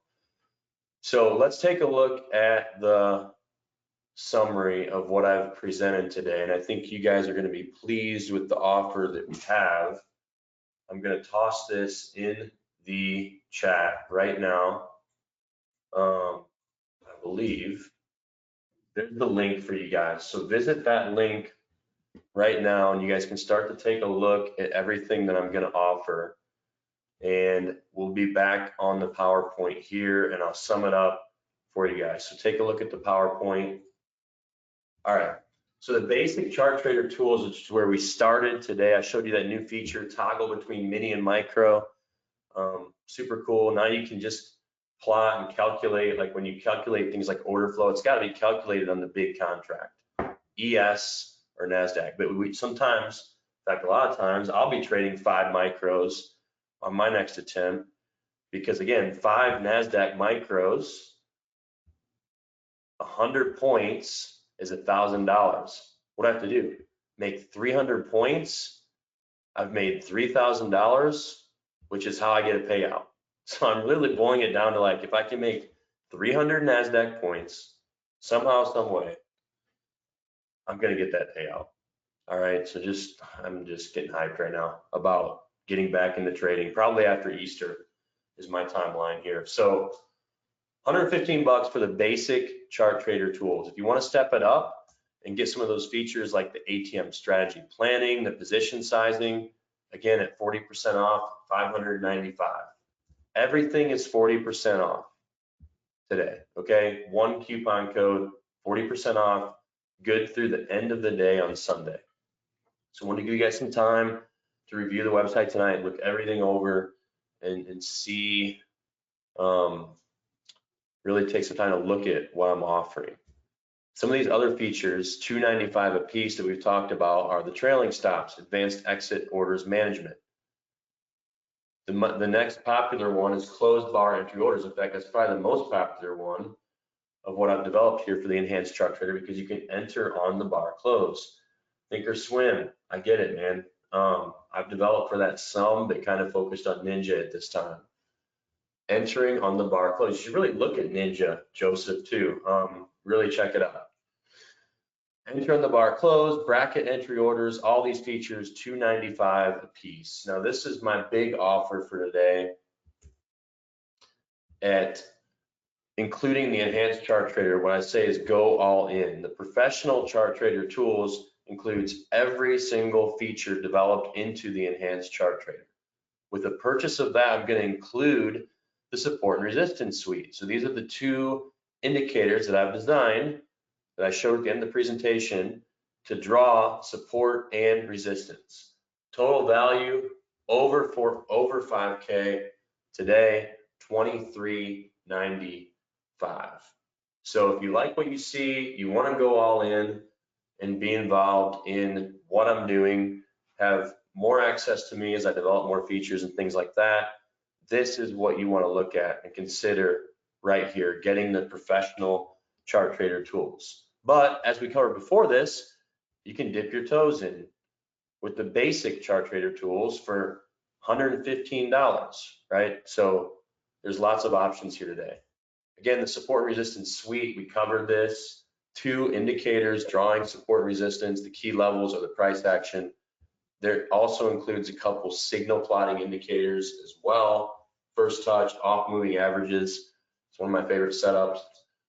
Tried to develop into like a fully automated thing, still working on that. But yeah, this is gonna plot some arrows when price hits a moving average. This suite, again at 40% off, $895 if you want to just get this suite. But if you get the Pro Tools, this is included with the Pro Tools. Just a reminder of that. And so the accounts dashboard, this has been such a fun project to conquer these challenges of building a trade copier. Even recently now it handles rejected orders. So it's going to automatically track a rejected order and place an order to get you in the trade when your follower accounts are rejected. So pretty cool. The account risk manager features 2 separate products today at $175. I want to comment on my customer reviews, which I'm so proud of. Don't forget to look at those. I'll show you the website in a moment as well. Just got a great one yesterday and a couple more in the week. And here's the offer summary. So I put the link in the chat already. This is going to be good through the end of the day, Sunday, March 17th. It's 40% off everything. So let's finish by just looking at the website here. This is the page I've created for Traders Corner. You guys need to visit through this page. You're going to use the coupon code CORNER right here at the very top. You can see the coupon code CORNER. And again, I've summarized everything that was shown in this presentation today on this page for you guys to take a look at. Click the blue links based on what you're interested in to learn more or make the purchase.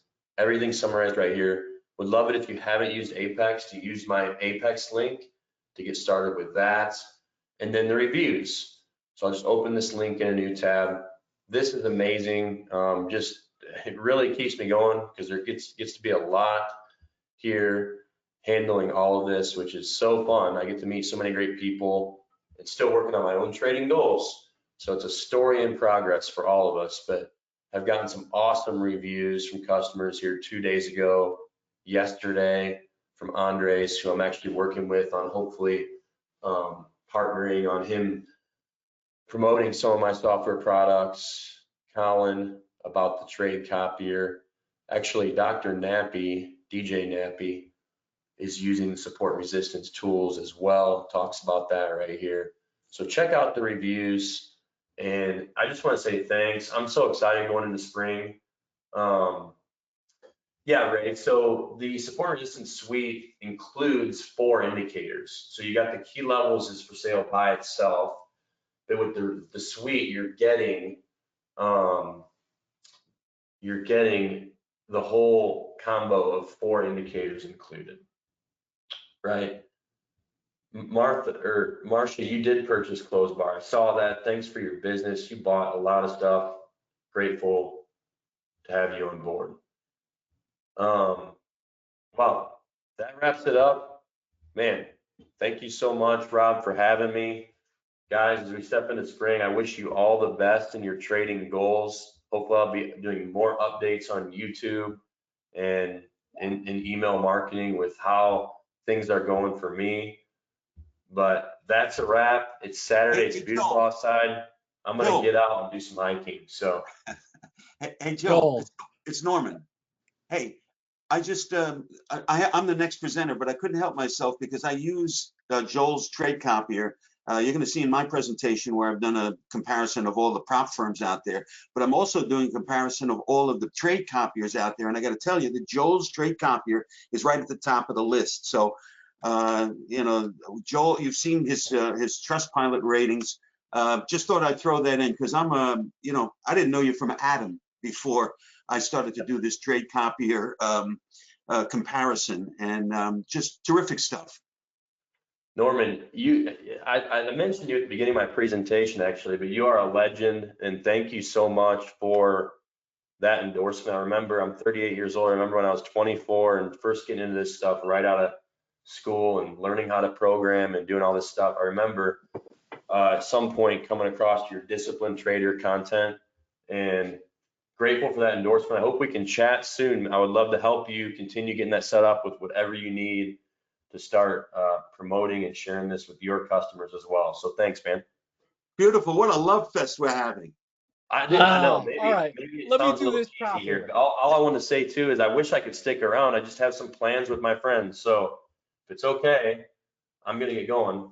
But Joel, hold on 1 minute before you go, because we know you made me an offer I couldn't refuse on your indicators, and it caused me to change from Thinkorswim to Ninja, and the ease of the click, the power of everything you do, the everything has, it might not be a tremendous change, but I get those couple extra ticks. I get that, few less ticks on a stop, just things like that. And I forgot what it was. I wanted to make you an offer. I can't promise that it'll be as it happens, but the day you get your $40,000 payout, you let me know. I'll put my father to work in the garage and have him make some kind of award.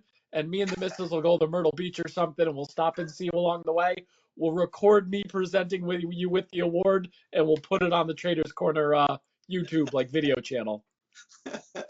dude, hey, I'm gonna hold you to that, man. The other thing I think it would be great.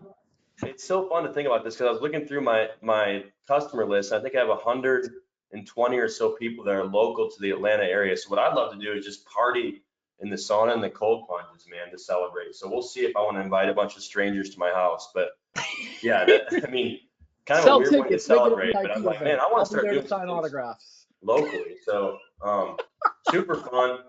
I'm a little crazy. I don't know what I'm saying right now.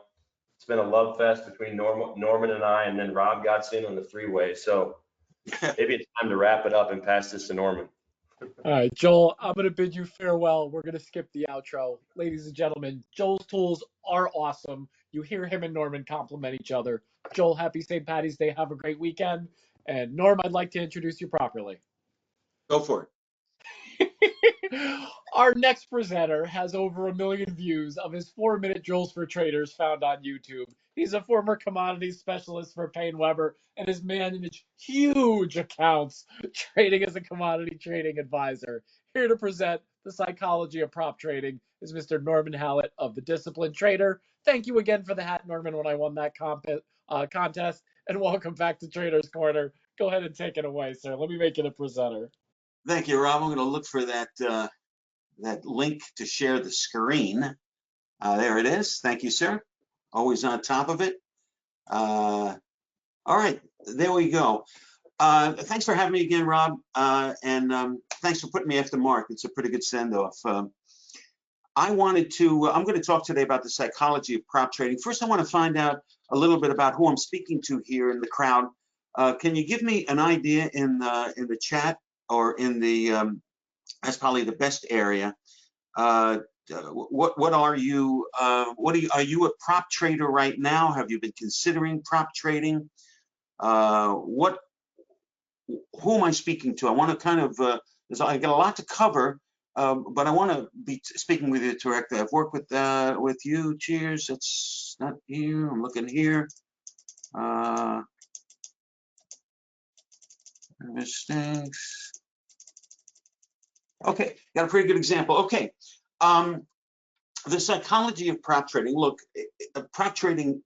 I'm now a zealot in prop trading because I believe that especially anybody that's trading under about $20,000 in the futures market, should be considering prop trading for several reasons. A lot of them psychological, and I'm going to go through those for you and give you some offsets for some of the stress points also when you're trading in prop trading. But the idea of trading somebody else's money and getting 90% of the profit, actually they're paying me and everybody else the 100% of the first 25,000 in each account that you have. So there's a lot to like about it from trading somebody else's money.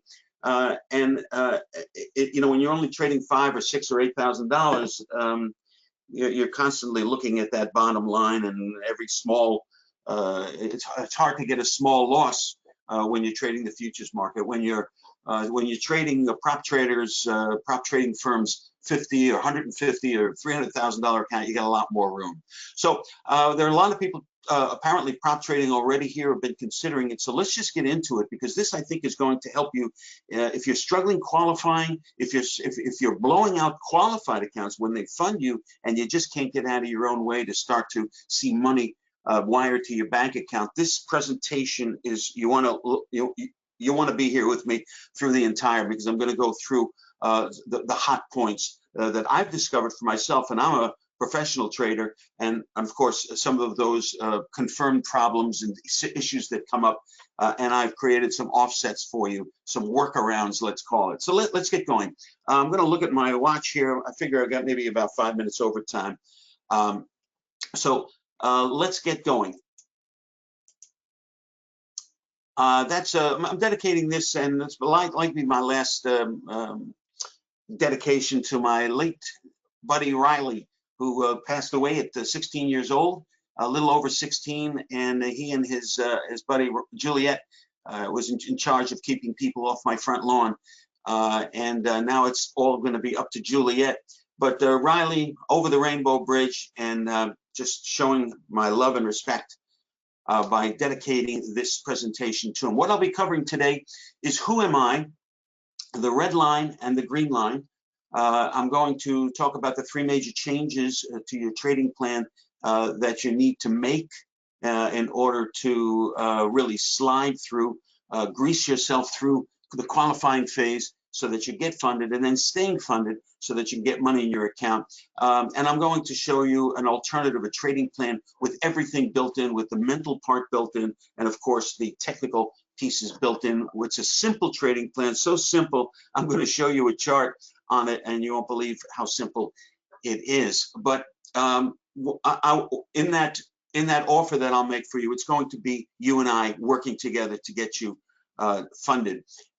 So let's get going.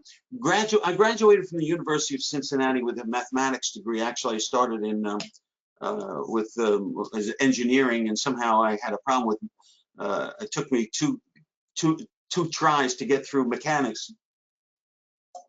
So I added up everything I had, mathematics out the door. During that time, I was in a work-study program to afford college, and I worked in the restaurant business while I was in college and afterward. A place called the Prime and Wine. So if you're from Cincinnati, probably remember this place. Kind of burned to the ground about 15, 20 years ago, but it was one of those salad bar restaurants. One thing I learned there is that the food, the money is not in the food, it's in the drinks. So I flipped over my career there and decided to join American Events Corporation, who's opening Studio 54 type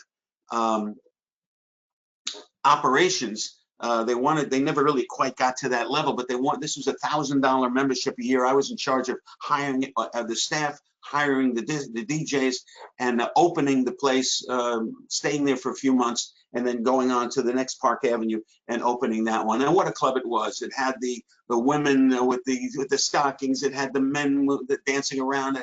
We had everything. The lit dance floors. It was the kind of disco 80s. This was in the late 70s, early 80s. But you can't stay in this business too long, otherwise you lose your sanity. So I, after about a year and a half, almost 2 years, I decided that's enough for me. And but what could I do? I decided, my brother was kind of a nut for a guy named Harry Brown in the gold business, and I said, hey, why don't I sell gold, see what happens. So I joined a gold option firm, in the late, actually 1980. And the first, it was the second week I went in there, this is what it looked like. They had cleared out all the desks, and it was one of those fly-by-night firms that I didn't realize what happened. But I did make a sale, and they owed me money, so I took the plant out of the back. I took that plant that was in the corner, I put it in the back of my car. Actually, I was chased by the landlord. He said, he says, you can take the plant. They owed you money too. So, but I said, I kind of like the experience talking with traders and individuals about gold and silver. So I decided to go to another firm in San Francisco. Wound up to be the largest firm in the country.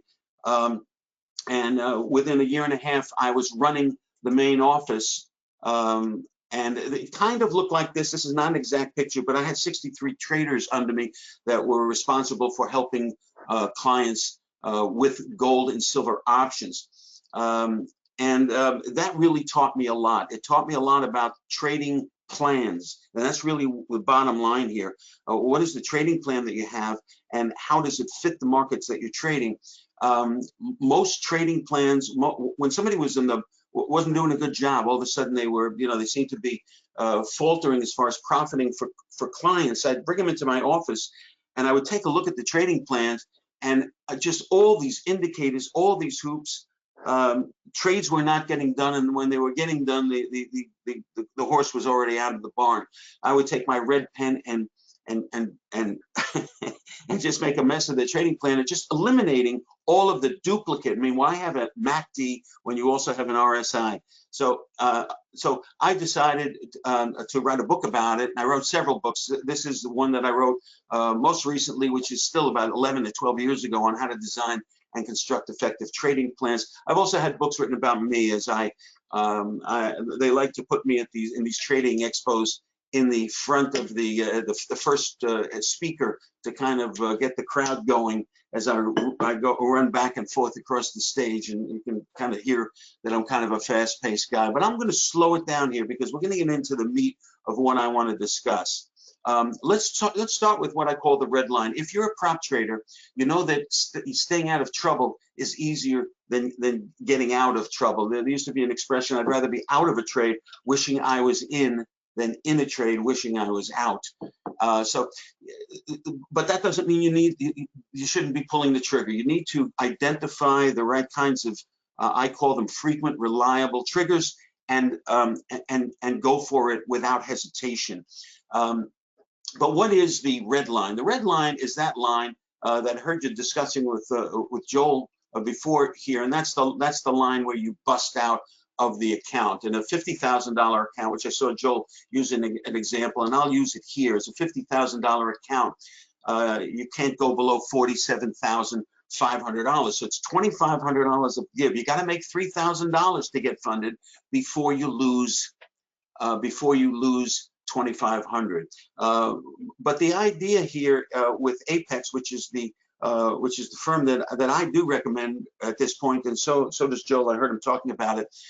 They have a tighter way of judging that red line, where you are to that red line.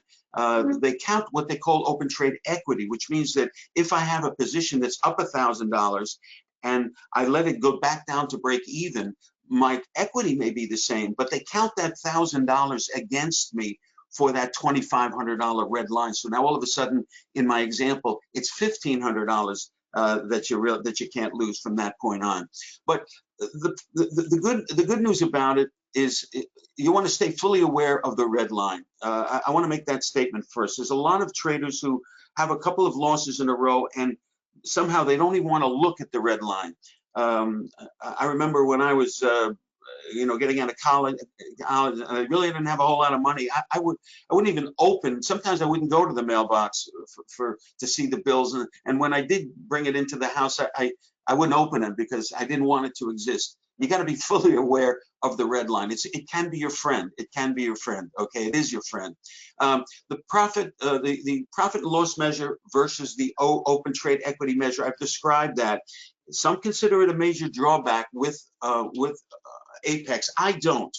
I know what they're trying to do. They're trying to make you a better trader, and that is the major benefit of judging your drawdowns from open trade equity. Look, when I was running that floor, one of the main things I would look for is how much you're giving back. You had a profit and you gave it back. Sure, you want to let things run.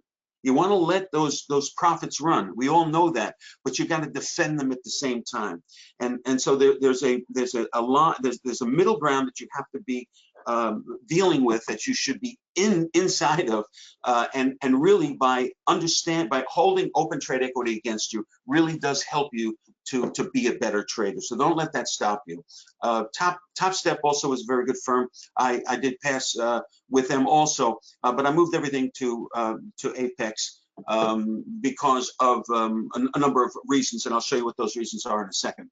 The green line is another thing that you wouldn't think is a problem, but I will tell you, those that I coach on this consider it an issue, and it is it's the line, it's the $3,000 line. In other words, it's the line that you have to reach in order to get funded, that you have to surpass.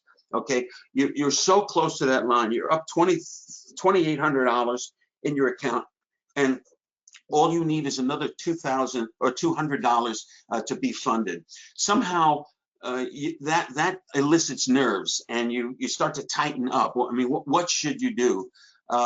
So that's another area I wanted to point out, and another area that we're going to discuss when I discuss the 3 adjustments that you really need to make in order to grease your way right through these the evaluation phase, and then the funded phase, where you want to earn enough to start requesting money in your account. That's really where the fun starts.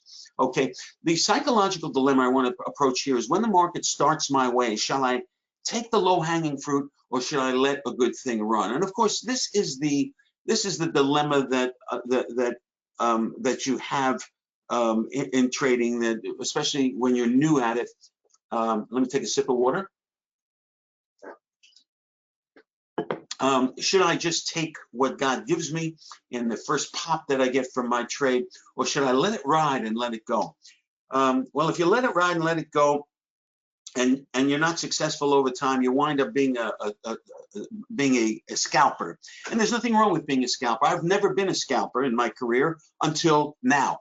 And I will, and by the scalping part, when you take when you have a trigger that gives you a pop, when you have a trigger that gives you a pop, that's why I call it a reliable trigger, something that gives you a pop at least 2/3 of the time and occurs frequently. You don't want to test your patience as a trader. So you need a frequent, reliable trigger.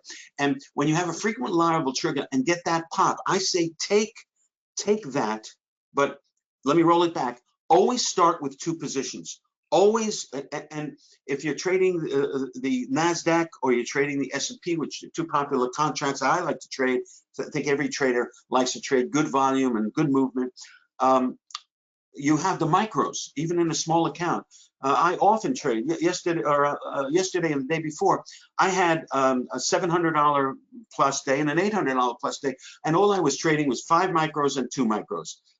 So there's a lot of bounce in it. There's a lot of pop in these markets. So let the leverage work for you. But with the question of, should you take the low-hanging fruit or let the good thing run, you want to build a distance from the red line via the scalp runner combination. Okay, I've already given you that idea. In other words, always take 2 positions, treat one as a scalp, one is a runner. Let that runner go, and then defend, as I was talking about before. You want to defend the profit along the way. We won't go through those simple things that you can do to do that.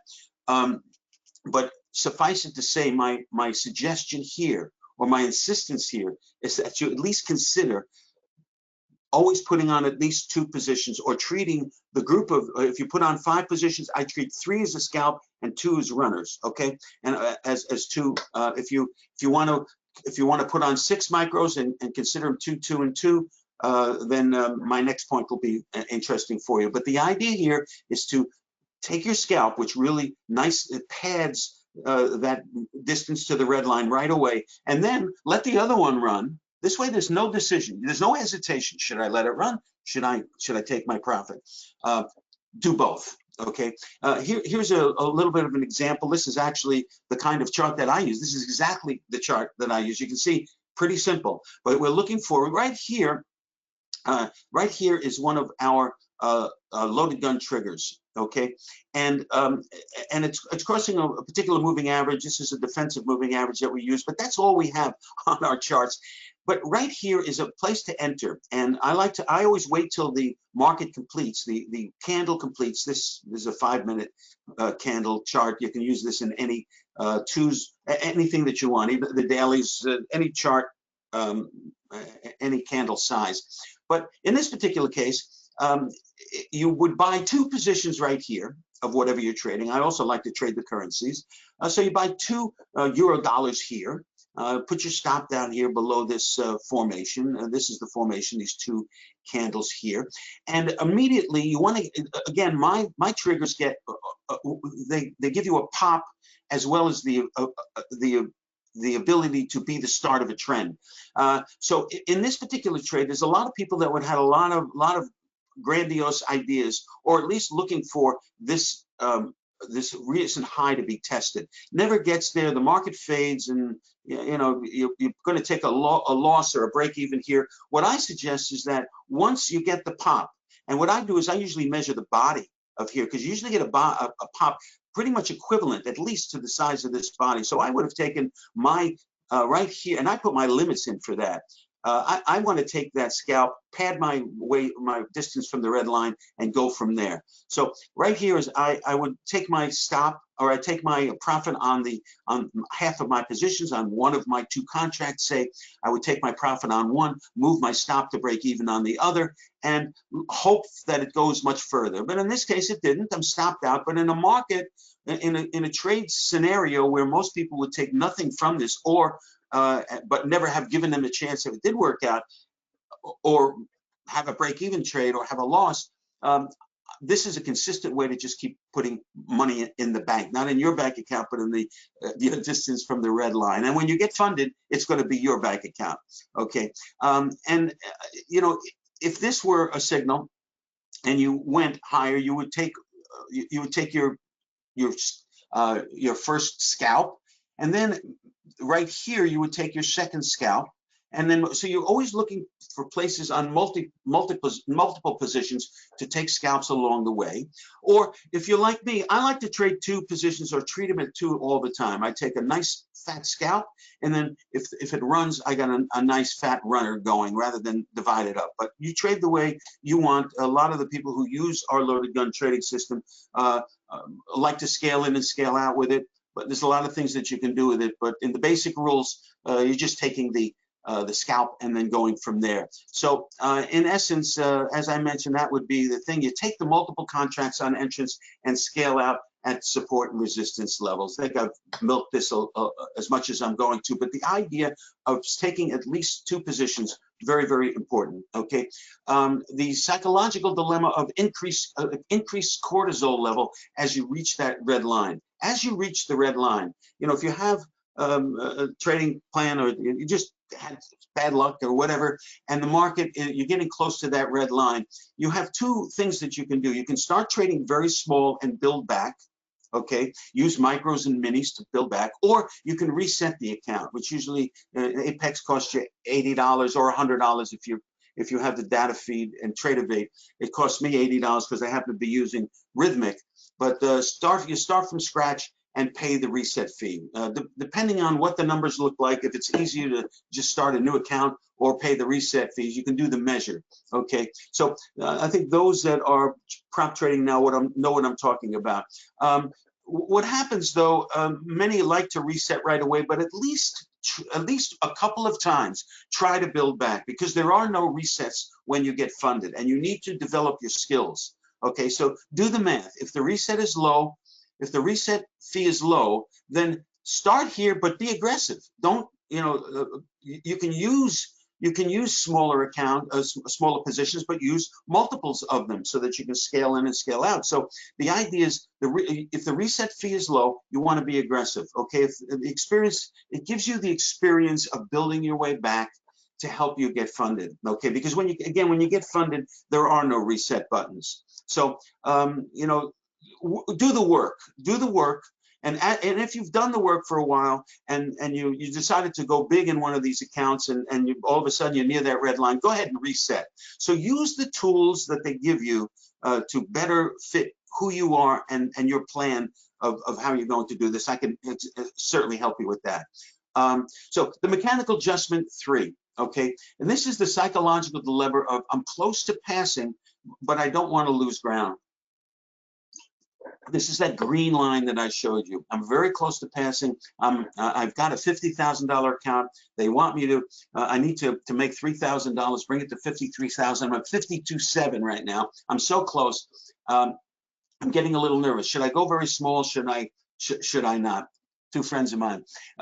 Be trading at least 2 qualified accounts. That's my first tip here. In other words, when you're trading 2 qualified accounts and you're trading them equally together, in the same way, when you get to that point, You can be a little bit more aggressive with one and follow your normal path with the other. It really takes the pressure off any one of them, okay? Because really, the truth is, the best thing to do is just keep doing what you're doing and let your good trading plan work for itself over time.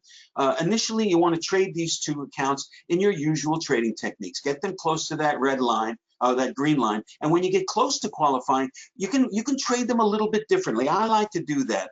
I use the same contract but different exposure. So maybe I will trade 5 micros in one and only 2 in the other. This way, if I'm wrong, I'm not going to hurt myself in the one I'm only trading 2 in, and I maybe hurt myself a little bit more in the 5, but still not a very big hurt. But if I'm right, I qualify immediately in one, and I'm much closer in the other. So same contract, different exposure. So do the right thing with the right trading plan to get yourself near that green line. And in the end, you're going to continue to do that. But if emotions come up, okay, if emotions come up, if you're still kind of new at this, divide the attention. The same contract, different exposure, or you can use different contracts. In other words, you may trade the euro dollar in one or the Japanese yen in the other. They can tend to move together against the US dollar, but the Japanese yen is a slower mover, so you do it that way. Should you go small? I don't think you generally should be going small, but I think you should just keep doing what you've been doing.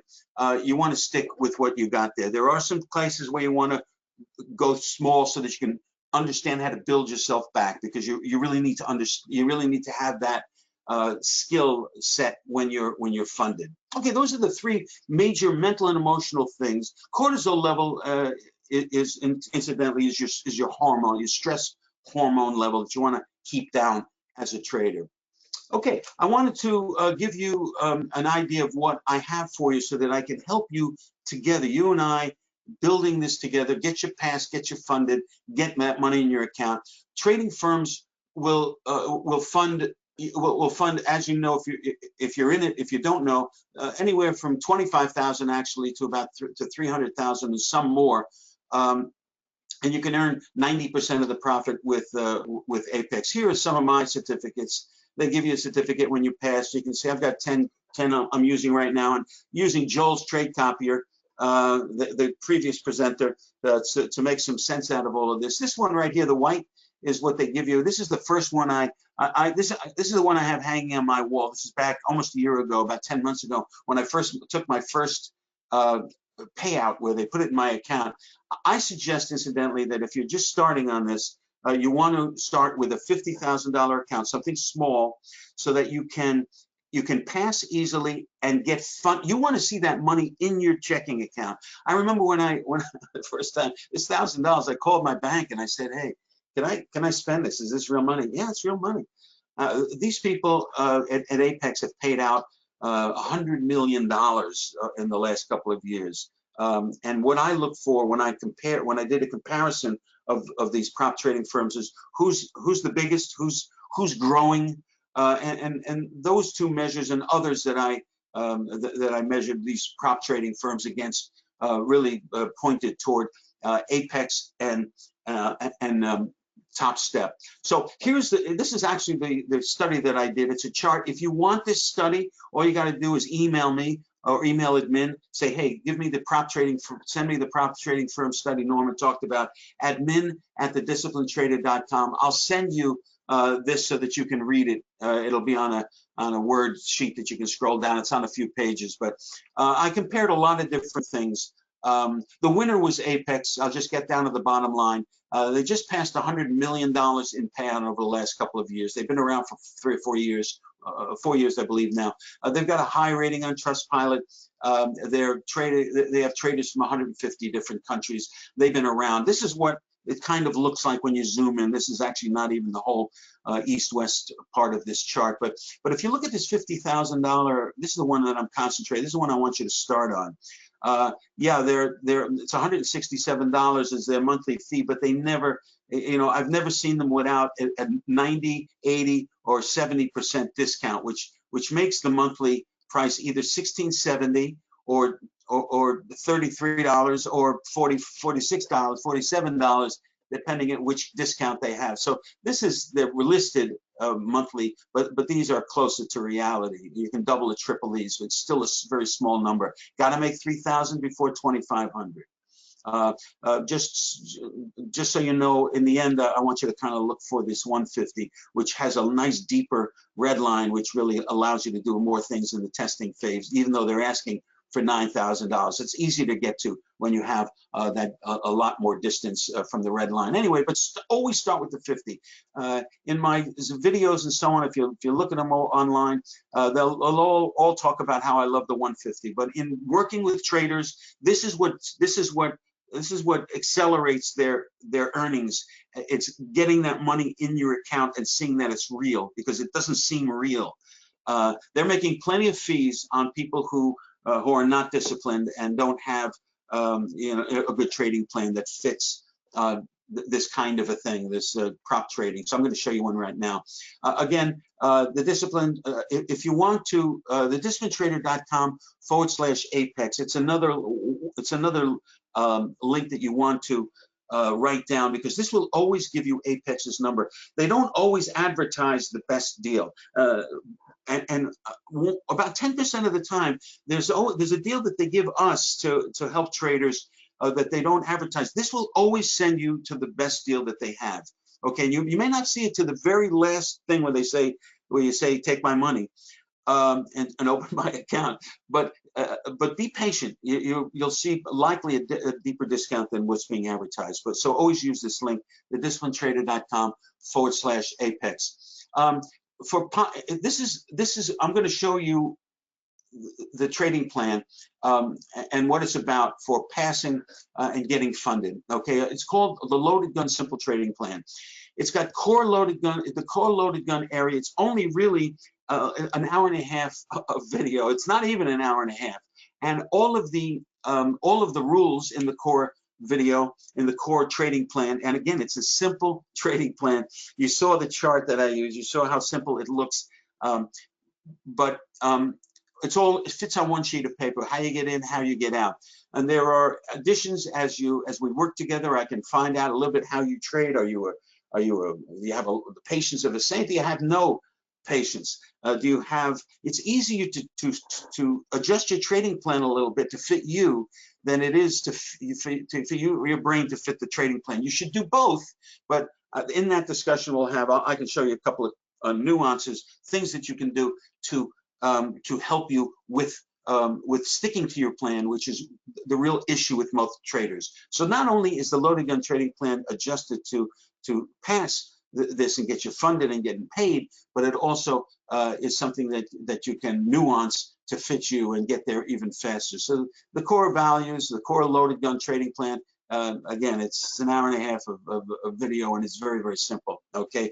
and then you have the nuances. These are the things that are optional that you can add to the trading plan in order to fit you. There's 7 of them right now. We're testing 2 right now, but these are really great for traders who seem to jump off their plan and somehow blame the plan when you know it's you. So this is a very important feature in what we do.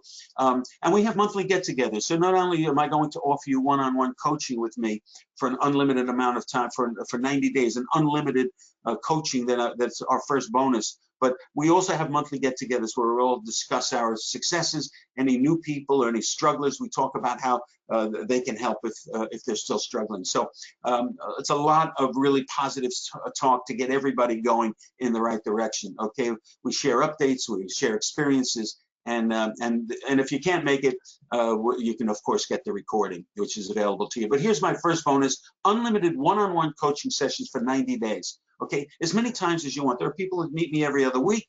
There's others that most actually really 1 or 2 meetings is all you need, and then the rest they shoot me emails. Maybe I'll make you a short video and send it to you if I have a question. But I want to meet you. I want to know who you are. I want to know your issues, and then I want to guard you. So I really at least want to have 1 or 2 meetings with you. Don't think that the plan is so simple, and it is, but I still want to have that meeting. I can even make it better. So as soon as you invest in the Loaded Gun Simple Trading Plan. You'll get an email with a calendar link where you'll be able to schedule a personalized one-on-one walkthrough with me, and I'll proceed to learn about your trading background, advise you how to get a quick start on your new purchase as you perfect the running of the trading plan. I'm going to be there if you need me for as many of these coaching sessions as you want to pass your evaluation. I want to be there with you every step of the way. So, and the 90-day clock starts when you, so look at the videos, look at some of the recordings of the get together, and then have your first meeting with me if you like. So, you know, you may have something between now and, you know, Easter, and then you don't want to start trading, and no, the 90-day clock, you and I, you'll get all the material right away, but the 90-day clock starts when we have our first meeting. So don't let that stop you from taking advantage of my offer, because there's only four people I can take on right now. So the magic of one-on-one coaching, I'm not going to go through this other than to say this one right here, accountability. When you're accountable, you get things done. When you and I meet, sometimes I say, let's meet in 2 weeks. Let me see how you're doing. That 2 weeks, you're going to be very attentive to the trading plan. That's what I want. I want you to win. And the way you win is sticking to what works. Okay. And what works is simple trading plan. What works, I believe, and gets you there quicker is this 2-position approach, scalp, runner. Okay. So just a couple of people that have just this week, actually it's last week, this is an older slide, it's a week-old slide.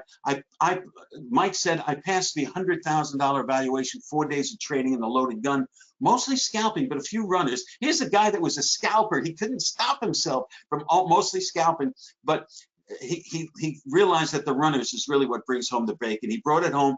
Still have a few trading days left to finish, but I made $6,000 in 4 days this week. Great trading plan.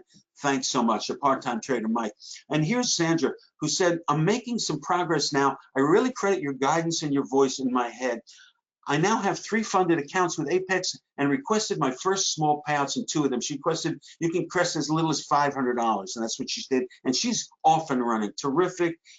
Here's a trader that didn't know she was this good. She's good.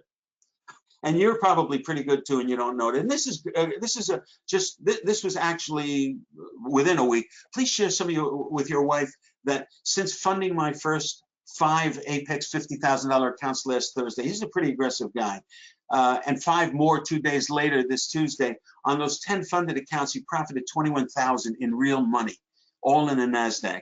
You know, listen, there are stories like this that you move this quickly with this kind of numbers. I don't really suggest that you be as aggressive as Ken, but he's an experienced trader. He knows what he's doing. God has so richly blessed me. So, and this one was just really a couple of days ago. Sure thing. I almost paid. This is actually an email that she sent me. It was at 37.5, and then made a foolish trade and got right back on the horse, right back to the plan, and has been funded several times, actually, even since last week. So she's a terrific young trader. She's terrific. Anyway, the second bonus I want to give you is something I call I'll set it up all for you. If you're new to this and you set it up, sometimes there's a resistance. I know it took me a week to set it up because I'm a neurotic. I didn't have NinjaTrader, and that's what they suggest that you have. So I tried it. I've set it up, and they give it to you free. They give you the data feed free. So you have no cost except for those small costs that I'm talking about, the reset fee and that monthly fee that's always discounted. And I wanted, but to set it up, to set up NinjaTrader and then to set up the data feed, I got a guy. I'm going to send you this guy. So at Apex and Top Step have more advanced setup and can be confusing to some tech challenge trader. No longer. So I'm going to connect you with my young genius. His name is Brady, who's going to jump into your computer and set everything up for you. It takes him 15 minutes. It may take you a few days. Let him do it. I'm including that here. In fact, one person that it wasn't included for the $150 service we have, and he said, all in all, it really went well. Brady is obviously skilled. His cursor darted back and forth without explanation. I ended up feeling like I had gotten a bargain. I'm going to give you this. I don't want any resistance to getting started. You know, good trading, profitable trading is about positive expectation. And, you know, there are people that I have experienced that never got through the setup phase because, this is probably not for me. You know, I don't want to go through this, so I have to go. No, You don't have to go, get it set up. I'm going to set it up for you, okay? And then all you have to do is trade with a simple trading plan, as easy as that, okay? Here's my offer to you, the Loaded Gun Simple Trading Plan, the core Loaded Gun Simple Trading Plan, all the nuances that fit you to the plan, the monthly get-togethers, the bonus of the unlimited coaching for 90 days. You and I are going to work together to make sure this happens.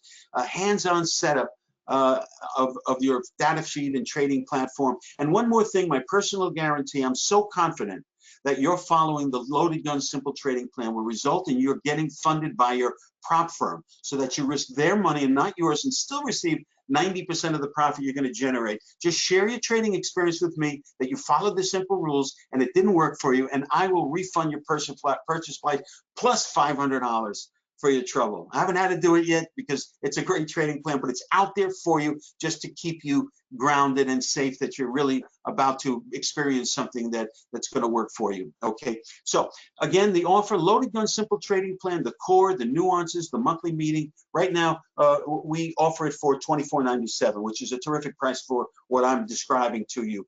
I'm also throwing in the bonus, which is the usual bonus we have with the $2,500 plan.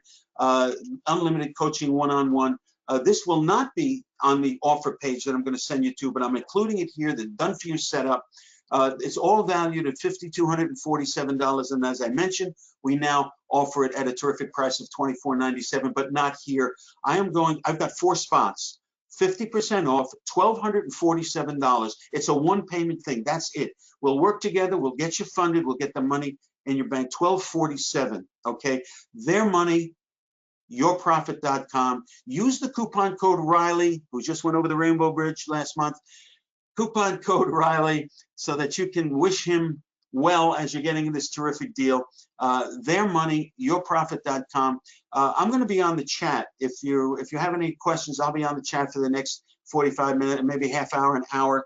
We don't get to have questions here. You'll see that thing on the lower right of the page when you go to their money. Yourprofit.com. I'm sure Rob is putting it in the chat for you so that you can just click it. You may be able to click it right from here.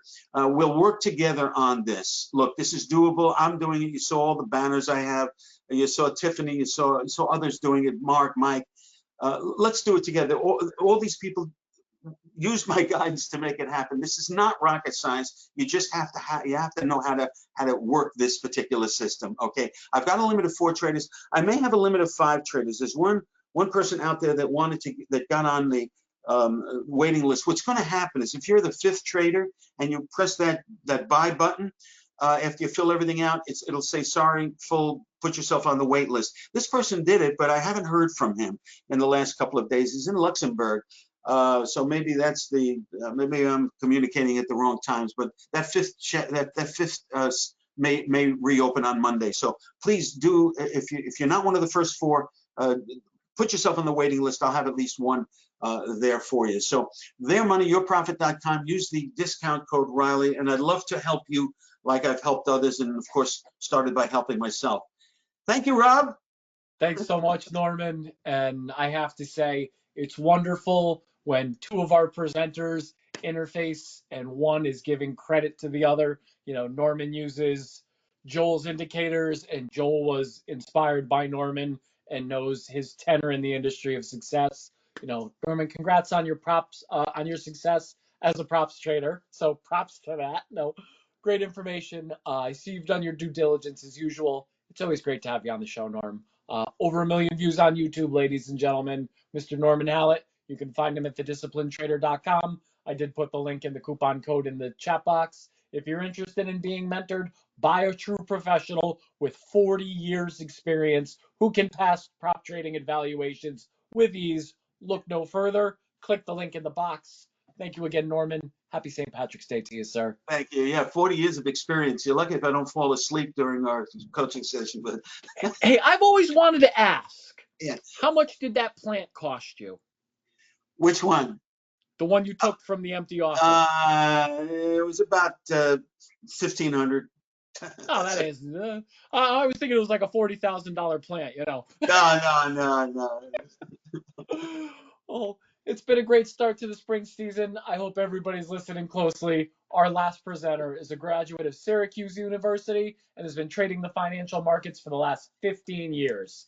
He wears several hats over at Right Line Trading. He's a trading coach, assists with the optimization of trading strategies and indicators, provides logistical and tech support, and is always ready and willing to assist the Right Line Trading community. Here to present AI Auto Trader, Self-Learning Technology is Mr. Rory Powers of Right Line Trading. Welcome back to Traders Corner, Rory, and happy St. Paddy's Day to you too, sir. Oh, thank you, Rob. Thank you very much for that great introduction, and thanks for having me back on Traders Corner. I really appreciate it. No problem. We know I'm a fan of Right Line just as well as everybody else. Thank you. I know it's been a long presentation, everybody, and I'm going to get right to the point. I'm not going to beat around the bush. I've got a really exciting presentation, a really great trading system to highlight and showcase today. And let's go ahead and get started.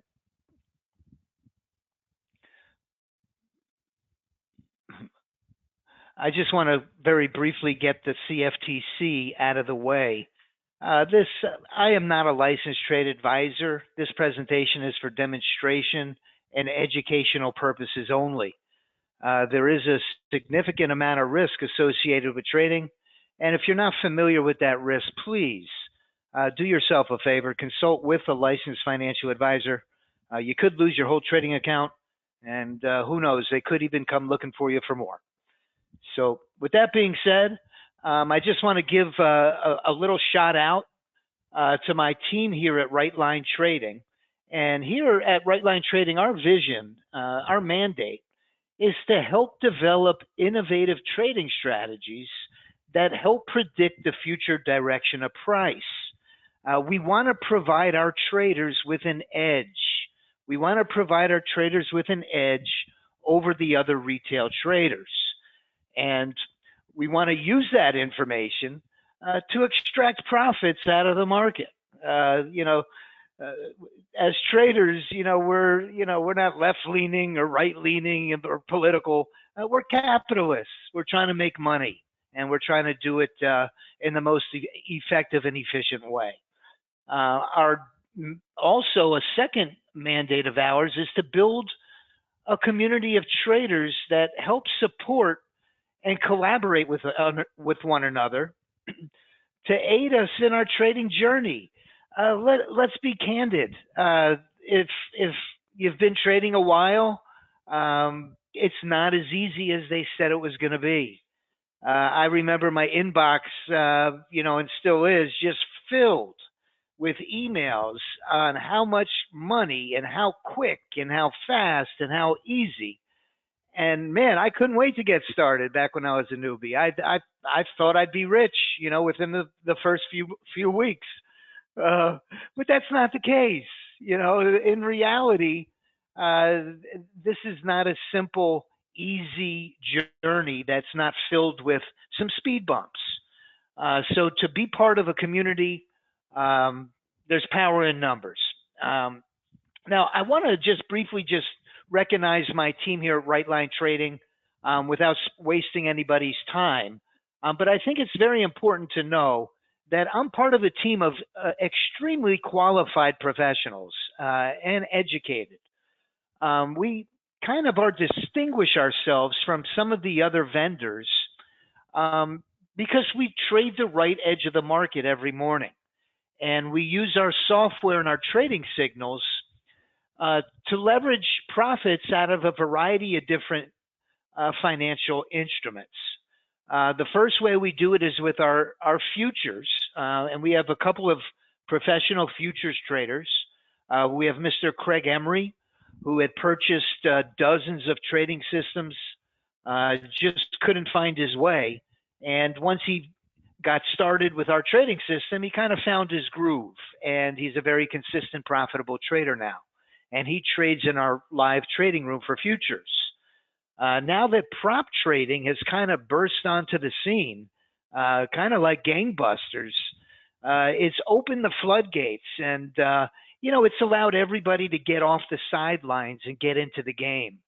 Trading used to be for the rich, and not that many people have $20,000 or $30,000 laying around to jump into the market. Well, that's all changed with the prop firms. We've got for 20 or 30 bucks now, you get a $50,000 account. It's incredible. So we have a professional prop trader, David Kushner. He trades in the prop trading room. He's a professional prop trader. I mean, that's the best way I could put it. Every time he pulls the trigger, it's times 6. He successfully manages 6 funded accounts. He treats it as a business. He journals all of his trades, and he sticks to a rules-based system, very much what Norman was just talking about. And then we have our options revenue stream. And we've got 2 very gifted options traders. First was the actual founder of Right Line Trading, probably one of the most intelligent people I've ever met. He has a PhD. He's a Phi Beta Kappa Honor Society, a former professor at Thomas Jefferson University, an extremely smart guy. His name is Mark Sachs. And a lot of you that have followed Right Line Trading over the years have heard Mark. He's like a walking encyclopedia, and he is a personal friend of mine. And now we have also Mr. David Wyse. David Wyse. Man, can this guy trade options? A little different style than Mark. But David, I like to refer to David as the Pete Rose of options trading. This guy is always on base. He'll hit single after single after single, a double, a triple, 10 more singles before he takes a losing trade. So his win rate is about 90%. And he's always moving the goalposts. He's always moving the ball forward. And if you haven't had a chance, check him out on our website. He runs an options live trading room, and he's just an extremely gifted options trader. So I think that's really what distinguishes us from a lot of our competitors, is we're actually on the right edge of the chart trading our system every morning. Behind the office, behind the desk, in the back office, we've got an extremely educated team. Brock Miller is our college student. He's studying computer science. He helps with customer service here. We have our engineer. I always refer to him as our engineer. He's excuse me, he spent 30 years working for a major software developer. And he has a master's degree in computer science as well. And he's also an engineer. And Mr. Sider, I like to call him Charlie. Charlie, everybody loves Charlie because he puts others before himself. And he could probably take your entire computer apart and put it back together better than the manufacturer because he'll find a few errors that they made. So he really keeps our products, everything on the A+. Then we have our developer, Mr. Sergio Luque Rodriguez. He's also has his master's degree in computer science. Very much, he reminds me of Joe Wyse. Joe Wyse is just an incredible coder and developer. I've seen some of his indicators and trading tools, and a lot like Joel, I put Sergio right up there. Any complex algorithm or mathematical equation, anything we want to bring to life on the computer screen, Sergio will get it done, including integrating artificial intelligence now into our trading systems. Rob did a beautiful introduction of me. And last but certainly not least is the owner of Right Line Trading, Mr. Mark Miller, a graduate of Cal State, got his MBA at Cal State. He's a U.S. Army veteran, and he's instilled those core military values in all of the departments of Right Line Trading. And what I mean by those core military values are transparency, honesty, and integrity, which is really a breath of fresh air in this industry. So enough about the team. It's not me just pulling the levers. I always like to put a picture or two, personal pictures, just so you can know who's the voice that you hear behind the screen. I reside down in South Florida, and I'm an avid saltwater fisherman. I've been trading the financial markets for about 10 years, and I've been with Right Line Trading for 10 years. Over the last 10 years, I probably have worked 60-hour weeks for the last 9 of those 10 years. The first year I was off to a little bit of a slow, rocky start, but I kind of got my traction, and I've dug in ever since. So 60-hour weeks for 10 years. So I'm a very hard worker, and I've worn, just like Rob said, several hats here at Right Line Trading. My passion, other than trading, is number one, my family. I have a beautiful Haitian American wife and 2 beautiful children God has blessed us with. We just celebrated their 5th and 1st birthday. This was a picture at Nosberry Farms, and God has really blessed us with a beautiful family. And I've got my other passion was saltwater fishing. I got to point out this beautiful red grouper that we caught, about a 15-pounder, about 27 inches.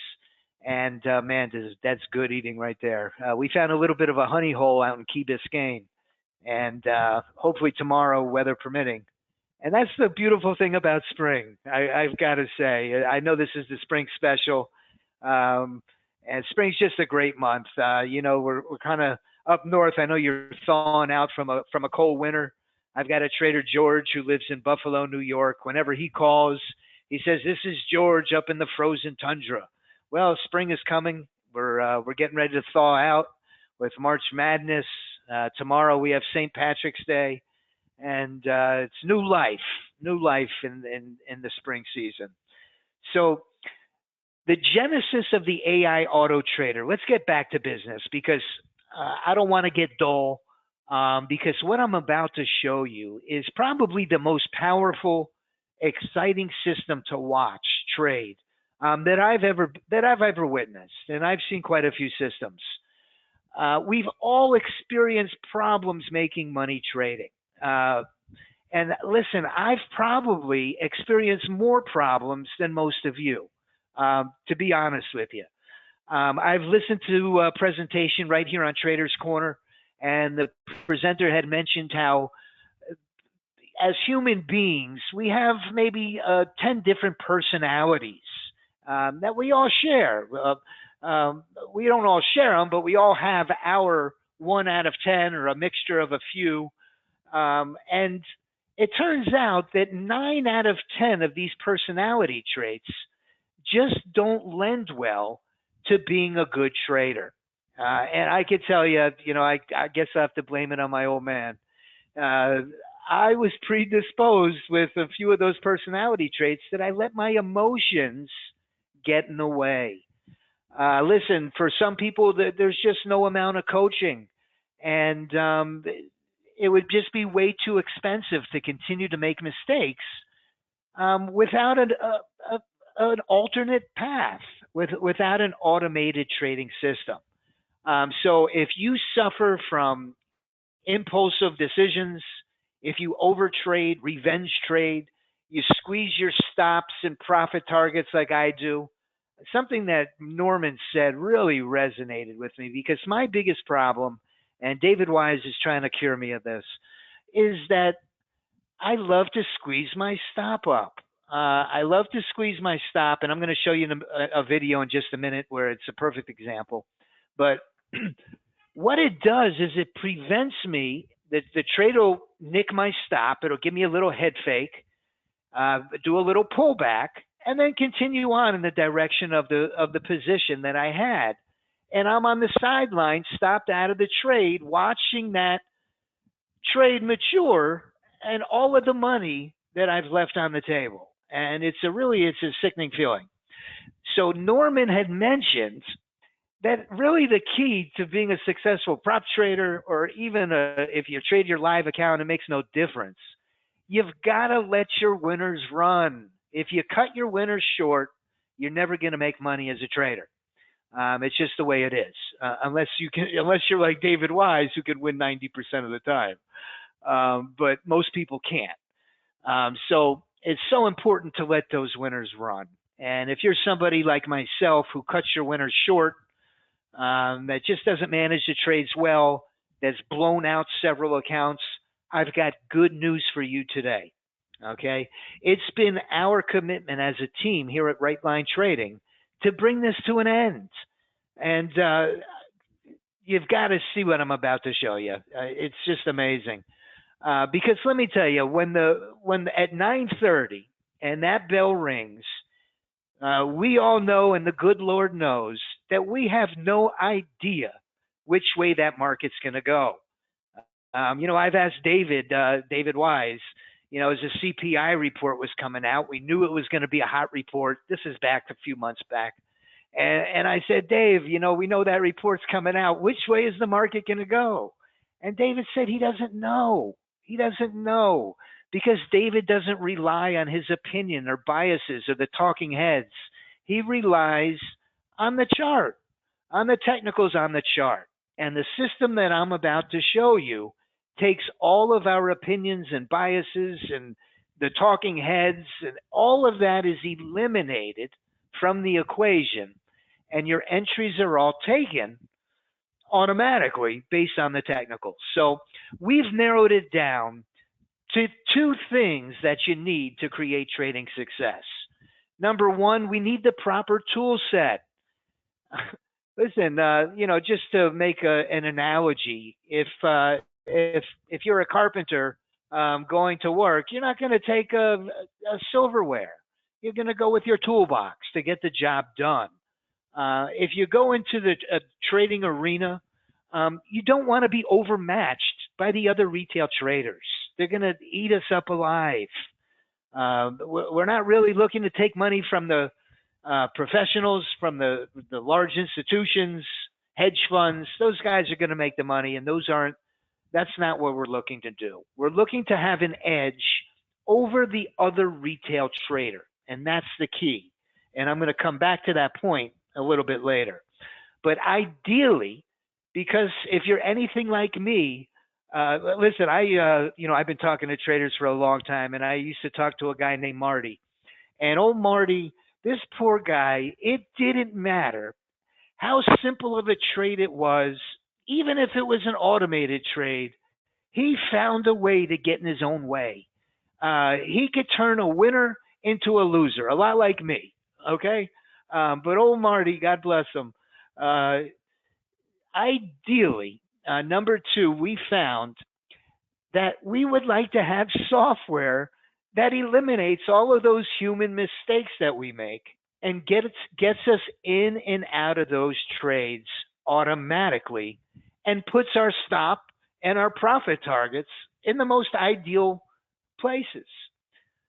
So the benefits from using our AI Auto Trader, the system I'm about to show you in just a few minutes, is a system that runs on NinjaTrader 8.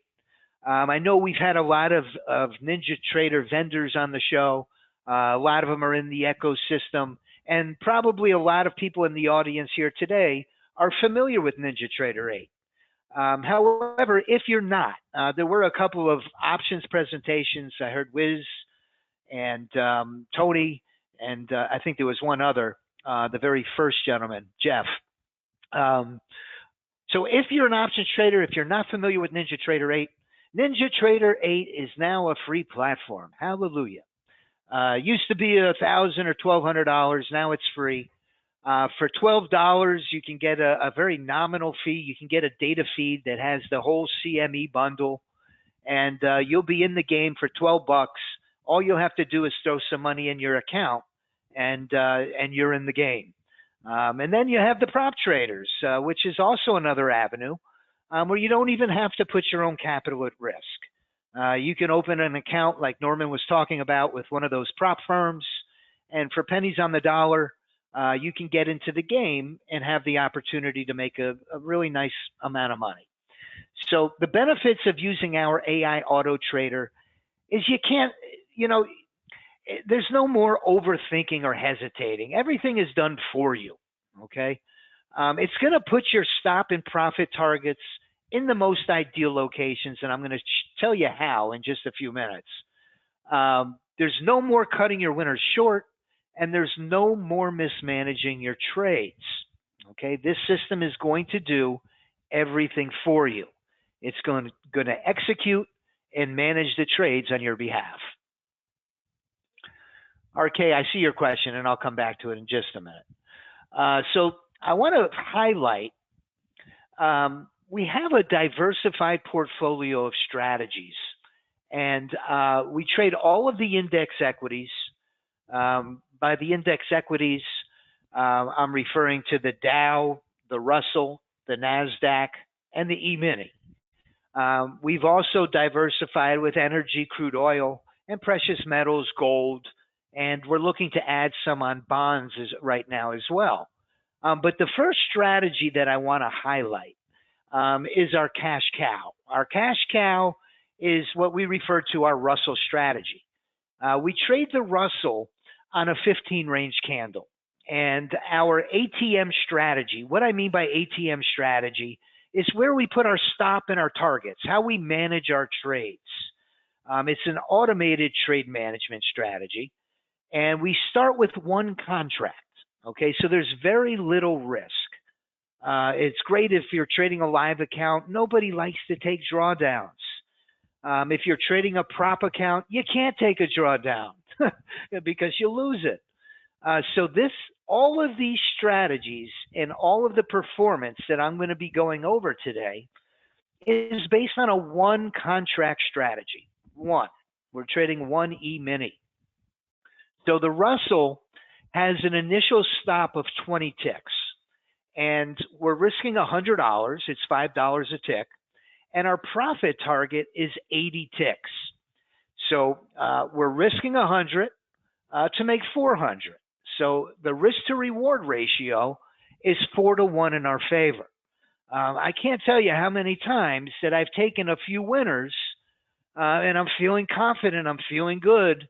And then all of a sudden I'll pull in a loser and bam, now those two winners are gone and my P&L is red. Well, let me tell you, that's not the case with these strategies I'm going to show you. In fact, once price goes to 30 ticks, the system automatically is going to move your stop to plus 11. So it's going to lock in about $55 or 11 ticks on the trade. Your stop is at plus 11, so you can't lose any money at this point. And you have the potential to continue in the trade to go the full 80 ticks or $400. So let me show you very quickly the performance. I think I left off last time from February 26 is where we dropped off. So from February 26 to March 15th, the cash cow on the Russell made $2,054.96 after commissions. Okay, just to give you a little clarity on why I'm showing this. This shows you the sessions, the cumulative net profit for each session, and this has our equity curve that goes right through March. So $2,054.96. The next strategy that I want to highlight is really, man, this thing has very quietly become one of our hottest strategies, and it trades on the Dow. We refer to it as the Dow Diamond. The YM, it's very similar to the Russell in regards that it trades a range bar, but instead of a 15 range, our Dow Diamond trades a 10 range, a little bit of a smaller candle. Very much like the Russell, it has a 4 to 1 risk to reward. We're risking 20 to make 80. And the entry looks at momentum, market internals, and a multi-time frame alignment of trend in order for it to trigger a trade. So to give you an idea of how the Dow Diamond has been performing, you could see from February 26th to March 15th, this strategy made $3,941. And you could see per session what the cumulative profit was, and I have this beautiful equity curve with very little drawdown, just going straight up to the moon. So that's the Dow Diamond, a very nice diversity of strategies. And last but certainly not least, and let me tell you, If any of you have seen the system play out on a live market, and I'm going to show you a video in here in a second. But the NASDAQ, I always refer to the NASDAQ as the Lamborghini or the Maserati. And it really has a lot of appeal because how fast it moves. You can lock in profits really fast. And there's huge swings up and down. And it's just really a day trader's dream. So the strategy that I wanted to highlight on the NASDAQ is really one of our, it's our best strategy. It's called the retirement plan. And it looks at the Laguerre oscillator, which is we refer to this as our signal A entry, but that's not important. It also takes into consideration the VWAP, market internals, and in order for this strategy to take a trade, all of those conditions have to be met. Once those conditions are met, the trade will automatically enter the trade, and it's risking 46 ticks to make 180. Okay, so we're risking 46 ticks, which is about $230, to make 180 ticks, which is $900. So we're risking 230 to make 900. Okay, so again, we're at a 4-to-1 risk to reward ratio. If price goes to plus 80, if the trade matures in our direction 80 ticks, then the stop is going to go to plus 11, and all of the risk will be off the trade. You'll have $50 or $55 locked in as profit with absolutely no risk, with the opportunity to make $900 on the trade. And let me tell you, this strategy has right around a 40% win rate. You hear 40%, and someone like David Wyse would, kind of laugh at me because he can do 90%. But listen, with a risk to reward ratio of 4-to-1, and you're winning 40% of your trades, you could do the math. The math is right up here. This is what happens to your equity curve. You start building up, you start hitting these big winners. And even if you lose 60% of your trades, you're letting these winners mature. And just like Norman said, you've got to pull in, you've got to let your winners run. And that's something that on a discretionary basis, I am unable to do. And neither was Marty. Marty couldn't do it either. And there's probably a lot of you, I've talked to many traders over the years that in a fast moving market, fumbling around with a platform that you're not totally familiar with, even if you are totally familiar with it, to make split second decisions and get into these trades where our software defines risk at its absolute lowest. It takes almost a Michael Jordan to being in the zone. On a discretionary basis, you would have to literally be in the zone and blank out everything else in your life and be able to take these trades like a professional. Listen, I don't know about most of you. I know there's some of you out there that can do it and do it. Joe, look at Joe Wyse. He got 30 or 40 grand out of Apex, but most of us can't.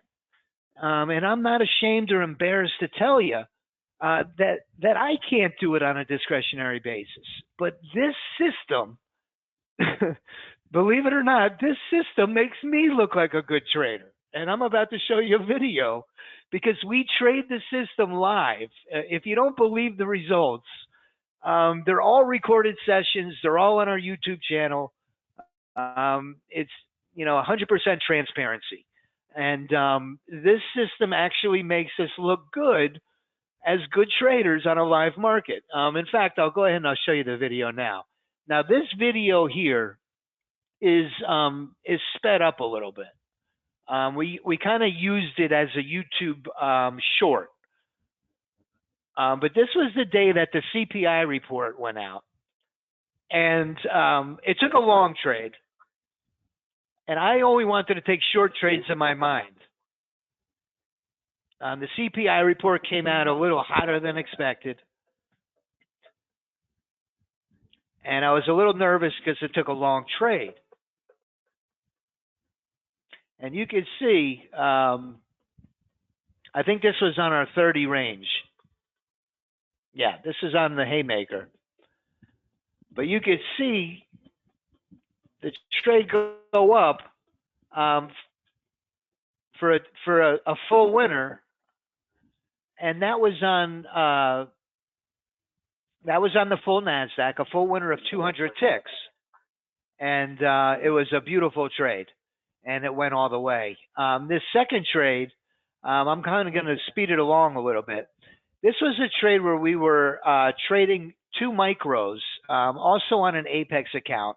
This is all on YouTube Live, these trades. And if you go to our YouTube channel, and I'm going to show it to you in just a second. But this was on also another trade on the NASDAQ.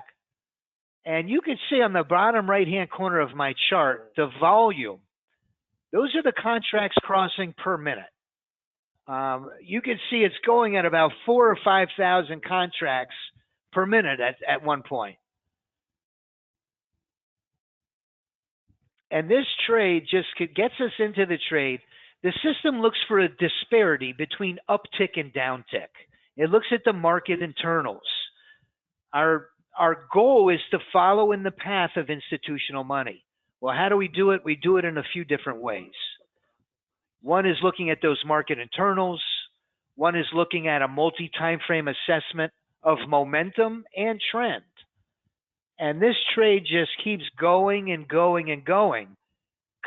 Volume is up to 10 or 11,000 contracts a minute. So they're really selling the NASDAQ. Institutional money is just selling the NASDAQ like crazy and just pushing the price of it lower and lower and lower. And the system automatically got me into the position trading 2 micros. And this, I mean, I could keep going. This thing just keeps going and going and going. I think with trading 2 micros, it was a $550 trade. But that's why trading the NASDAQ is, you know, it's so much fun. But listen, I'm probably one of the world's worst traders. But this system actually makes me look pretty good. You know, I still squeeze my stops a little too much. I should be just letting the system do everything, but I just can't help myself. Okay. But the system will get you the most beautiful entries. And I just wanted to show you the system in action. And a lot of people ask me, they say, well, why do you suppose you're having so much success? Well, I'll tell you why. Automated strategies, and I've bought several of them in the past, and probably some of you have in the audience today probably have too. And the biggest setback on automated systems is that at first they work great. You get them out of the box, and for a week or two, they're doing just fine. And it's exciting. But then what happens is market conditions change. Also, it's a very news-driven market. There could be news reports that come out that just send the market going crazy. And then the strategies begin to get stale. They no longer work because the market conditions have changed. We saw this past week, you know, there was a big sell-off in the market. It was a very choppy market. There were a few days out of the week that was very difficult to trade. But we still had several strategies that we ran live on YouTube that did extremely well. Why did they do well? Because we've integrated. What we did was we collaborated with a world-renowned AI lab. And the AI lab helped us develop what they call a closed-loop system. It's a self-learning component that gives our system the ability to constantly optimize where your stops and profits are. It's a continuous loop that the system runs in. And to give you an illustration of what the heck I'm talking about, is all of our active strategies run in tandem with what we call a drone strategy. When they take a trade, both the active strategy and the drone strategy are sharing a database. And what the data that it's collecting, okay, is the maximum forward excursion and the maximum adverse excursion. And the drone is telling the bot, the regular active strategy, with these market conditions, put your stop and your targets here. And they do it in real time. Within the same trading session, your profit and your stop will change dynamically while you're trading.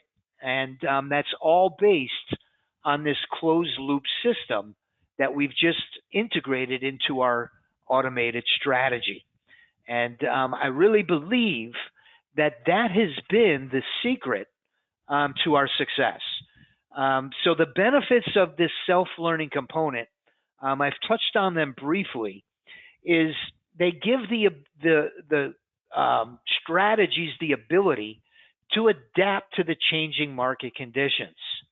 As we accumulate more data, this nice people at the AI lab were telling me how the system, with the more and more data that it accumulates, it starts to develop what they call pattern recognition and biases. It starts learning what to look for in the market, in the trading environment. And it uses that data to develop a more accurate output. So the result is it lowers our risk and it improves our accuracy the more that this system trades. So now, instead of the strategies getting stale after 2 or 3 weeks, we've got a system that's just getting smarter and smarter and more powerful after 2 or 3 or 4 weeks.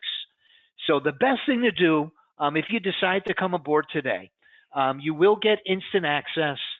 I highly recommend letting it run for a few sessions. We have this tool that I'm going to show you in just a minute that we use to install it. But I want to go over my special offer because I'm almost out of time. And I respect your time, and I know it's the weekend, and I want you to go and have a great time. So if you decide to come aboard today, not only will you get instant access of the trading system, but you're also going to get unlimited VIP support. And I do mean unlimited. We've got some extremely qualified IT techs on our team. I've only learned because I've been doing it so long. Trust me, I'm nowhere qualified like they are. But I can install our trading system as well. But there's 3 or 4 of us that at any time of the day, within reason, 6 days a week, we're available to share your screen, install the system, or help you out with any tech support. So if you decide to come aboard today, Charlie is, all of our members love Charles. Sergio helps out, Brock, myself, but Charlie is really, he's such a generous person with his time. We're going to help you out. If you're one of those people that are challenged with computers, if you feel intimidated, don't.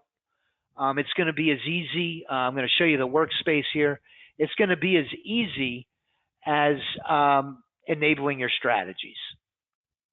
Let me see if I can drop my, let me bring over a quick picture of the workspace. Let me change screens. So what we do is every morning on YouTube Live, we trade the system. We kind of put our money where our mouth is. And remember, I told you, what distinguishes right line trading from some of our competitors is we're very transparent. Okay, if David Wyse or David Kushner or Craig Emery or in YouTube Live, if myself or Mark Miller has a bad day trading, well, it's like a pimple on the end of our nose. There's just no hiding it. We trade the system in front of a live in front of our members on YouTube, a live audience, and we want you to see the system trade because we don't have anything to hide. This thing is a powerhouse, and we want you to come and see it. That's a picture of the workspace. All of the chart templates that you see, we have for YouTube, we put images in the charts. The system does not come with those images, but all of the indicators do. Okay, so it's as easy as once you have, we have a tool. This is what I wanted to show you. We have a tool that Sergio developed that does everything automatically. Let me bring it over. This is the tool here. So we're going to share your screen, and it'll get on your computer. And first we'll extract it.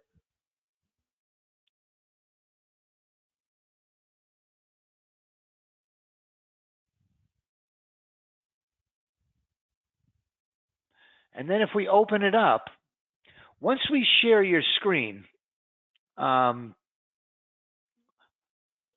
going to get on your screen and we're going to install this tool. And what this tool does, can you see my screen? What this tool does, okay, great. It automatically, if you check this out, if I click on load data, it's going to automatically either the full contracts or the micros or both. It doesn't matter. But for this demonstration, I'll just do the micros. So if I click micros, it's going to automatically load all of the templates into your NinjaTrader with our database. Okay. So now that the templates have loaded successfully, then I could make a separate SIM account for each one of these strategies and create them by clicking this button. I'm not going to do it because I've already done it. So if I was to click create strategies, what it would do is it would instantly put into your NinjaTrader all of the strategies and all of the accounts that are associated with the bots and the drones. So the installation with this tool takes about 2 minutes flat. It's incredible. So we're going to get on your screen and we're going to install the system for you. You're going to have it in separate SIM accounts, and we're going to run it for the first few days and let it accumulate as much data as possible. Okay. If you decide to come aboard today, we're also going to include 2 modules. If you are one of those people that like to tinker and you like to look under the hood, we have 2 modules that will explain to you exactly how to build your own automated strategy. The first one goes into each parameter. The second one goes into how to optimize it. So let's look at the prices that we're talking today. The special offer, we always do it for Traders Corner. We love Traders Corner. We're always so appreciative that they invite us on their venue. And it gives us the opportunity to show our system to you. And we're very grateful for Traders Corner and for your time as well. So to show our gratitude for Traders Corner and in recognition of St. Patrick's Day, we're going to include our full system. Okay, all of the strategies that we have running, you'll receive. Any future strategies that we build or develop in the future that are part of the AI Auto Trader, you'll also get those at no additional charge as well. You're going to be part of the Discord chat group. Remember, I said there's power in numbers. You're going to be part of a community of traders. We have our general chat channel, our resources channel where we have our training tutorials, the daily results channel. This was this week here, the problems and solutions. You need tech support.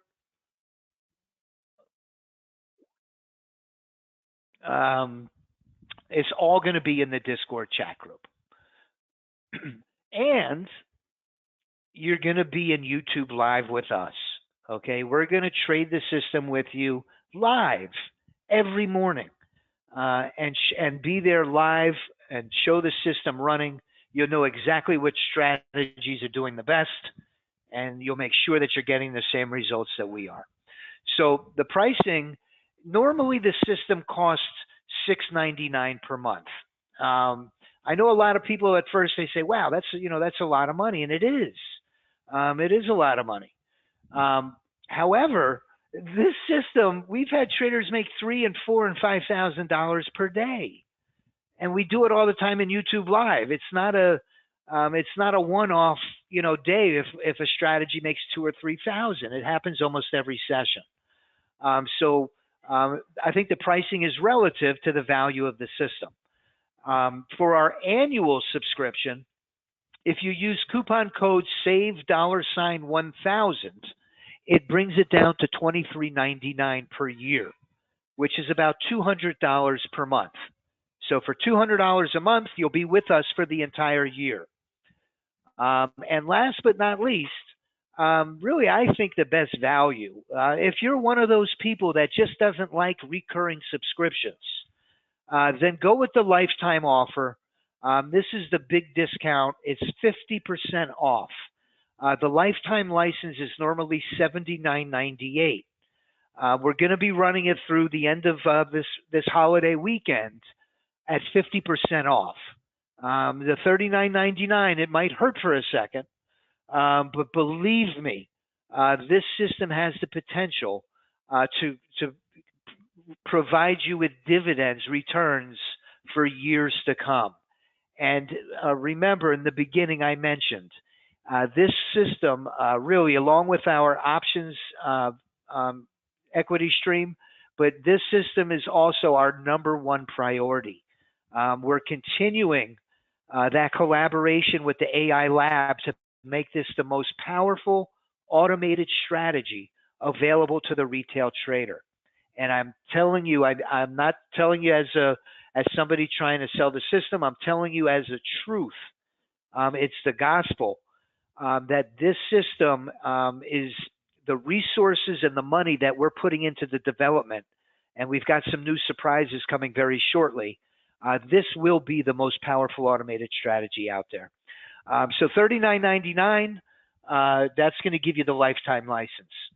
The special offer is good through Sunday at midnight. Let me see if I could put my special offer. Brock is in the room, so I'm assuming he put it in. Let me go ahead and answer just a couple questions, and then I'm going to wrap up. RK, I know you asked a question earlier.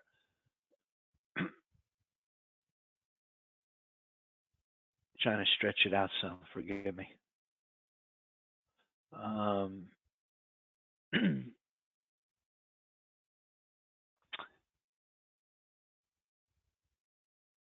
Okay, RK purchased the system 2 or 3 weeks ago. You have to turn on select strategies.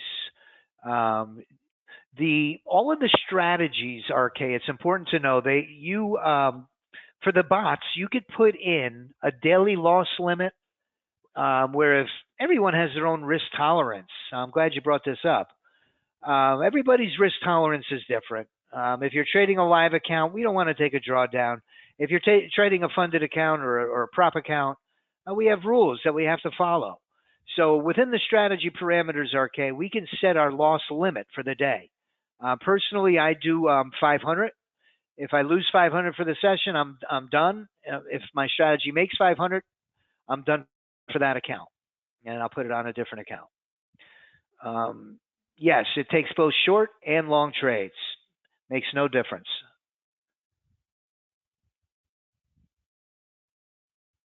Oh, thanks, Joseph. I wish somebody told me that sooner.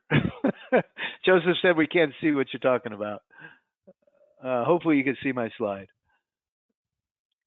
Yes, Nate, there is going to be a replay.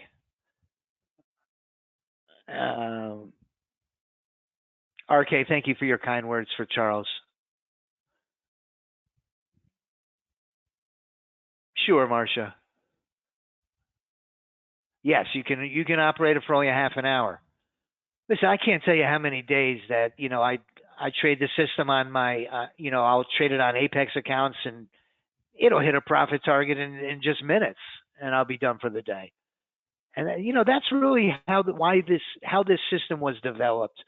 The risk to reward ratios weren't by mistake. They're not a coincidence. Our goal is to get us out of the market as quick as possible. So when you hit one of these big trades and you're up 1,000, turn it off. Turn it off. I'm really a firm believer in capital preservation. You could take a few losers and lose $100, $200, $300 and come back with a winner, Remember, we win 40% of our trades. And that one winner is going to put you right where you want to be, to put you on the sideline. Get out of the market.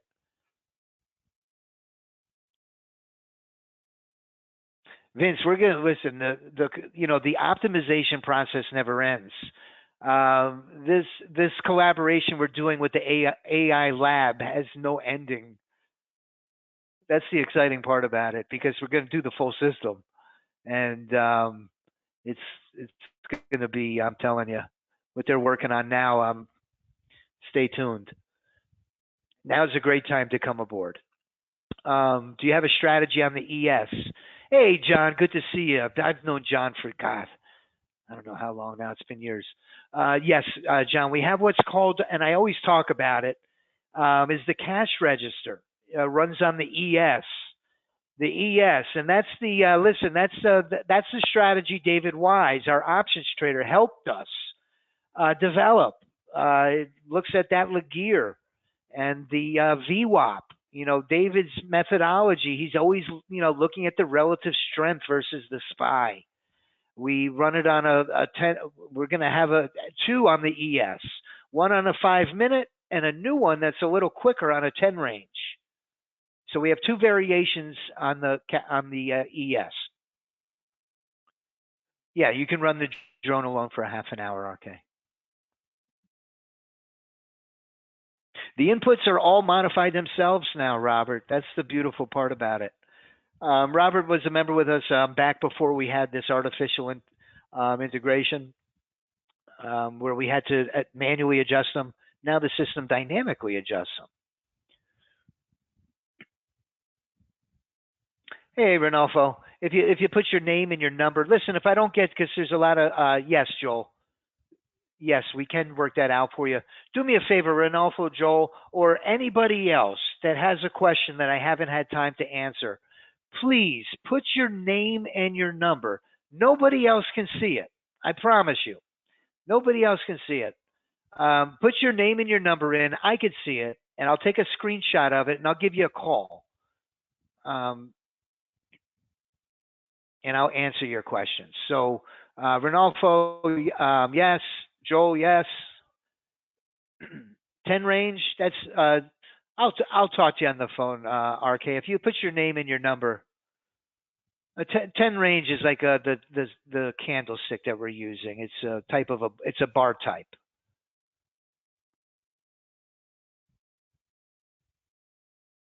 Marcia, I would, at least a couple of days. At least a couple of days. I mean, there's some strategies that we have, like the ones I highlighted today, but right out of the box, they're going to, jump out on top. And then the others, if after a few days and we've accumulated some data and they've had an opportunity to adjust, they'll start creeping their way they'll start doing much, much better. You're very welcome, Renalfo. Okay, everybody, listen, absolutely, Mr. Patel, put your name and number in. I'll give you a call. If I didn't get to your questions, please, I want to respect everybody's time.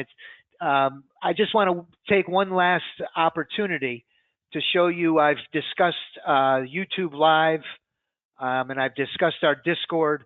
I want to just get to my very last slide, and to me, it's the most important. Thank you. God bless you. God bless your families. I hope this weekend and this spring holiday, this spring season, that you're able to share quality time with the people you care about the most. And that's what's most important. God bless you. Thank you so much for your time.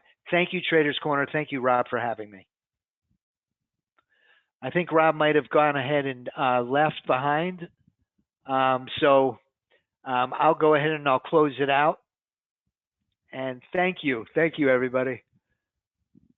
Have a great weekend. Enjoy your St. Patrick's Day. St. Patrick's Day, one last thing. It reminds me when I was much younger, and I used to drink beer with my friends. They used to have, for St. Patrick's Day, they turn all the beer green. And for some reason, that's always stuck out for St. Patrick's Day. But listen, this AI auto trader, this could be the gold at the end of the rainbow. If you've been frustrated in your trading journey, if you're just a bad trader like me, this system will make you look like a good trader. Okay, so there is hope. God bless you. Enjoy your weekend, everybody. Bye-bye.